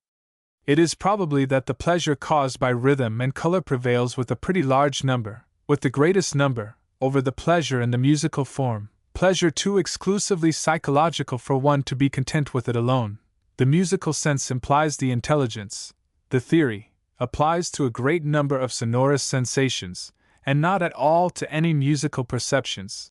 Mr. W. H. Haddo too tells us that it is the duty of the musician not to flatter the sense with an empty complement of sound, but to reach through sensation to the mental faculties within. And again we read, the art of the composer is in a sense the discovery and exposition of the intelligible relations in the multifarious material at his command. Love. 1. Le plaisir et l'émotion musicale. Rev. Philosophie, tome 42, number 7. 2 op. cit., page 47. Love Groves Dict. Art. Relationship. Now it is not hard to see how this antithesis has come about. But that the work of a master is always capable of logical analysis does not prove that our apprehension of it is a logical act. and the preceding discussion has wholly failed to make its point, if it is not now clear that the musical experience is an impression and not a judgment, that the feeling of tonality is not a judgment of tonality, and that though the aesthetic enjoyment of music extends only to those limits within which the feeling of tonality is active, that feeling is more likely than not to be quite unintelligible to the listener. Indeed, if it were not so, we should have to restrict, by hypothesis, the enjoyment of music to those able to give a technical report of what they hear, which is notoriously at odds with the facts. That psychologist is quite right who holds that psychology, in laying down a principle explaining the actual effect of a musical piece, is not justified in confining itself to skilled musicians and taking no notice of more than 9/10 of those who listen to the piece, but on the understanding that the tonality feeling acts subconsciously, that our satisfaction with the progression of notes is unexplained by the laws of acoustics and association, we are enabled to bring within the circle of those who have the musical experience even those 9/10 whose intellects are not actively participant. 1 Lazarus, Das Leben der Seele, 2, page 323. The fact is that musical form, in the sense of structure, balance, symmetry, and proportion in the arrangement of phrases, and in the contrasting of harmonies and keys, is different from the musical form which is felt intimately, intrinsically, as the desired, the demanded progress from one note to another. Structure is indeed perceived, understood, enjoyed as an orderly unified arrangement. Form is felt as an immediate joy. Structure it is which many critics have in mind when they speak of form, and it is the confusion between the two which makes such an antithesis of musical beauty and sensuous material possible. The real musical beauty, it is clear, is in the melodic idea, in the sequence of tones which are indissolubly one, which are felt together, one of which cannot exist without the other. Musical beauty is in the intrinsic musical form. And yet here, too, we must admit that, in the last analysis, structure and form need not be different. The perfect structure will be such a unity that it, too, will be felt as one, not only the orderly distribution of harmonies and keys in such a manner that the mind can realize the concatenation as a complete and distinct work of art. The ideal musical consciousness would have an ideally great range. It would not only realize the concatenation, but it would take it in as one takes in a single phrase, a simple tune, retaining it from first not to last. The ordinary musical consciousness has merely a much shorter breadth. It can feel an air, a movement. It cannot feel a symphony. It can only perceive the relation of keys and harmonies therein. With repeated hearing, study, experience, this span of beauty may be indefinitely extended, in the individual, as in the race. But no one will deny that the direct experience of beauty, the single aesthetic thrill, is measured exactly by the length of this span. It is only genius, hearer or composer, who can operate along Helen. So it is that we must understand the development in musical form from the cut and dried sonata form to the wayward yet infinitely greater beauty of Beethoven, and thence to the free forms of modern music. Infinite melody is a contradiction in terms, because when the first term cannot be present in consciousness with the last, there is nothing to control and direct the progression, and our musical memory is limited. Yet we can conceive, theoretically, the possibility of an indefinite widening of the memory. It was on some such grounds as these that Poe laid down his famous poetic principle, that a long poem does not exist, that a long poem is simply a flat contradiction in terms. He says, indeed, that because elevating excitement, the end of a poem, is, through a psychical necessity, transient, therefore no poem should be longer than the natural term of such excitement. It is clearly possible to substitute for elevating excitement immediate musical feeling of the individual. What is the meaning of feeling impression here? It is the power of entering into a Gestaltsqualitat, a motor group, a scheme in which every element is the mechanical cue to the following. Beauty ceases for the hearer where this carrying power, the funded capital, of tone linking ceases. In just the same way, if rhythm were a perception rather than an impression, we ought to be able to apprehend a rhythm of which the unit periods were hours. Yet we may so bridge over the moments of beauty and experience that we are enabled, without stretching to a breaking point, to speak of a symphony or an opera as a single beautiful work of art. 7. But what of the difficulties which such a theory must meet? The most obvious one is the short life of musical works. If musical beauty is founded in natural laws, why does music so quickly grow old? The answer is that music is a phenomenon of expectation as founded on these natural laws. It is the tendency of one note to progress to another which is the basis of the vividness of our experience. We expect, indeed, what belongs objectively to the development of a melody, but only that particular variety of progression to which we have become accustomed. So it is that music which presents only the old, simple progressions gives the greatest sense of ease, but the least sense of effort, the ideal motion not being hindered on its way. Intensity, vividness, would be felt where the progression is less obvious, but felt as fitting in, when it is once made, and where it is not obvious at all, where the link is not felt, a sense of dissatisfaction and restlessness arises. So it is with music which we know by heart. It is not that we know each note, and so expect it, but that it is felt as necessarily issuing out of the preceding. A piece of poor music, really heterogeneous and unconnected, might be thoroughly familiar, and yet never, in this sense, felt as satisfying expectation. In the same way, music in which the progressions were germane to the existing tonality feeling, while still not absolutely obvious, would not be less quickening to the musical sense, even if learned by heart. It is clear that there is an external and an internal expectation, one, imposed by memory, for the particular piece, the other constituted partly by intrinsic internal relations, partly by the degree to which these internal relations have been exploited. That is, the possibility of musical expectation, and pleasure in its satisfaction, is conditioned by the possession of a tonality feeling which covers the constituents of the piece of music, but which has not become absolutely mechanical in its action. Just as rhythm needs an obstacle to make the structure felt, so melody needs some variation from the obvious set of relations already won and possessed.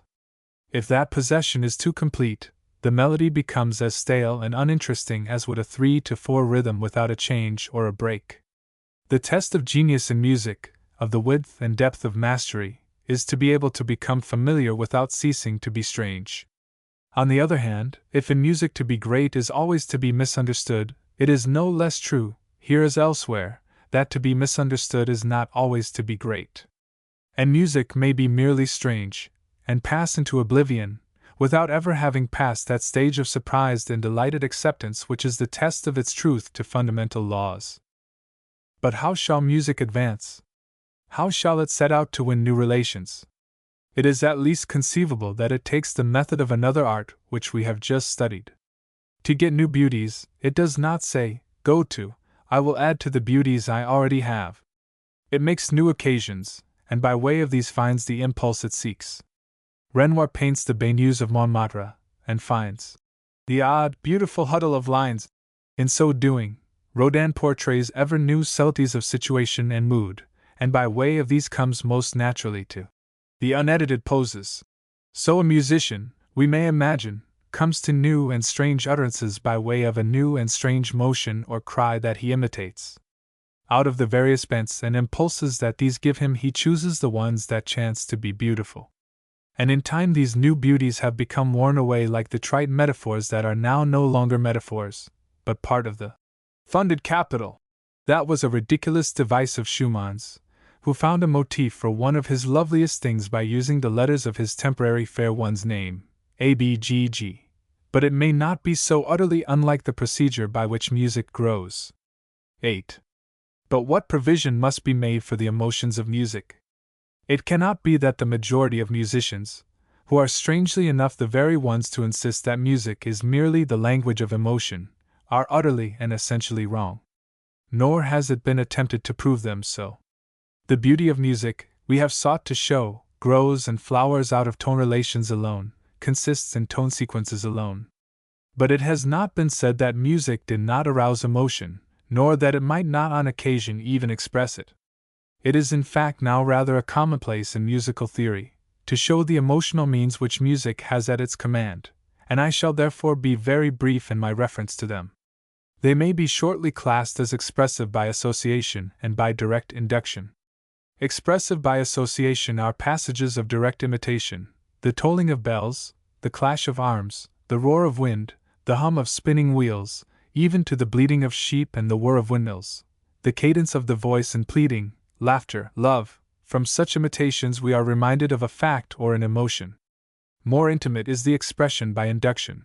Emotion is aroused by activities which themselves form part of the emotions in question.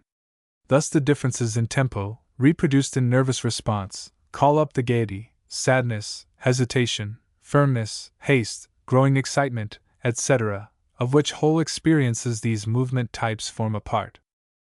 These emotions, as has often been shown, are absolutely general and indefinite in their character, and are, on the whole, even in their intensity, no measure of the beauty of the music which arouses them.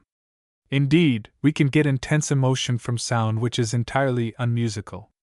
So, too, loudness, softness, crescendo, diminuendo, volume, piercingness, have their emotional accompaniments.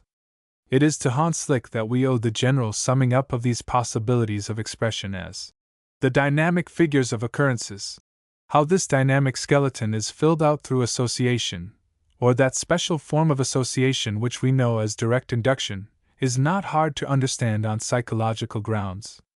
It is not necessary to repeat here the reasons for the literally moving appeal of sound stimulations, which have been already detailed under the subject of rhythm. Yet there still remains a residue of emotion not entirely accounted for. It has been said that these, the emotions expressed, or aroused, are more or less independent of the intrinsic musical beauty.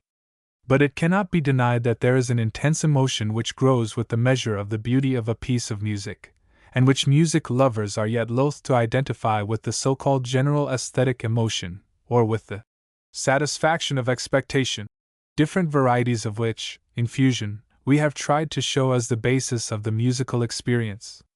The aesthetic emotion from a picture is not like this, they say, and a mere satisfaction of expectation is unutterably tame. This is unique, aesthetic, individual. I believe that the clue to this objection in the natural impulse of mankind to confuse the intensity of an experience with the difference in kind. But first of all, there must be added to our list of definite emotions from music, those which attach themselves to the internal relations of the notes. Gurney has said that when we feel ourselves yearning for the next unutterable, we are really yearning for the next note. That is the secret. Each one of those tendencies, demands, leanings, strivings, returns, as between tone and tone in a melody, is necessarily accompanied by the feeling tone which belongs to such an attitude. And it is to be noted that all the more poignant emotions we get from music are always stated in terms of urgency, of strain, of effort. That is because these emotions, and these alone, are inescapable in music since they are founded on the intrinsic relations of the notes themselves. It is just for this reason, too, that music, just in proportion to its beauty, is felt, as someone says, like vinegar on a wound, by those in grief or anxiety.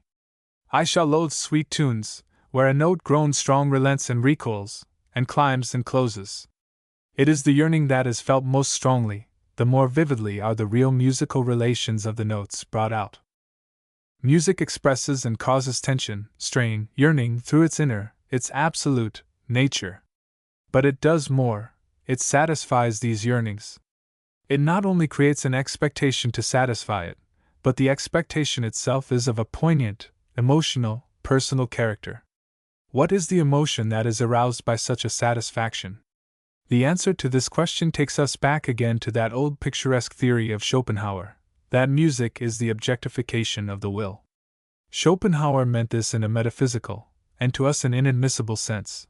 But I believe that the psychological analysis of the musical experience which we have just completed shows that there is another sense in which it is absolutely true. The best psychological theory of the experience of volition makes it the imaging of a movement or action, followed by feelings of strain, and then of the movement carried out. The anticipation is the essential. Without anticipation, as in the reflex, winking, the action appears involuntary. Without the feeling of effort or strain, as in simply raising the empty hand, the self-feeling is weaker. When all these three elements, image, effort, success, are present most vividly, the feeling is of triumphant volition. Now my thesis is, The thesis toward which every thought of the preceding has pointed, that the fundamental facts of the musical experience are supremely fitted to bring about the illusion and the exaltation of the triumphant will. The image, dimly foreshadowed, is given in the half-consciousness of each note as it appears, and in that sense of coming integration already recognized. The proof is the shock and disappointment when the wrong note is sounded. If we had not some anticipation of the right, the wrong one would not shock. The strain we have in the effort of the organism to reach the note, the tendency to which is implicit in the preceding. The success is given in the coming of the note itself. All this is no less true of rhythm, but there the expectation is more mechanical, less conscious, as has been fully shown. The more beautiful, that is, the more inevitably, irresistibly right the music, the more powerful the influence to this illusion of the triumphant will. The exaltation of musical emotion is thus the direct measure of the perfection of the relations, the beauty of the music.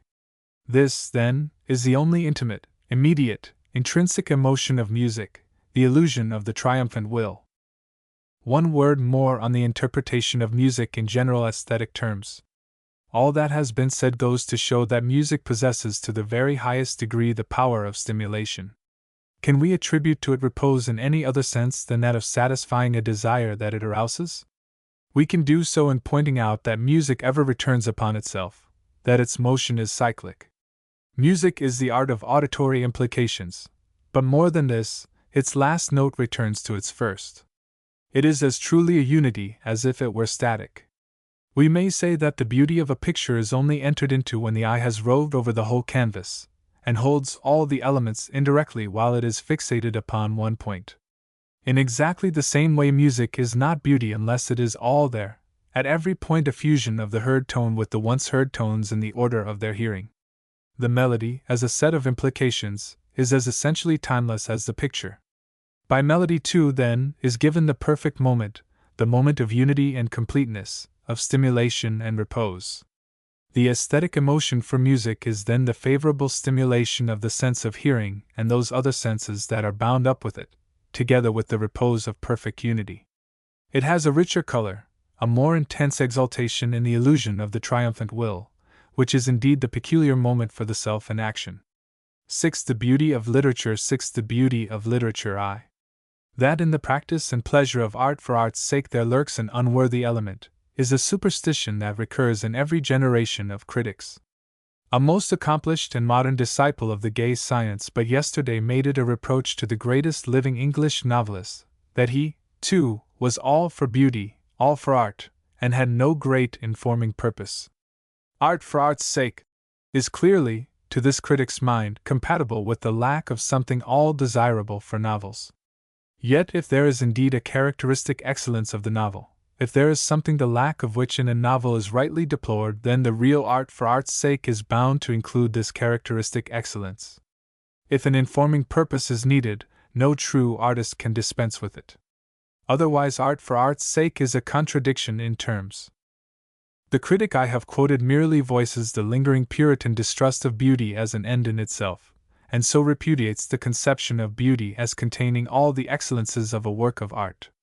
He thinks of beauty as cut up into small snips and shreds of momentary sensations, as the sweet sound of melodious words and cadences, or as something abstract, pattern-like, imposed from without, a Procrustes bed of symmetry and proportion, or as a view of life Circe-like, insidious, a golden languor, made of the selfish serenities of wild wood and dream palace.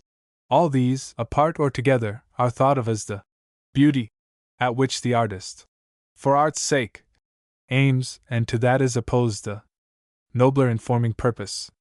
But the truer view of beauty makes it simply the epitome of all which a work of art ought to be, and thus the only end and aim of every work of art. The beauty of literature receives into itself all the precepts of literature, there is no aught beyond it. And art for art's sake is but art conscious of its aim, the production of that all-embracing beauty. What, then, is the beauty of literature? How may we know its characteristic excellences? It is strange how, in all serious discussion, to the confounding of some current ideas of criticism, we are thrown back, inevitably, on this concept of excellence. The most ardent of impressionists wakes up sooner or later to the idea that he has been talking values all his life.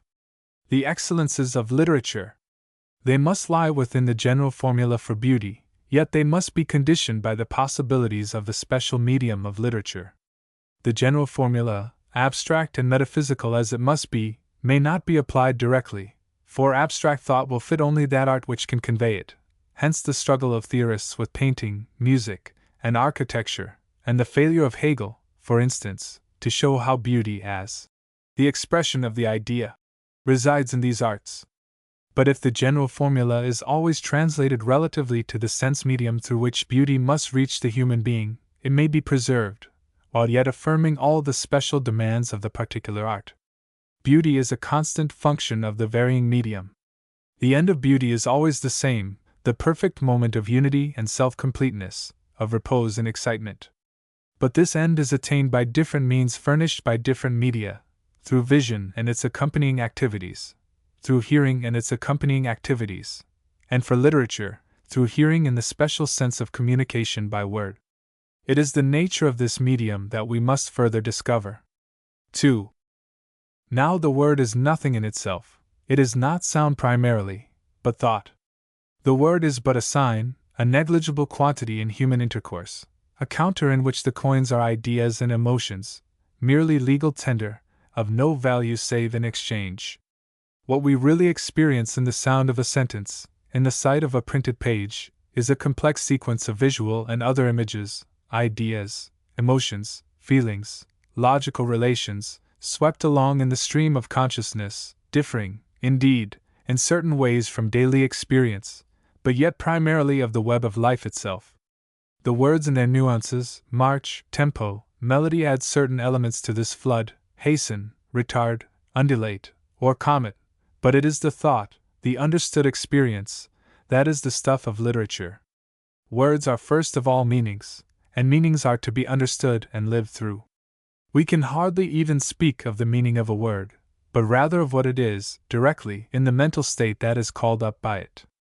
Every definition of a word is but a feeble and distant approximation of the unique flash of experience belonging to that word. It is not the sound sensation nor the visual image evoked by the word which counts, but the whole of the mental experience, to which the word is but an occasion and a cue. Therefore, since literature is the art of words, it is the stream of thought itself that we must consider as the material of literature. In short, literature is the dialect of life. As Stevenson said, it is by literature that the business of life is carried on. Someone, however, may here demur, visual signs, too, are the dialect of life. We understand by what we see, and we live by what we understand. The curve of a line, the crescendo of a note, serve also for wordless messages.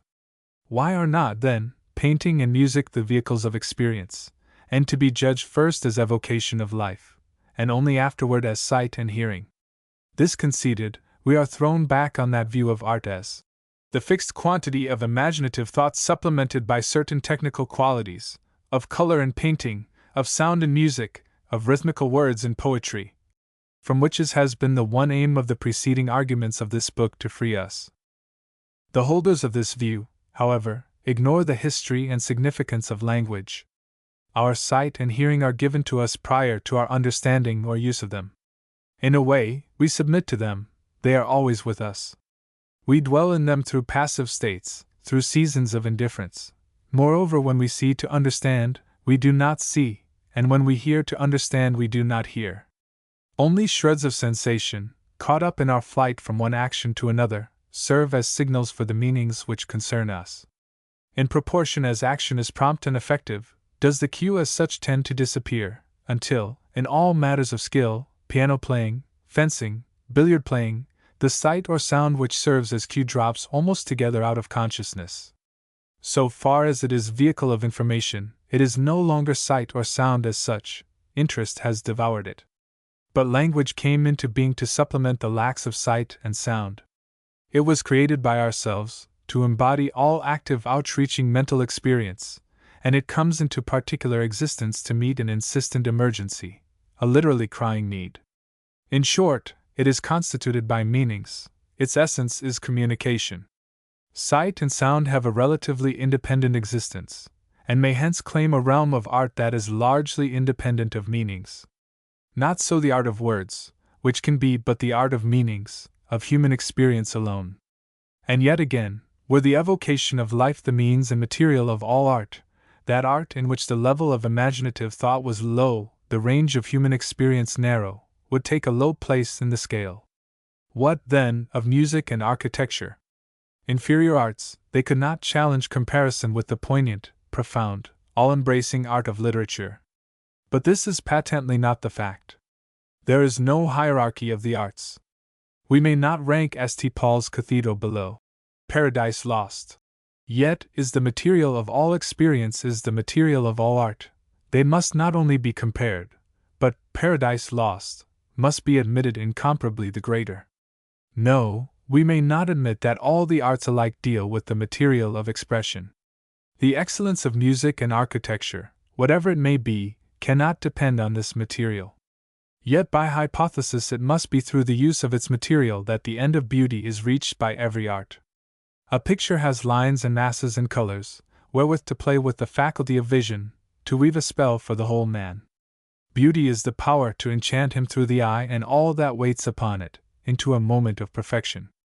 Literature has all thoughts, all passions, all delights, the treasury of life, to play with, to weave a spell for the whole man. Beauty in literature is the power to enchant him, through the mind and heart, across the dialect of life, into a moment of perfection. 3. The art of letters, then, is the art whose material is life itself. Such, indeed, is the implication of the approval theories of style. Words, phrases, sentences, chapters, are excellent in so far as they are identical with thought in all its shades of feeling. Economy of attention. Spencer's familiar phrase for the philosophy of style, his explanation of even the most ornate and extravagant forms, is but another name for this desired lucidity of the medium. Pater himself, an artist in the overlaying of phrases, has the same teaching. All the laws of good writing aim at a similar unity or identity of the mind in all the processes by which the word is associated to its import. The term is right, and has its essential beauty, when it becomes, in a manner, what it signifies, as with the names of simple sensations. One he quotes there with de Maupassant on Flaubert. Among all the expressions in the world, all forms and turns of expression, there is but one form, one mode, to express what I want to say. And adds, the one word for the one thing, the one thought, amid the multitude of words, terms, that might just do. The problem of style was there, the unique word, phrase, sentence, paragraph, essay, or song, absolutely proper to the single mental presentation or vision within. 1 Appreciations, an essay on style. Thought in words is the matter of literature, and words exist but for thought, and get their excellence as thought. Yet, as Flaubert says, the idea only exists by virtue of the form. The form, or the word, is the idea, that is, it carries along with it the fringe of suggestion which crystallizes the floating possibility in the stream of thought. A glance at the history of language shows how this must have been so. Words in their first formation were doubtless constituted by their imitative power. As Taine has said, when at the first they arose in contact with the objects, they imitated them by the grimaces of mouth and nose which accompanied their sound, by the roughness, smoothness, length, or shortness of this sound, by the rattle or whistle of the throat, by the inflation or contraction of the chest. 1H. Taine, La Fontaine Etses Fables, page 288. This primitive imitative power of the word survives in the so-called onomatopoetic words, which aims simply at reproducing the sounds of nature. A second order of imitation arises through the associations of sensations. The different sensations, auditory, visual, olfactory, tactile, motor, and organic, have common qualities, which they share with other more complex experiences, of form, as force or feebleness, of feeling, as harshness, sweetness, and so on. It is, indeed, another case of the form qualities to which we recurred so often in the chapter on music. Clear and smooth vowels will give the impression of volatility and delicacy. Open, broad ones of elevation or extension, airy, flea, large, far. The consonants which are hard to pronounce will give the impression of effort, of shock, of violence, of difficulty, of heaviness. The round squat turret, black as the fool's heart. Those which are easy of pronunciation express ease, smoothness, fluidity, calm, lightness, facile, suave, roulade. Lucent syrops, tinct with cinnamon. A line like honey on the tongue, of which physical organ, indeed, one becomes, with the word tinct, definitely conscious. In fact, the main point to notice in the enumeration of the expressive qualities of sounds is that it is the movement in utterance which characterizes them. That movement tends to reproduce itself in the hearer, and carries with it its feeling tone of ease or difficulty, explosiveness or sweetness long drawn out. It is thus by a kind of sympathetic induction rather than by external imitation that these words of the second type become expressive. Finally, the two moments may be combined, as in such a word as roaring, which is directly imitative of a sound, and by the muscular activity it calls into play suggests the extended energy of the action itself. The stage in which the word becomes a mere colorless, algebraic sign of object or process never occurs, practically, for in any case it has accumulated in its history and vicissitudes a fringe of suggestiveness, as a ship accumulates barnacles. Words carry with them all the meanings they have worn, says Walter Raleigh in his Essay on Style. A slight technical implication, a faint tinge of archaism in the common turn of speech that you employ, and in a moment you have shaken off the mob that scours the rutted highway, and are addressing a select audience of ticket holders with closed doors. Manifold may be the implications and suggestions of even a single letter. Thus a charming anonymous essay on the word gray. Gray is a quiet color for daylight things, but there is a touch of difference, of romance, even, about things that are gray. Gray is a color for fur, and Quaker gowns, and breasts of doves, and a gray day, and a gentlewoman's hair, and horses must be gray. Now gray is for eyes, the eyes of a witch, with green lights in them and much wickedness. Gray eyes would be as tender and yielding and true as blue ones. A coquette must have eyes of gray. Words do not have meanings, they are meanings through their power of direct suggestion and induction. They may become what they signify. Nor is this power confined to words alone. On its possession by the phrase, sentence, or verse rests the whole theory of style. The short, sharp staccato, the bellowing turbulent, the swimming melodious circling sentence are truly what they mean, in their form as in the objective sense of their words. The sound values of rhythm and pace have been in other chapters fully dwelt upon. The expressive power of breaks and variations is worth noting also. Of the irresistible significance of rhythm, even against content, we have an example amusingly commented on by Mr. G. K. Chesterton in his 12 Types. He, Byron, may arraign existence on the most deadly charges, he may condemn it with the most desolating verdict, but he cannot alter the fact that on some walk in a spring morning when all the limbs are swinging and all the blood alive in the body, the lips may be caught repeating, "Oh, there's not a joy the world can give like that it takes away, when the glow of early youth declines in beauty's dull decay." That automatic recitation is the answer to the whole pessimism of Byron. 4.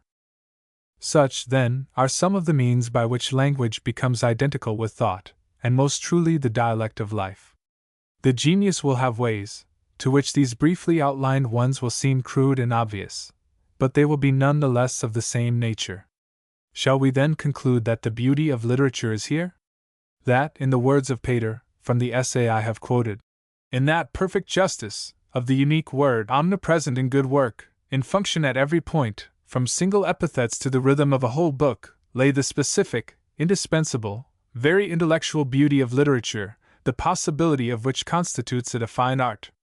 In its last analysis, such a conception of literature amounts to the unimpeded intercourse of mind with mind. Literature would be a language which dispenses with gesture, facial expression, tone of voice, which is, in its halts, accelerations and retardations, emphases and concessions, the apotheosis of conversation. But this clearness, in the sublime sense, including the ornate and the subtle, this luminous lucidity, is it not quite indeterminate? Clearness is said of a medium. What is it that shines through? Were this clearness the beauty we are seeking, whatever in the world that wanted to get itself said would, if it were perfectly said, become a final achievement of literature. All that the plain man looks for, we must think rightly, in poetry and prose, might be absent, and yet we should have to acknowledge its excellence. Let us then consider this quality by which the words become what they signify as the specific beauty rather of style than of literature, the mere refining of the gold from which the work of art has yet to be made. Language is the dialect of life, and the most perfect language can be no more than the most perfect truth of intercourse. It must then be through the treatment of life, or the sense of life itself, that we are somehow to attain the perfect moment of beauty. The sense of life. In what meaning are these words to be taken? Not the completest sense of all, because the essence of life is in personal responsibility to a situation, and this is exactly what in our experience of literature disappears. First of all, then, before asking how the moment of beauty is to be attained, we must see how it is psychologically possible to have a sense of life that is yet purged of the will to live. All experience of life is a complication of ideas, emotions, and attitudes or impulses to action in varying proportions. The sentiment of reality is constituted by our tendency to interfere, to take a hand. Sometimes the stage of our consciousness is so fully occupied by the images of others that our own reaction is less vivid. Finally, all conditions and possibilities of reaction may be so minimized that the only attitude possible is our acceptance or rejection of a world in which such things can be. What does it matter to me whether or not the old, unhappy, far-off things really happened? The worlds of the Borgias, of Don Juan, and of the Russian War stand on the same level of reality. Aucassin and Nicolette are as near to me as Abelard and Heloise. For in relation to these persons my impulse is nil. I submit to them, I cannot change or help them, and because I have no impulse to interfere, they are not vividly real to me. And in general, in so far as I am led to contemplate or to dwell on anything in idea, in so far does my personal attitude tend to parallel this impersonal one toward real persons temporally or geographically out of reach. Now in literature all conditions tend to the enormous preponderance of the ideal element in experience. My mind in reading is completely filled with ideas of the appearance, ways, manners, and situation of the people concerned. I leave them a clear field. My emotions are enlisted only as the inevitable fringe of association belonging to vivid ideas, the ideas of their emotions. So far as all the possibilities of understanding are fulfilled for me, so far as I am in possession of all the conditions, so far do I realize the characters, but realize them as ideas tinged with feeling. Here there will be asseverations to the contrary. What? Feel no real emotion over Little Nell or Colonel Newcome? No emotion in that great scene of passion and despair, the parting of Richard Feverel and Lucy, a scene which none can read save with tight throat and burning eyes. Even so, it is not real emotion. You have the vivid ideas, so vivid that a fringe of emotional association accompanies them, as you might shudder remembering a bad dream. But the real emotion arises only from the real impulse, the real responsibility. The sense of life that literature gives might be described as life in its aspect as idea. That this fact is the cause of the peace and painlessness of literature, since it is by his actions, as Aristotle says, that man is happy or the reverse, need not concern us here. For the beauty of literature, and our joy in it, lie not primarily in its lack of power to hurt us. The point is that literature gives none the less truly a sense of life because it happens to be one extreme aspect of life. The literary way is only one of the ways in which life can be met. To give the sense of life perfectly, to create the illusion of life, is this, then, the beauty of literature? But we are seeking for the perfect moment of stimulation and repose. Why should the perfect illusion of life give this, any more than life itself does? So the vision of a picture might be intensely clear, and yet the picture itself unbeautiful. Such a complete sense of life, such clear vision, would show the artist's mastery of technique, but not his power to create beauty. In the art of literature, as in the art of painting, the normal function is but the first condition, the state of perfection is the end at which to aim. It is just this distinction that we can properly make between the characteristic or typical in the sense of differentiated, and the great or excellent in literature. In the theory of some writers, perfect fidelity to the type is the only originality. To paint the Russian peasant or the French bourgeois as he is, to catch the exact shade of exquisite soullessness in Oriental loves, to reproduce the berserker rage or the dull horror of battle, is indeed to give the perfect sense of life. But the perfect, or the complete, sense of life is not the moment of perfect life. Yet to this assertion two answers might be made. The authors of Bellamy, or Madame Chrysantheme, or The Triumph of Death, might claim to be saved by their form. The march of events, the rounding climax, the crystal clear unity of the finished work, they might say, gives the indispensable union for the perfect moment of stimulation and repose. No syllable in the slow unfolding of exquisite cadences, but is supremely placed from the first page to the last. As note calls to note, so thought calls to thought, and feeling to feeling, and the last word is an answer to the first of the inevitable procession. A writer's donné, they would say, is his own. The reader may only bed, "Make me something fine after your own fashion." And they would have to be acknowledged partly in the right. In that inevitable unity of form there is indeed a necessary element of the perfect moment, but it is not a perfect unity. For the matter of their art should be, in the last analysis, life itself, and the unity of life itself, the one basic unity of all, they have missed. It is a hollow sphere they present, and nothing solid. Henry James has spent the whole of a remarkable essay on D'Annunzio's creations in determining the meaning of the fact that their total beauty somehow extraordinarily fails to march with their beauty of parts, and that something is all the while at work undermining that bulwark against ugliness which it is their obvious theory of their own office to throw up. The secret is, he avers, that the themes, the anecdotes, could find their extension and consummation only in the rest of life. Shut out, as they are, from the rest of life, shut out from all fruition and assimilation, and so from all hope of dignity, they lose absolutely their power to sway us. It might be simpler to say that these works lack the first beauty which literature as the dialect of life can have. They lack the repose of centrality. They have no identity with the meaning of life as a whole. It could not be said of them, as Bagehot said of Shakespeare. He puts things together, he refers things to a principle. Rather, they group themselves in his intelligence insensibly around a principle, a cool oneness, a poised personality, pervades him. But in these men there is no cool oneness, no reasonable soul, and so they miss the central unity of life, which can give unity to literature. Even the apparent structural unity fails when looked at closely. The actions of the characters are seen to be mechanical. Their meaning is not inevitable. The second answer to our assertion that the sense of life is not the beauty of literature might call attention to the fact that sense of life may be taken as understanding of life. A complete sense of life must include the conditions of life, and the conditions of life involve this very energetic identity, on which we have insisted. And this contention we must admit. So long as the sense of life is taken as the illusion of life, our words hold good.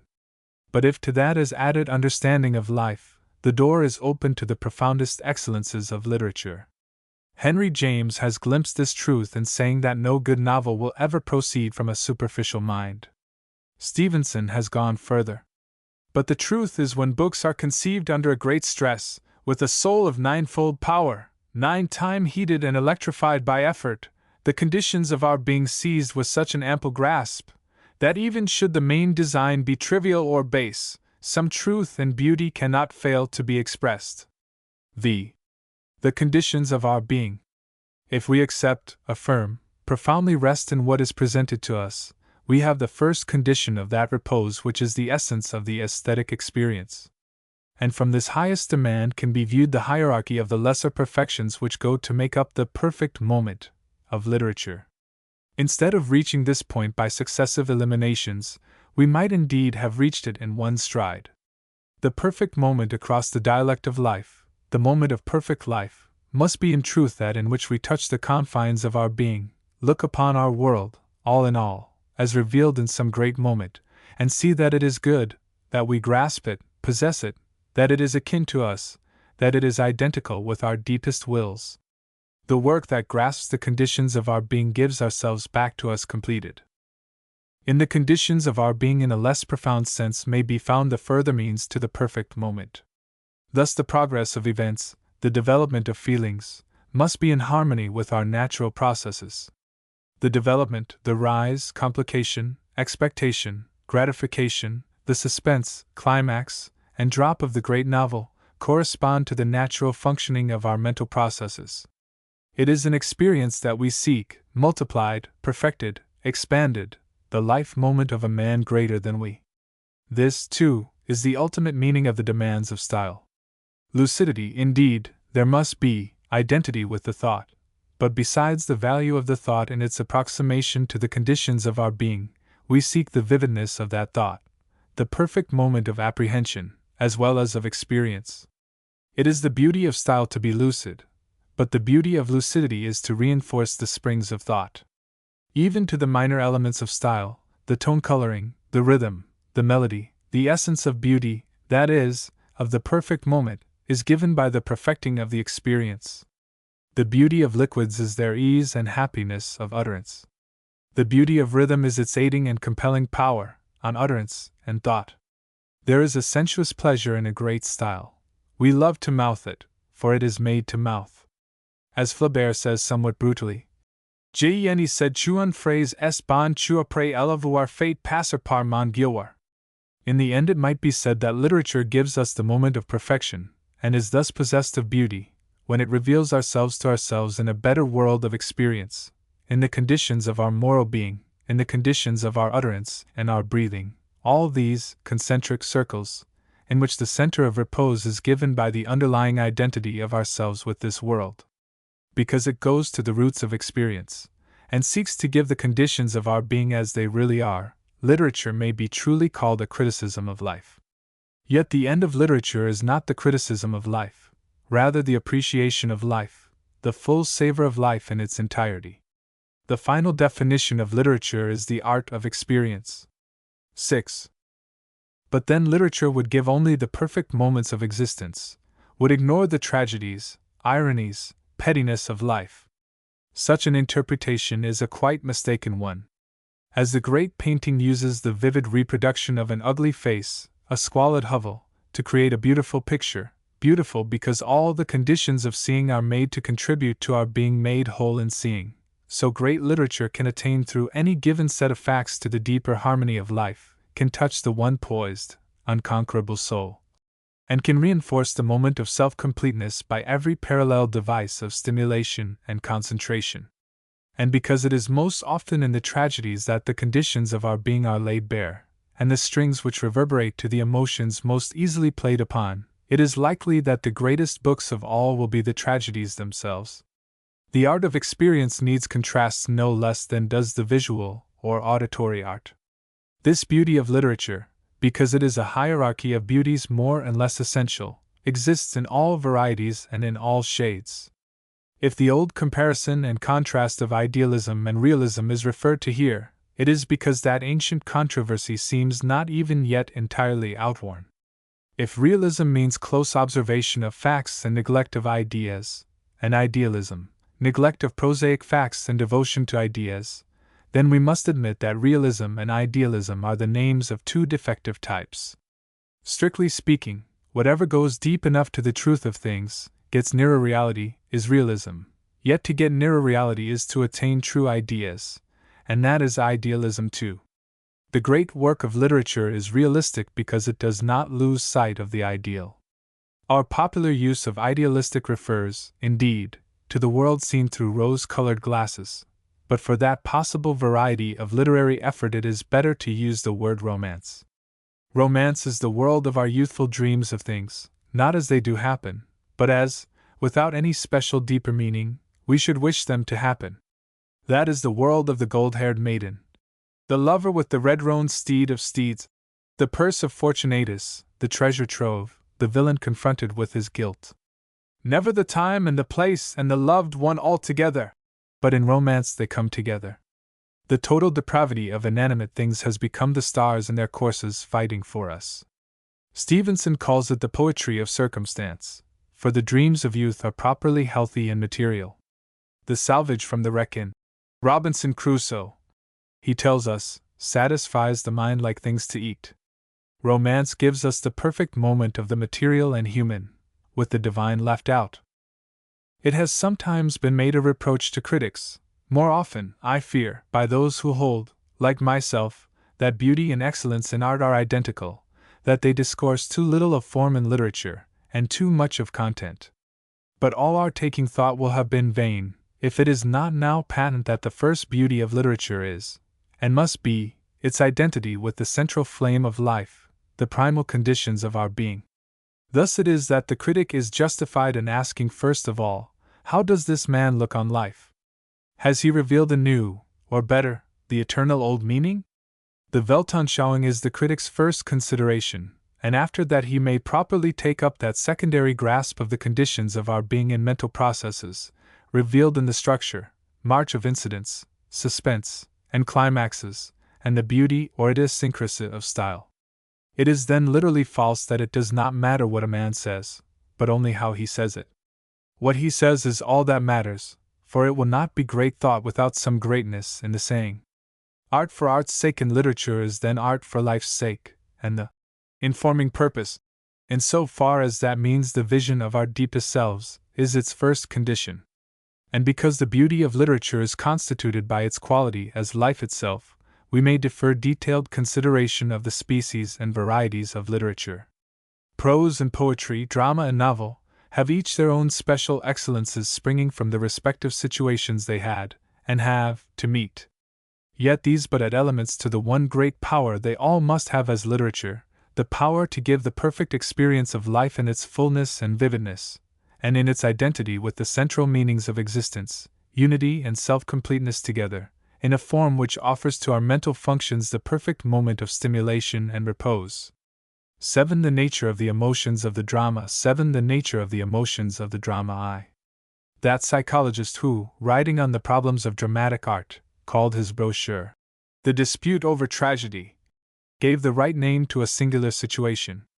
Of all the riddles of aesthetic experience, none has been so early propounded, so indefatigably attempted, so variously and unsatisfactorily solved, as this. What is dramatic? What constitutes a tragedy? How can we take pleasure in painful experiences? These questions are like Banquo's ghosts, and will not down. The ingenious Bernays has said that it was all the fault of Aristotle.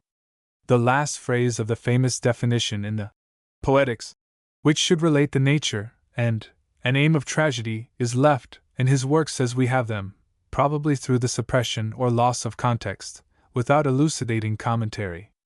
And the writers on tragedy have ever since so striven to guess his meaning, and to make their answers square with contemporary drama, that they have given comparatively slight attention to the immediate, unbiased investigation of the phenomenon itself. Aristotle's definition is as follows: 1.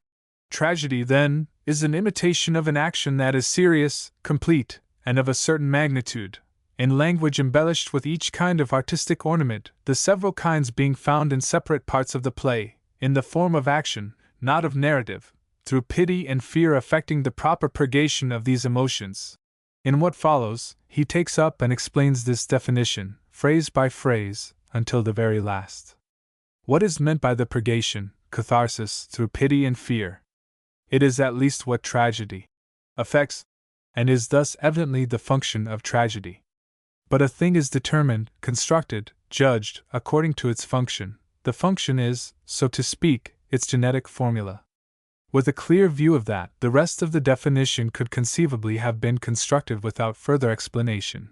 Without it, the key to the whole fails. Purgation of these emotions. Did it mean purification of the emotions, or purgation of the soul from the emotions? And what emotions? Pity and fear, or these and such like, thus including all emotions that tragedy could bring to expression. 1 S. H. Butcher, Aristotle's Theory of Poetry and Fine Art, 1895. Our knowledge of the severely moral bent of the explicit art criticism of the Greeks has inclined many to accept the first interpretation, and modern interests impel in the same direction. It is natural to think of the generally elevating and softening effects of great art as a kind of moral clarifying, and the question how this should be effected just by pity and fear was not pressed. So Lessing in the Unabridged Dramaturgy takes catharsis as the conversion of the emotions in general into virtuous dispositions. Before we ask ourselves seriously how far this represents our experience of the drama, we must question its fidelity to the thought of Aristotle, and that question seems to have received a final answer in the exhaustive discussion of Bernays. One without going into his arguments, suffice it to say that Aristotle, scientist and physician's son as he was, had in mind in using this striking metaphor of the catharsis of the emotions, a perfectly definite procedure, familiar in the treatment, by exciting music, of persons overcome by the ecstasy or enthusiasm, characteristic of certain religious rites. Bernays quotes Milton's preface to Samson Agonists. Tragedy is said by Aristotle to be of power, by raising pity and fear or terror, to purge the mind of those and such like passions, that is, to temper and reduce them to just measure with a kind of delight, stirred by reading or seeing those passions well imitated. Nor is nature wanting in her own effects to make good his assertion, for so in physic, things of melancholic hue and quality are used against melancholy, sour against sour, salt to remove salt humors. Adding, the homeopathic comparison shows how near he was to the correct notion. Bernays concludes that by catharsis is denoted the alleviating discharge of the emotions themselves. In other words, pity and fear are bad, and it is a good thing to get rid of them in a harmless way, as it is better to be vaccinated than to have smallpox. One's Viad Handlungen über die Aristotelische Theories die Drama, 1880. Now this alleviating discharge is pleasurable, methedens, and the pleasure seems, from allied passages, to arise not in the accomplished relief from oppression, but in the process itself. This becomes intelligible from the point of view of Aristotle's definition of pleasure as an ecstatic condition of the soul. For every emotion contains, according to Aristotle, be it ever so painful, an ecstatic degree would effect, at the same time with an alleviating discharge, a pleasure also. Pity and fear are aroused to be allayed, and to give pleasure in the arousing and the relief. Such, approximately, is Aristotle's view of the tragic emotion, or catharsis. Is it also our own? To clear the field for this inquiry, it will be well first of all to insist on a distinction which is mostly discounted in significance because taken for granted. We speak of Aristotle's catharsis as the tragic emotion, forgetting that today tragedy and the tragic are no longer identical. Aristotle conceives himself to be dealing with the peculiar emotion aroused by a certain dramatic form, the name of which had nothing to do with its content. For tragedy is literally goatsong, perhaps from the goatskins worn by the first performers of tragedy disguised as satyrs. Since then we have borrowed the name of that dramatic form to apply to events which have the same type or issue as in that form. In popular speech today the word tragic attaches itself rather to the catastrophe than to the struggle, and therefore, I cannot but think, modern discussion of the tragic is wrong in attempting to combine the Aristotelian and the modern shades of meaning, and to embody them both in a single definition. Aristotle is dealing with the whole effect of the dramatic representation of what we should call a tragic occurrence.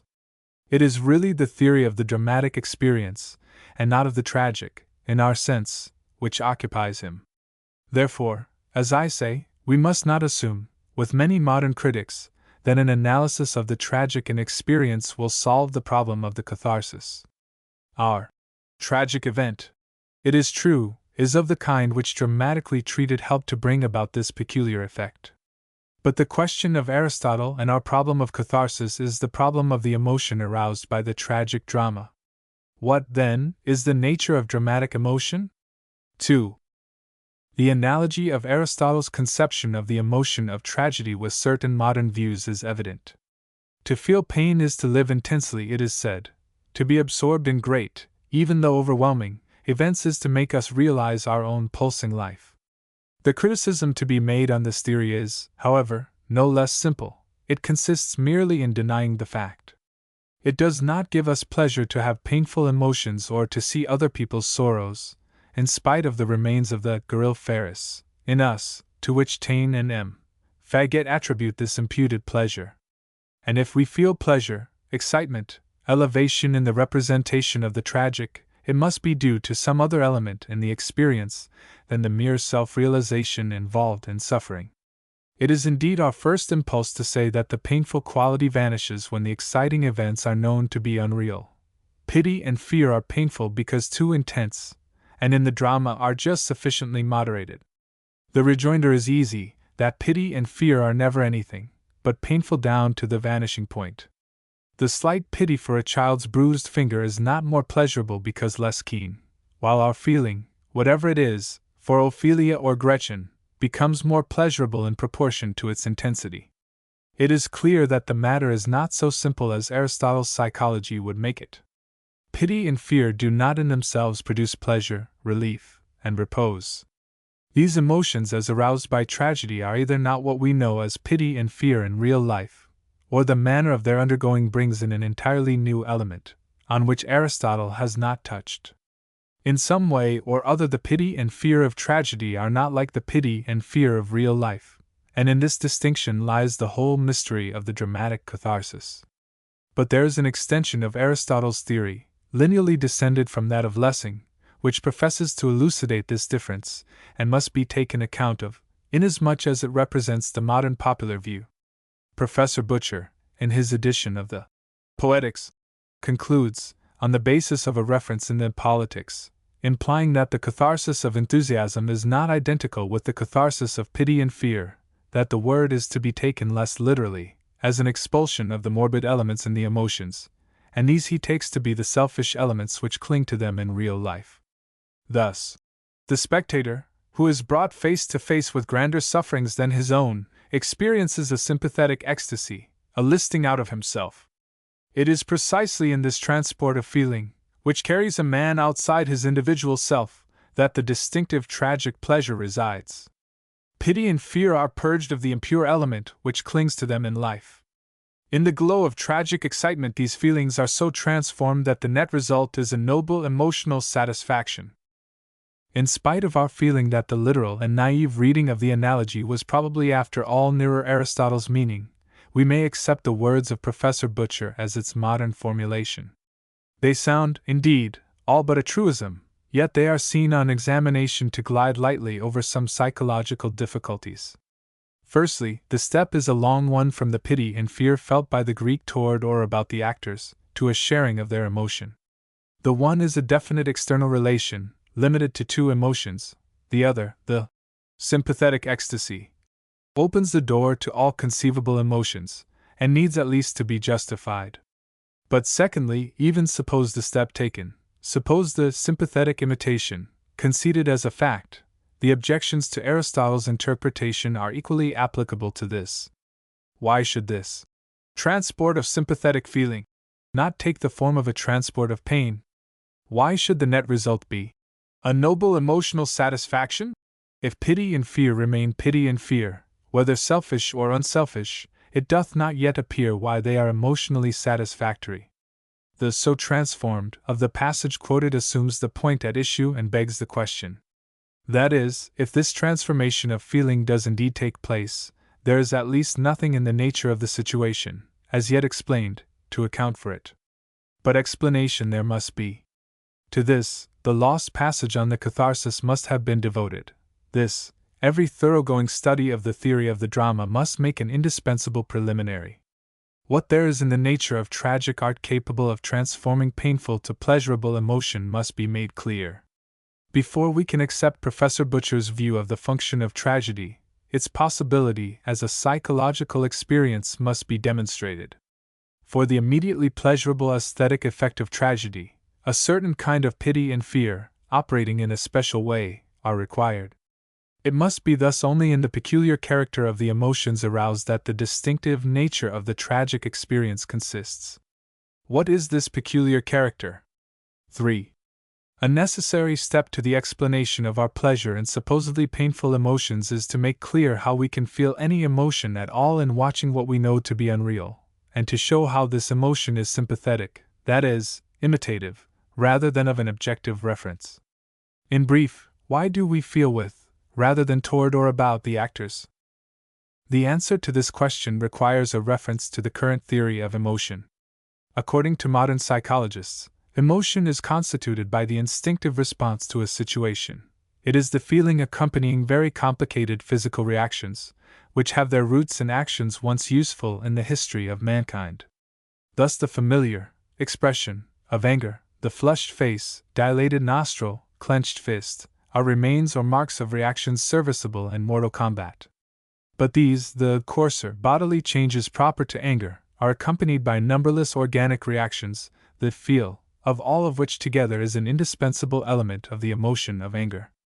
The point to be noted in all this is that these reactions are actions, called up by something with which we literally have to do. A person involved in real experience does not reproduce the emotions about him, for in real life he must respond to the situation, take an attitude of help, consolation, warning, and the character of these reactions determines for him an emotion of his own. Even though he really do nothing, the multitudinous minor impulses to action going to make up his attitude appreciably interfere with the reproduction of the reactions of the object of his interest. In an exactly opposite way, the artificial conditions of the spectator at a play, which reinforce the vivid reproduction of ideas, and check action, stifle those emotions directed toward the players, the objective emotions of which we have spoken. The spectator is completely cut off from all possibilities of influence on events. Between his world and that across the footlights an inexpressible gulf is fixed. He cannot take an attitude. He can have nothing to do in this galère. Since he may not act, even those beginnings of action which make the basis of emotion are inhibited in him. The spectator at a play experiences much more clearly and sharply than the sympathetic observer. Only the proportions of his mental contents are different. This, I say, accounts for the absence of the real pity and fear, which were supposed to be directed toward the persons in the play. But so far as yet appears, there is every reason to expect the sympathetic reproduction of the emotions of the persons themselves. Let us briefly recall the situation. The house is darkened and quiet. All lines converge to the stage, which is brightly lighted and heightened in visual effect by every device known to art. The onlooker's mind is emptied of its content. All feeling of self is pushed down to its very lowest level. He has before him a situation which he understands through sight and hearing, and in which he follows the action not only by comprehension, but by instinctive imitation. This is the great vehicle of suggestion. We cannot see tears rise without moisture in our own eyes. We reproduce a yawn even against our will, the sudden or the regular movement of a companion we are forced to follow, at least incipiently. Now the expression which we imitate brings up in us to a certain extent the whole complex of ideas and feeling tones belonging to that expression. Moreover, the more closely we attend to it, the more explicitly do we imitate it, by an evident psychological principle. Thus, in the artificially contrived situation of the spectator at a play, he is forced, not only to understand intellectually, but also to follow, quite literally, the emotional movements of the actors. The process of understanding, raised to the highest pitch, involves by its very nature also reproduction of what is understood. The complex of the ideas and associations of the persons of the play is ideally reproduced. Are not the organic reactions belonging to these set up too, not directly, in response to a situation in which the spectator may act, but directly, by reproduction of the mental contents of one who may act, the person of the drama? The final answer to this question contains, to my mind, the whole kernel of the dramatic mystery, and the starting point for an aesthetic theory of tragedy. 4. Every play contains at least two actors. The suggestion of states of mind does not come from the hero alone, but is given by two persons, or groups of persons, at once. These persons are, normally, in conflict. Othello menaces, Desdemona shrinks, Nora asserts her right, Hilmer his claim, Legoland vaunts his inherited personality, Metternich holds the candle to the mirror. But what of the spectator? He cannot at once shrink and menace, assert and deny, as the conditions of sympathetic reproduction would seem to demand. Real emotion implies a definite set of reactions of the nature of movements, and two opposed movements cannot take place at the same time. Ideas, however, can dwell together in amity. The spectator has a vivid picture of Othello and Desdemona together, but his reactions have neutralized each other, and his emotions, lacking their organic conditions, are in abeyance. This is the typical dramatic moment, for it is the one which is alone characteristic of the drama. Only in the simultaneous realization of two opposing forces is the full mutual checking of emotional impulses possible, And it is only in this simultaneous realization that the drama differs from all other forms of art. When the two antagonistic purposes are actually presented to the onlooker in the same moment of time, then alone can be felt the vividness of realization, the tension of conflict, the balance of emotion, the alleviation of the true catharsis. But what is this? No emotion after all, when the very traditional test of our enjoyment of a play is the amount of feeling it arouses. When hearts beat, hands clench, tears flow. Emotion there is, it may not be denied, but not the sympathetic emotions of the traditional theory. What emotion? The mutual checking of impulses in a balance, a tension, a conflict which is yet a bond, and this it is which is the clue to the excitement or exaltation which in the dramatic experience usurps the place of definite feeling. We have met this phenomenon before. Aesthetic emotion in general, we have heard, consists just in the union of a kind of stimulation or enhanced life, with repose, a heightening of the vital energies unaccompanied by any tendency to movement, in short, that gathering of forces which we connect with action, and which is felt the more because action is checked. Just such a repose through equilibrium of impulses is given by the dramatic conflict. Introspection makes assurance doubly sure. The tense exaltation of the typical aesthetic experience, undirected, unlimited, pure of personal or particular reference, is reproduced in this nameless ecstasy of the tragic drama. The mysterious catharsis, the emotion of tragedy, is, then, a special type of the unique aesthetic emotion. And it is the singular peculiar characteristic of the drama, the face-to-face confrontation of forces, which furnishes these conditions. As we might have foreseen, the peculiar catharsis, or pleasurable disappearance, or alleviation of emotion in tragedy, is based on just those elements in which the drama differs from other forms of art. Confrontation, and not action, as the dramatic principle, is the important deduction from our theory, is, indeed, but the objective aspect of it. The view of confrontation as the dramatic principle is confirmed by dramatic literature. We emphasize in our study of Greek plays their simplicity of plot, their absence of intrigue, their sculptural, bas-relief quality. The Greek drama makes of a poem a crisis, says M. Faget. A tragedy is a well-composed group, a fine contrast, a beautiful effect of imposing symmetry, as in the Antigone, on one side civil law in all its blind rigor, on the other moral law in all its splendor. The only element in common with the modern type is found in the conflict of wills. Could such a play as the Suppliants of Euripides find any aesthetic justification, save that it has the one dramatic essential, confrontation, balance of emotions? The very scenes of short speeches, of objurgation or sententious repartee, which cannot but have for us an element of the grotesque, must have been as pleasing as they were to the Greek audience, from the fact that they brought to sharpest vision the confrontation of the two antagonists. The medieval drama, which has become popularly known in Everyman, is nothing but a succession of duels, material or spiritual. It is indeed the two profiles confronting one another, our sympathy balanced, and suspended, as it were, between them, which characterize our recollections of this whole great field. The modern critics and comparers of English and French drama are fond of contrasting the full, rich, even prodigal characterization, rhetorical and lyrical beauty of the Shakespearean drama with the cold, clear, logical, but resistless movement of the French.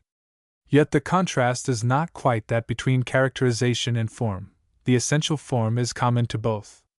In the first place, Elizabethan drama was platform drama, that is, by the testimony of contemporaries, little concerned with anything but the succession of more or less unconnected scenes between two or three persons. And we see clearly that the great dramatic power of Hamlet, for instance, must lie, not in the movement of a wavering purpose, but in the separate scenes of his struggle, each one wonderfully rich, vivid, balanced, but almost a unit in itself. On the theory that the true dramatic form is logical progress, dramatic, as contrasted with literary, power would have to be denied to Hamlet. The aesthetic meaning of Lear is not in the terrible retribution of pride and self-will, but in the cruel confrontation of father and daughters. This is no less true of the first great French plays. It is certainly not the resistless movement of the intrigue which makes the Misanthrope Tartuffe The precious ridicules, masterpieces of comedy as well as of literature. Their dramatic value lies in their piquancy of confrontation. The tug-of-war between Alceste and Célimène, between Rodrigue and Chimène in Le Cid, is what we think of as dramatic, and it is this same element which is found as well in the complicated and overflowing English plays. And in modern French drama, for all its logic, the dominating factor is the scene affaire, what I have called the scene of confrontation. The notoriously successful scene in the English drama of today, the duel of Sophie and Lord Quex, tolerably empty of real feeling or significance though it is, becomes successful merely through the consummate handling of the face-to-face element. Only by admitting this aesthetic moment of arrest can we allow dramatic value to such a play as Les Affaires sont les Affaires, a truly static drama. The hero of this is, in the words of a reviewer, essentially the same force in magnitude and direction from the rise to the fall of the curtain. It does not move, it is we who are taken around it so that we may see its various facets. It is not molded by the successive incidents of the play, but only disclosed by them, sibi constat. Yet we cannot deny to the play dramatic power, and the reason for this is, as I believe, because it does, after all, possess the dramatic essential, not action, but tension. It will be demanded, however, what place there is then for a temporal factor, if the typical dramatic experience depends upon the great scene. It cannot be denied that the drama is a work of art developed in time, like music and poetry.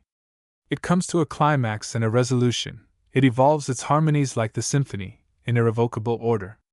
We cannot afford to neglect, in such an aesthetic analysis, what is an undoubted element in dramatic effect, the so-called inevitable march of events. In answer to this objection, we may hold that the temporal factor is a corollary of the primary demand for confrontation. It is necessary that the confrontation or conflict should be vividly imagined, with all possible associative reinforcements, that it should be brought up to the turn of the screw, as it were. For this, then, motivation is absolutely necessary. An attitude is only clearly realized when it is made to seem inevitable. It takes complete possession of our minds only when it inhibits all other possibilities. At any given scene, the power of a part to reproduce itself in us is measured by the convincing quality given it by motivation, and for this there must be a full body of associations to draw on, to round out, and complete understanding. The villain of the play is, for instance, less completely suggested to us, because our associations are supposedly less rich for such characters, as a beggar hypnotized and made to feel himself a king has meager mental equipment for the part. Now, this inner possession can come about only through the compelling force of a long course of preparation.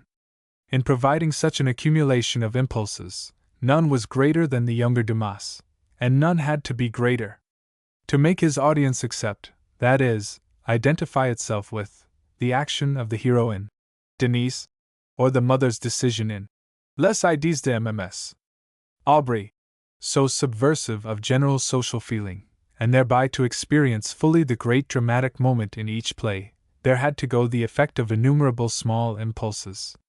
And to realize some situations is even beyond the scope of a play's development.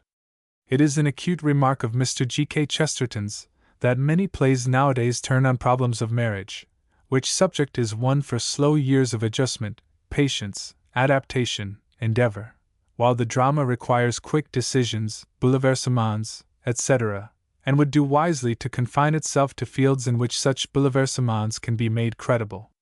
At any rate, motivation is desirable for the dramatic confrontation, and time, the working out, is an essential condition of motivation.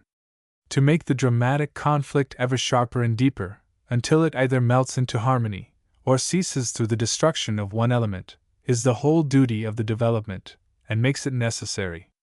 That development is temporal, is, dramatically, only a device for damming the flood that it may break at last with greater force. This, too, is an answer to the objection that if confrontation is the dramatic essential, bare opposition, because the clearest confrontation, would be the greatest drama, and the suppliants of Euripides be indeed an example of it. Bare opposition is never real confrontation in our sense, for that must be an arrest, a mutual antagonism of all impulses of soul and sense. It must possess the whole man.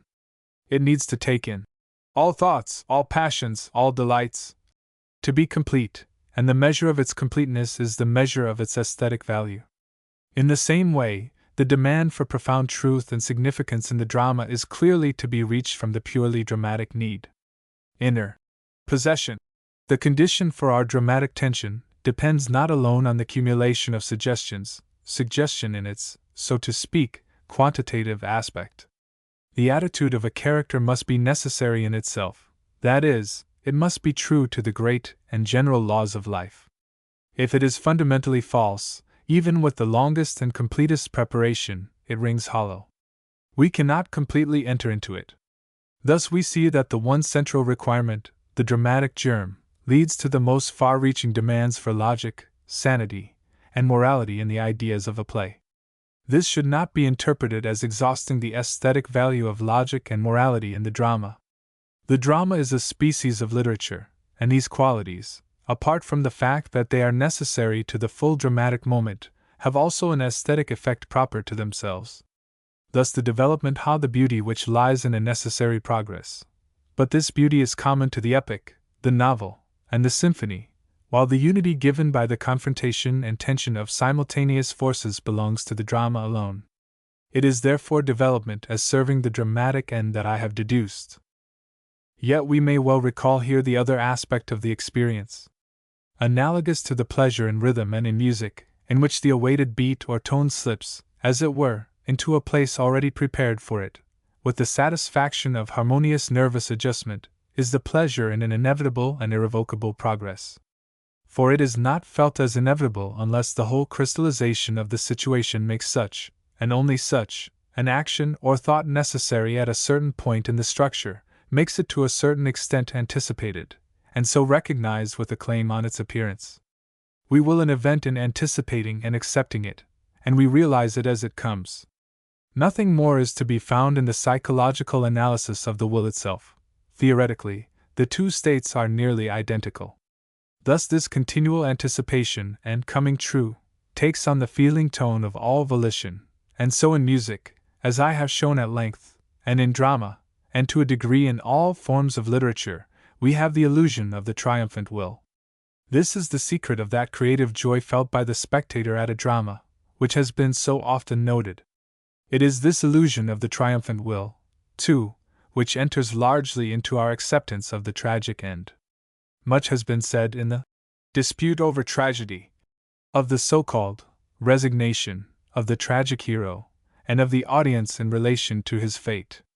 But I believe that these writers are wrong in connecting this resignation primarily with a moral attitude. What is foreseen as perfectly inevitable is sufficiently accepted, in the psychological sense, that is, vividly imagined and awaited, to contribute to this illusion of volition. Hence arise, for the catastrophe of drama, that exaltation and stern joy which are indissolubly connected with the experience of will in real life. 6.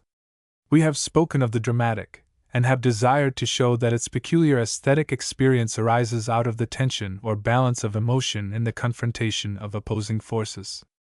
If this is a fruitful theory, it should throw light on the distinction between the different forms of the drama, and on the principal issues of that dispute over tragedy, which is always with us.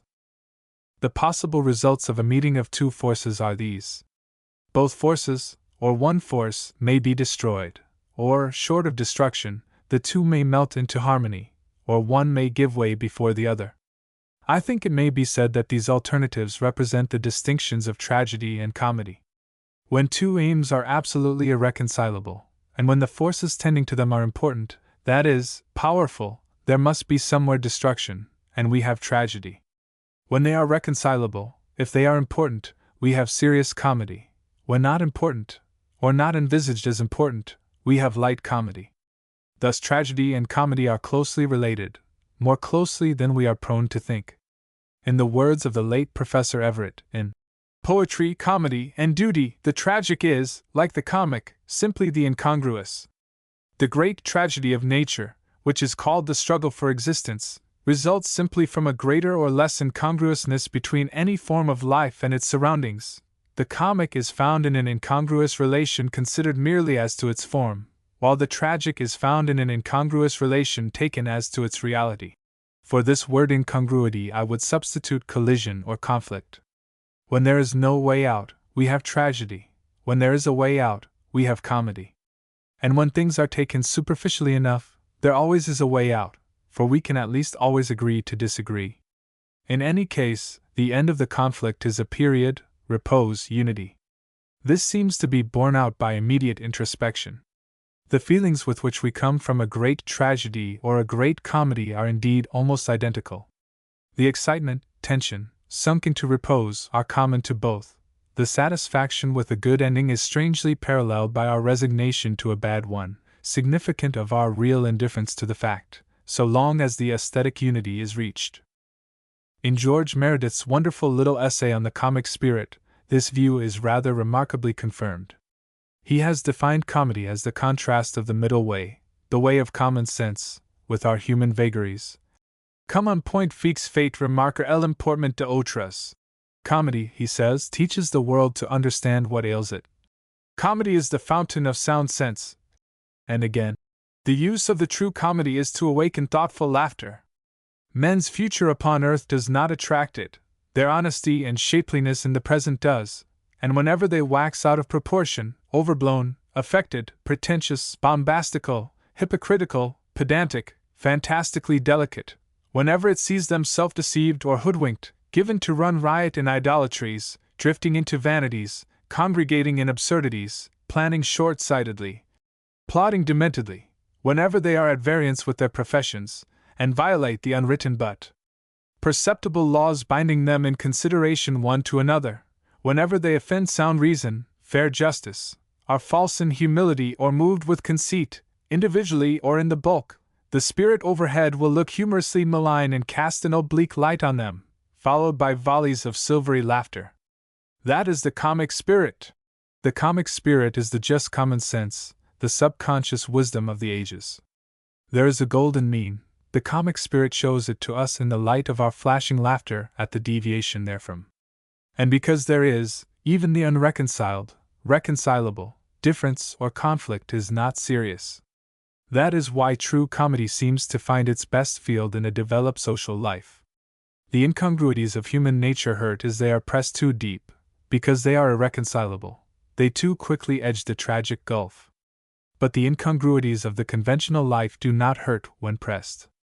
To change our metaphor, adjustment to the middle way is here so easily credible and possible, that it is the very hunting ground for the comic spirit.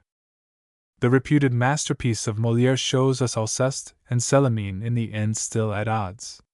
But lightheartedness and sincerity are not to common sense incompatible, and thus we are rightly led up to the impasse by paths of laughter. Wherever the middle way is divined, there is the possible entrance of the spirit of comedy. It is certainly a detriment to the purely tragic effect of Pinero's greatest play, that the middle way, the possibility of reconciliation, is shadowed forth in the last word, the cry of the stepdaughter of the second Mrs. Tanqueray. If I had only been more merciful! Dumas Fils would never have allowed that. He would have written his play around that thought, and made it indeed a reconciling drama, or he would have suppressed the cry. The end of Romeo and Juliet, date I confess it, has always hovered for me close to that border which is not sublime. For the hapless lovers missed all for want of a little common sense. There was naught inevitable in their plight. I see the comic spirit leaning across to stay the hand of the impetuous Romeo. Why not take a moment's sober thought? She murmurs. Tragedy ensues when there is no way out. It is not that ruin or death for those in whom these forces are embodied is of the essence of the situation, only that in the complete destruction of a force or purpose when it has been embodied in a strong desperate character, the death of that character is usually involved. There is no solution but to cut the knot. The tragic has been defined as that quality of experience whereby, in and through some serious collision, followed by fatal catastrophe or inner ruin, something valuable in personality becomes manifest, either as sublime or admirable in the hero, or as triumph of an idea. But Lear, Macbeth, Hamlet, Oedipus King, Othello exist to contravene this view. No, the tragic, in its first sense, in the sense derived from the dramatic form from which it is named, is in the collision itself. It is the profound and, to our vision, the irreconcilable antagonism of different elements in life. And in life we accept it because we must, we transcend it because, as moral beings, we may. The sublime and actual tragic experience is the reaction of the unconquerable soul. In tragic literature another appears. We are helped in transcending the essential contradictions of life presented to us, because the conditions of literature in preparing an event create for us the illusion of volition, the acceptance of fate. And in the tragic drama, to all these elements of the complex experience, there is added the exaltation of the aesthetic arrest, the tension of confrontations. The question of the highest, or most tragic, form of tragedy seems to have been settled by general agreement. It has been held that the tragic of the justified opposing force is the more full of meaning and importance, for the reason that more interesting and complex feelings are called into play on each side than in the case of the unjustified opposing force. But the definition of the tragic drama we have one seems further to illuminate our undoubted preference for this type. We demand aesthetically all that will make the confrontation, the dramatic tension, more clearly felt, and we cannot realize fully a side which should be unjustified. In such a play as Maeterlinck's Aglavane and Celicet, there is no movement, and even the conflict is subterranean. Yet, as all the characters are in their way noble, and in their way justified, we find it among the most poignant of his plays.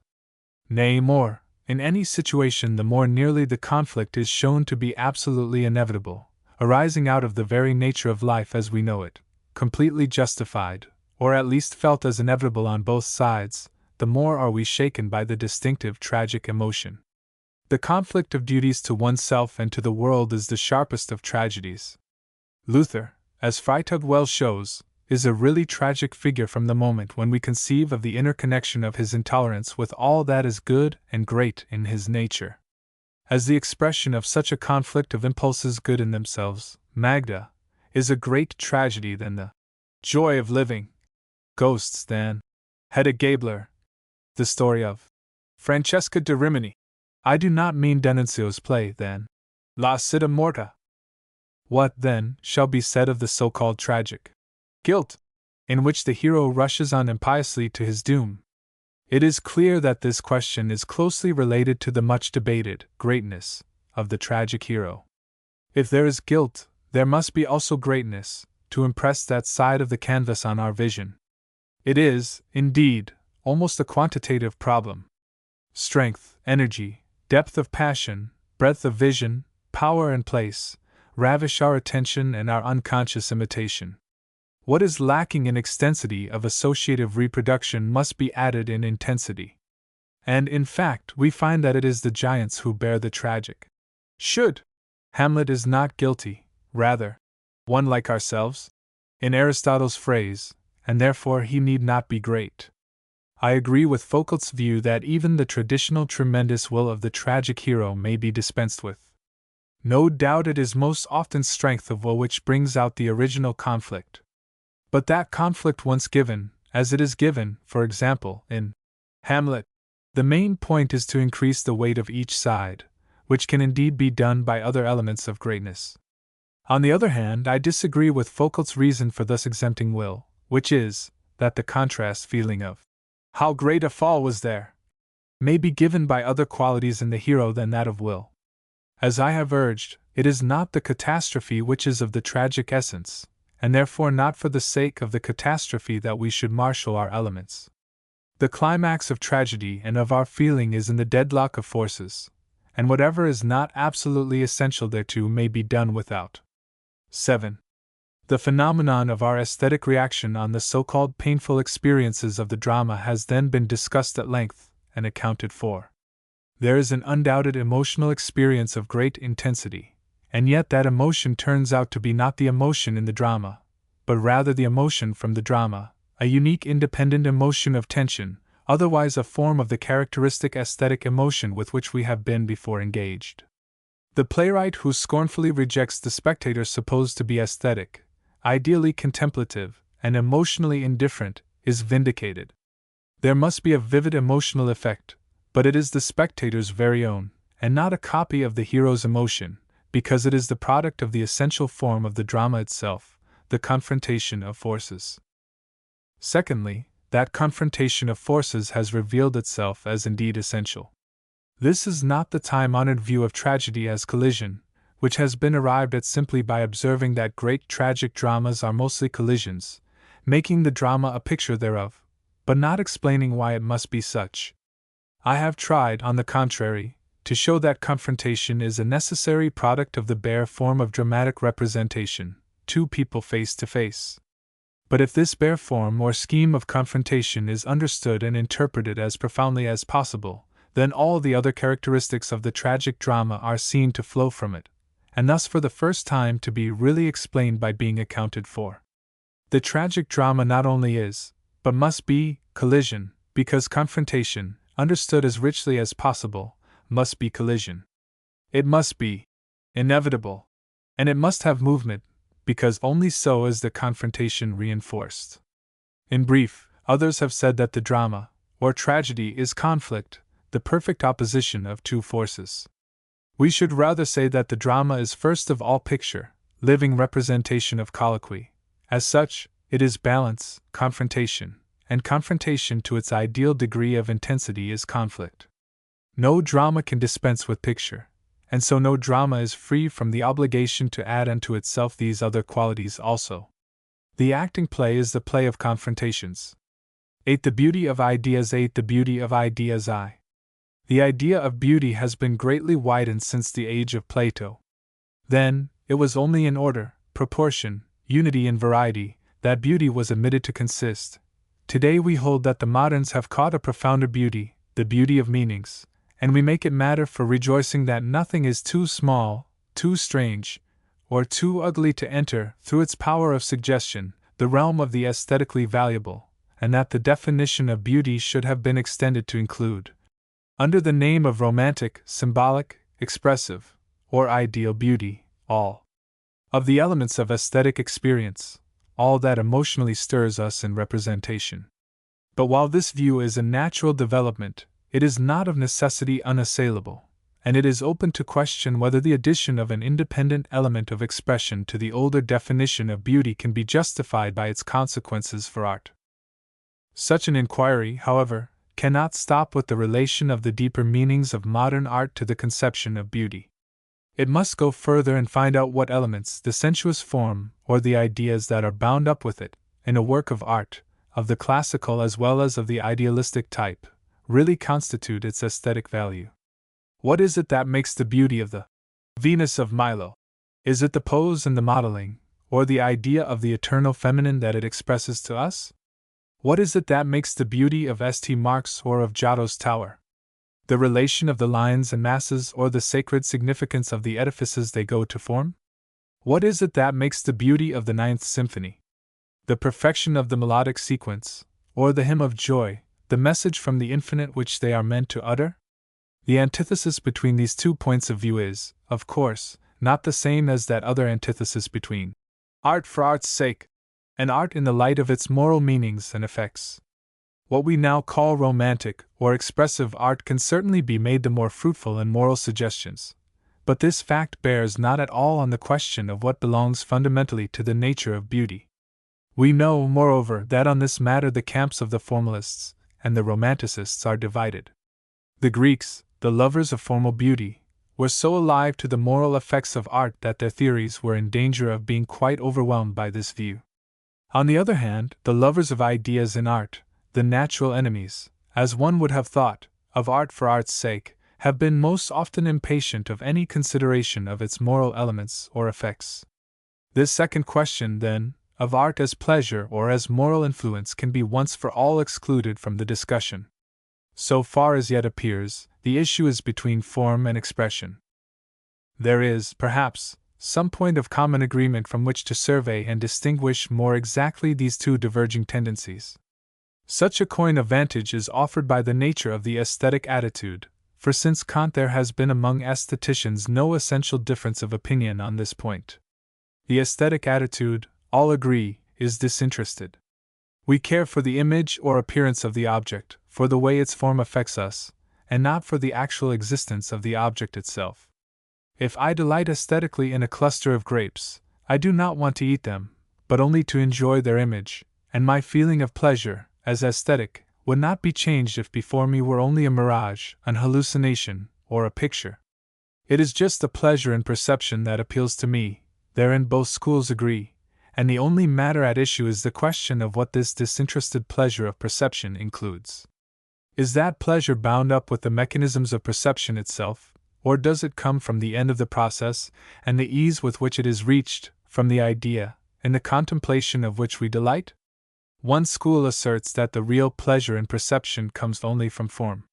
The given object is beautiful, through its original qualities of line, color, or sound, which strike the special senses in a way that is pleasing to them, and through its combinations of these qualities, which affect the whole human organism in a directly pleasurable way.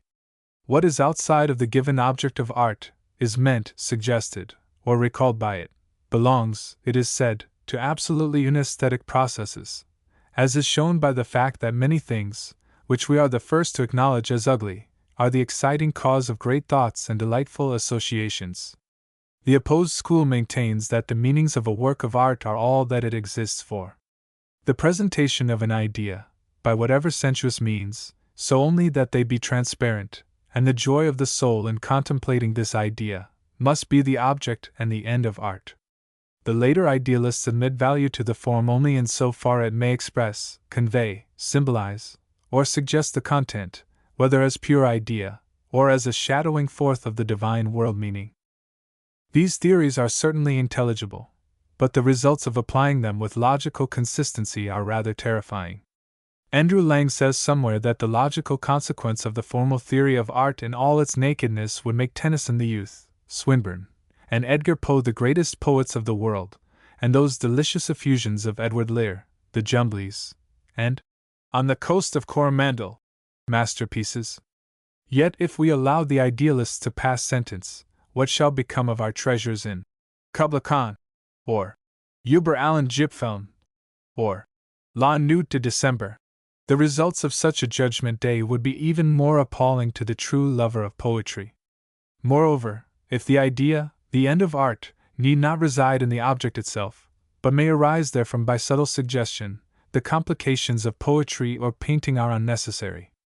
A geometric figure may remind us of the constitution of the world of space, a sundial, of the transitoriness of human existence, and with a chorus ending from Euripides, the whole sweep of the cosmic meanings is upon us. In the words of Fra Lippo Lippi, why, for this, what need of art at all?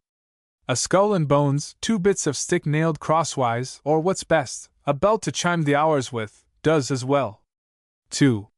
In spite of this, however, a place for ideas must clearly be found in our definition of beauty, and yet it must be so limited and bound to the beautiful form that corollaries such as we have just drawn will be impossible. An interesting attempt to reconcile these two points of view, to establish an organic relation between form and idea, is found in The Sense of Beauty, by Professor George Santayana. The central point of this writer's theory is his definition of beauty as the objectification of pleasure. Aesthetic experience, he says, is based partly on form, partly on expression, but the pleasure felt is always projected into the object, and is felt as a quality of it. All kinds of external associations may connect themselves with the work of art, but so long as they remain external, and keep, so to speak, their values for themselves, they cannot be said to add beauty to the object.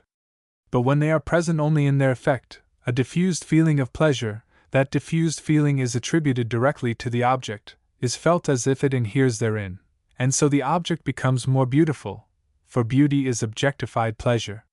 Professor Santayana designates form as beauty in the first term, and expression as beauty in the second term.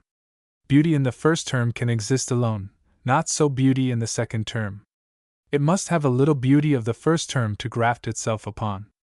A map, for instance, is not usually thought of as an aesthetic object, and yet let the tints of it be a little subtle, let the lines be a little delicate, and the masses of land and sea somewhat balanced, and we really have a beautiful thing, the charm of which consists almost entirely in its meaning.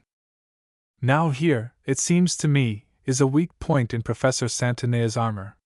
If such wonderful elements of beauty can be projected into a fairly colorless object by virtue of its fringe of suggestiveness, why should not beauty of the second term be felt in objects without that little bit of intrinsic worth of form?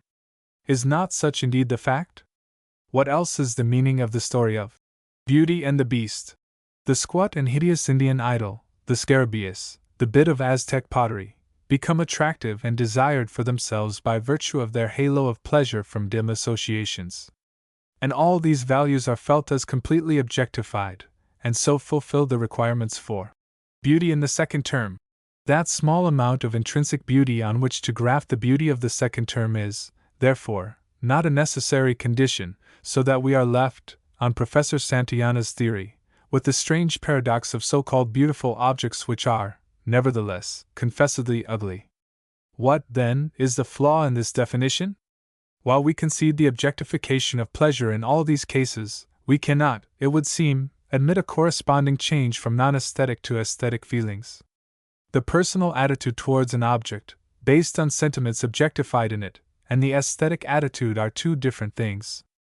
The truth is, that all this objectified tone feeling is directly dependent on the original real existence of the object that calls it up, and on our practical personal relation to it, and is thus, by universal agreement, definitely non-aesthetic.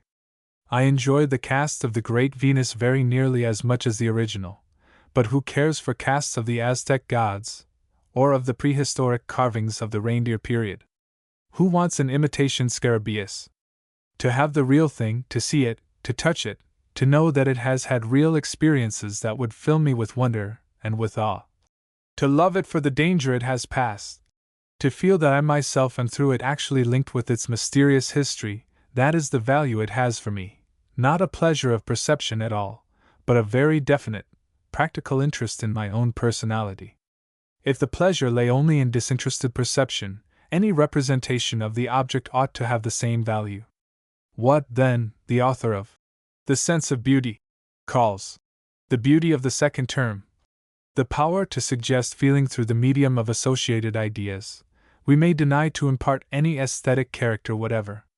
Professor Santayana has, indeed, mediated between the formalists and the idealists, but his theory would lead us to attributions of beauty from which common sense revolts, and we have seen the secret of its deficiency to lie in the confusion of the personal with the aesthetic attitude. If now we amend his definition, beauty is objectified pleasure, 2. Beauty is objectified aesthetic pleasure, we are advanced no further. 3. The problem stands, then, how to provide for the presence of ideas in the work of art, and the definite emotions aroused by it, either by bringing them somehow into the definition of beauty in itself, or by showing how their presence is related to the full aesthetic experience. But first of all, we have to ask how the aesthetic pleasure even in formal beauty is constituted, and to what extent expression belongs to the beauty of pure form. Form is impressive, or directly beautiful, through its harmony with the conditions offered by our senses, primarily of sight and hearing, and through the harmony of its combinations of suggestions and impulses with the entire organism.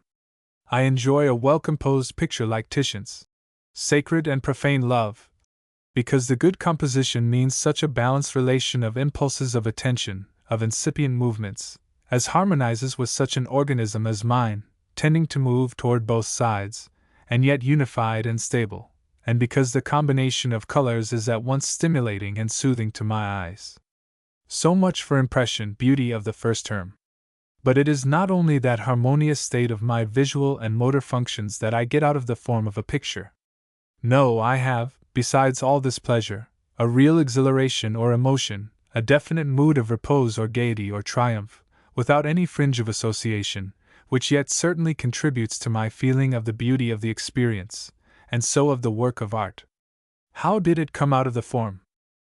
Well, this very harmonious excitation of the organism has brought with it just such an organic reverberation as, the current theory of emotion asserts, must be at the bottom of all our emotional states. A certain sequence of nervous shocks and of vasomotor changes, certain stimulations and relations and contractions of the internal organs have been set up as the diffusive wave from the sense stimulations, and a particular emotional tinge is the result. That is a direct impression, but an expression too. Take the same case on a much lower level. A glass of wine makes me cheerful, not because it arouses cheerful ideas directly, but because the organic changes it sets up are such as belong to the motivated expression of joy, and have the same effect. A deep, slow movement played by an orchestra can affect me in two ways. It may be that I have usually connected that sort of music with religious experiences, and all the profound and inspiring feelings belonging thereto, and so I transfer those feelings to the music and give it those adjectives. Or the slowness of the rhythmic pulse that is set up in me, the largeness, the volume, the depth of sound, all bring about in me the kind of nervous state that belongs to a reposeful and yet deeply moved feeling. The second experience is expression through impression, through the inward changes that the form itself sets up.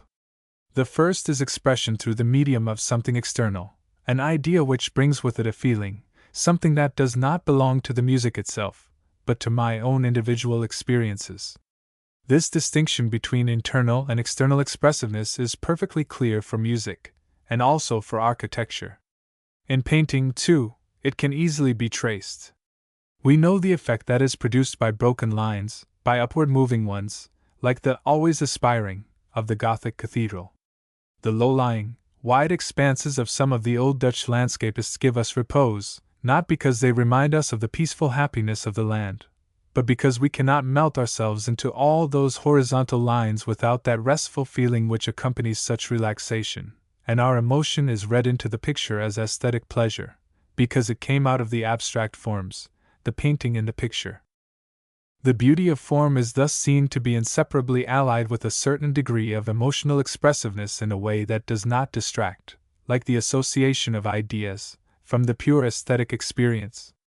This quality of expressiveness should not, however, become a part of the definition of beauty, so that it should be said that the greater the emotional expressiveness, the more beautiful the object.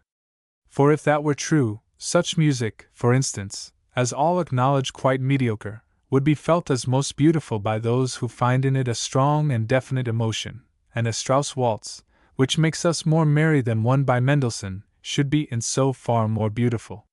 This, of course, we are not ready to concede, and it seems, therefore, most logical to regard the special emotional effects of formal beauty rather as a corollary to, than as a part of, the essential aesthetic mood. But if we give the name emotion to that perfectly vague but unmistakable excitement with which we respond to purely formal beauty, that indescribable exaltation with which we listen to absolute music, then we must say that that emotion is but another name for aesthetic pleasure. Objectively, we have formal beauty; subjectively, on the physiological side, a harmonious action of the organism, and on the mental side the undefined exaltation which is known as aesthetic pleasure. 4. Up to this point, however, we have considered only the relation between purely formal beauty and the various shades of emotional response to it. Now we may turn to the original question which we set ourselves: how to provide, in our definition of beauty, for the presence of ideas in the work of art. No one will deny that the full aesthetic experience cannot be dismissed with the treatment of formal beauty, and, although Professor Santayana's beauty in the second term may be rejected as a pure individual, arbitrary, interested, and hence an aesthetic element, the explicit content of a work of art cannot be ignored. The suggested ideas aroused by an old rose garden may be no addition to its beauty, but the same cannot be said of the great ideas contained directly in Shakespeare's poetry. Yet great ideas alone do not make great art, else we must count Aristotle and Spinoza and Kant great poets too.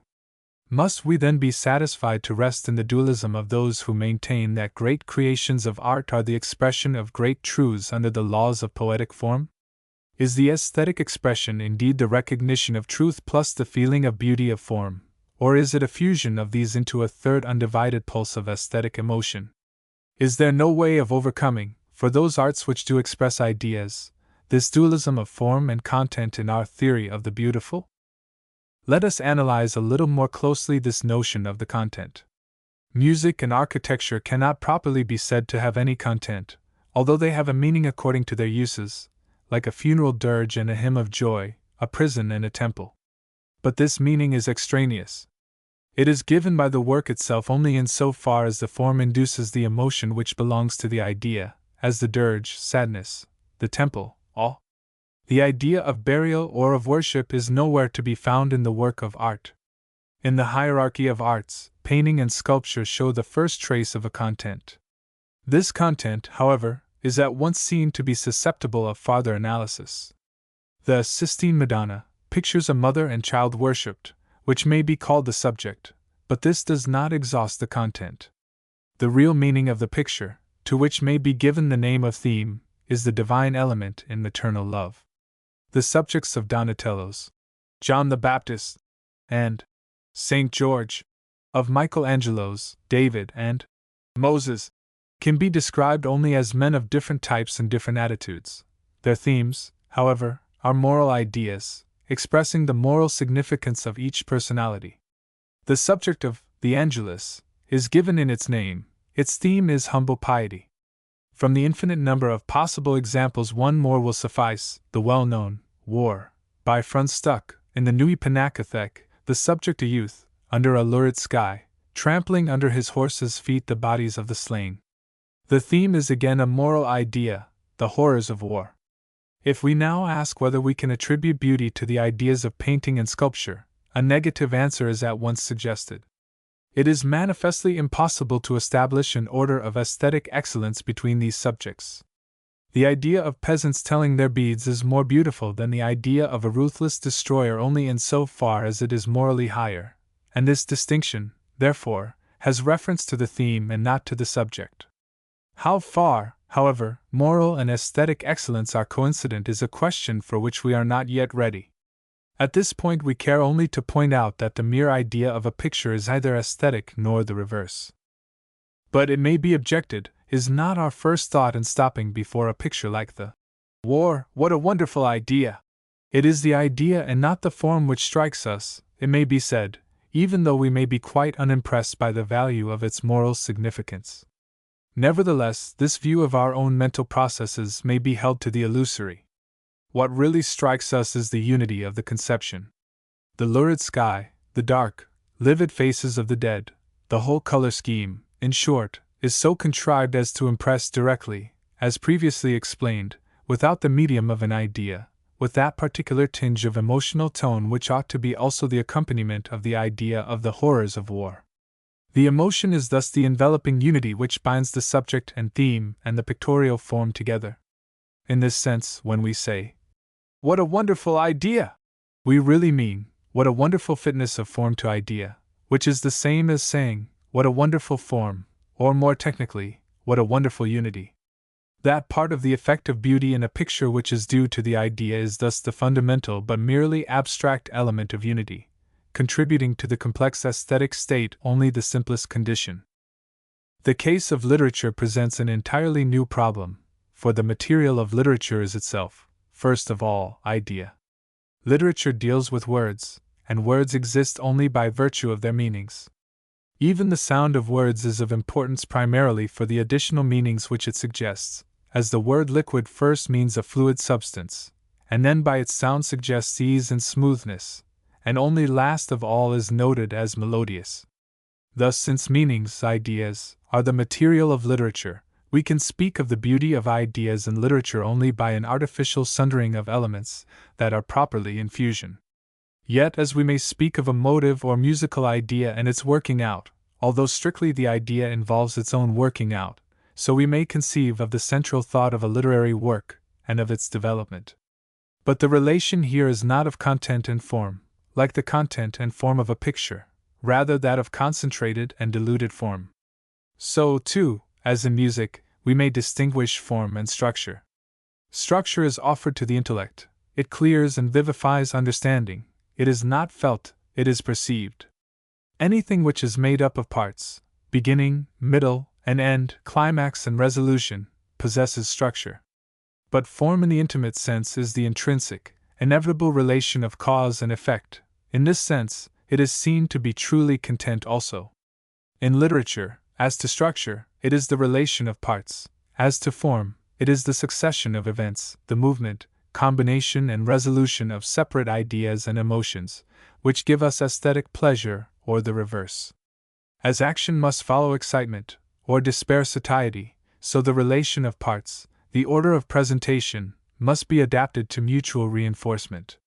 Thus the porter's scene in Macbeth is related to the neighboring scenes, as De Quincey has shown in his famous essay. And just as in music the feeling of rightness ensues when the awaited note slips into place, so the feeling of rightness comes when the inevitable consequences follow the premise of a plot. The particular separate ideas of such a development partake of beauty, then, in so far as they minister to the movement of the whole, just as the separate lines in a swaying, swirling robe of one of Botticelli's women minister to the whole conception. The catastrophe, in other words, must be as inevitably related to the sequence of ideas as the final chords of a symphony to the sequence of notes. The attitude of mind with which we welcome it is the same, whether on the plane of the responses of the psychological organism or of the ideal understanding. But before finally relegating the idea to its place in the aesthetic scheme, we must ask whether the specific emotional content can claim independent aesthetic value. For we can scarcely ignore the fact that almost all naive response to literature, and indeed to all forms of art, is, or is believed to be, specifically emotional. Maupassant, in his introduction to Pierre et Jean, distinguishes thus between the demand of the critic, "Make me something fine according to your temperament," and the cry of the public, "Move me, terrify me, make we weep." And yet to the assertion of common sense that the desire of the naive enjoyer of art is definite emotional excitement, we may venture to oppose a negative. The average person who weeps at the theater, or over a novel, would no doubt repudiate the suggestion that it is not primarily the emotion of terror or pity that he feels. But a closer interpretation shows that it is almost impossible to disengage, in such an experience, the particular emotions. What is felt is rather pleasurable excitement, pleasure raised to the pitch of exaltation, with a fringe of emotional association. The notion of specific emotions is illusory in the same sense that our notion of pleasure from specific emotions in listening to music is illusory. The ordinary descriptions of music are all couched in emotional or even ideational terms, from the musical adventures of Charles Auchester down, and yet we know, as Gurney says, that when, in listening to music, we think we are yearning after the unutterable, we are really yearning after the next note, and when we think it is the yearning that gives us pleasure, it is really the triumphant acceptance of the melodic rightness of that next note. So the much-discussed catharsis, or emotion of tragedy, is not the experience of emotions and pleasure in that experience, but rather pleasure in the experience of ideas, tinged with emotion, which belong to each other with precisely that musical rightness. Catharsis is indeed not the mark of tragedy alone, although in tragedy it has a very great relative intensity. It is ultimately only a designation for the specific aesthetic pleasure, to which I can give no better name than the oft-repeated one of triumphant acquiescence in the rightness of relations. We think we feel a situation directly, but what we really feel is pleasure in the rightness of the manner of the event, and in the moment of perfect experience it gives us. Such specific emotion as may be detected in any aesthetic experience is, then, covered by the definition of beauty only in so far as it has become form rather than content, is valuable only in its relations rather than in itself. The experience of pity or fear, even though generalized, unselfish, etc., after the various formulas of the expounders of dramatic emotion, does not impart aesthetic character of itself. It becomes aesthetic only if it appears at such a point in the tragedy, linked in such a way to the developing plot, that it belongs to the unified and reciprocally harmonious circle of experiences. 6. But we have up to this time consistently neglected the central idea of the work of art, and its claim to be included in the aesthetic formula. We have defined beauty as that which brings about a state of harmonious completeness, of repose and activity, in the psychophysical and psychological realms. This harmonious repose can exist only with a disinterested attitude toward the objects which have brought this state about. Whether the Melian Venus or Hamlet, or Lohengrin, live, we care not, only that if they live, it shall be so. In this sense, our attitude is interested, our will is active, but only toward the existence of the form. But with the introduction of the central theme, we cease to be disinterested, our hypothetical is changed to an affirmative. The moral idea we must accept or reject, for it bears a direct relation to our personality. We will, or do not will, that, in the real world in which we ourselves have to live and struggle, certain forces shall be operative, that there shall be the beauty of health, as in the Discobolus, material love which is divine, as in the Sistine Madonna, that war shall be horrible, that sloth unstriven against shall triumph over love, as in the statue and the bust, that defiance of the social organism shall involve self-destruction, as in Anna Karenina, the person or the combination of events expressing this idea we do not seek in our personal experience, but we do demand for our own a world in which this idea rules.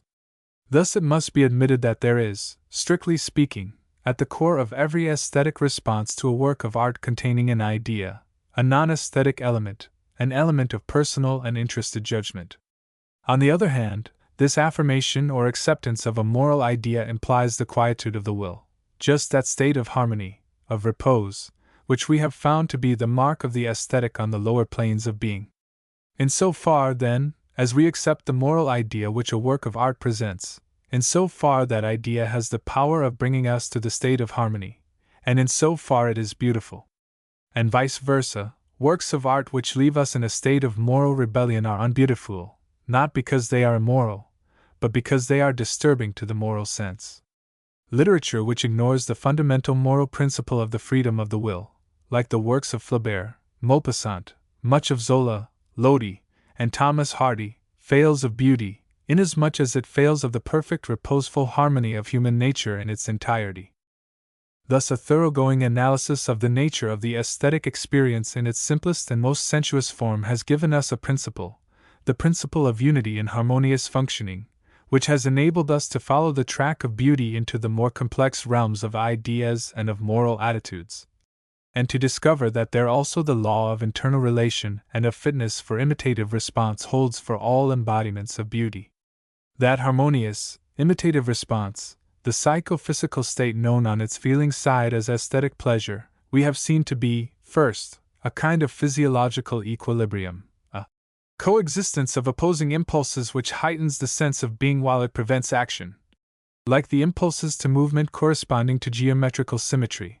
Secondly, a psychological equilibrium, in which the flow of ideas and impulses is a circle rounding upon itself, all associations, emotions, expectations, indissolubly linked with the central thought and leading back only to it, and proceeding in an irrevocable order, which it yet adapted to the possibilities of human experience. And thirdly, a quietude of the will, in the acceptance of the given moral attitude for the whole scheme of life. Thus is given, in the fusion of these three orders of mental life, the perfect moment of unity and self-completeness.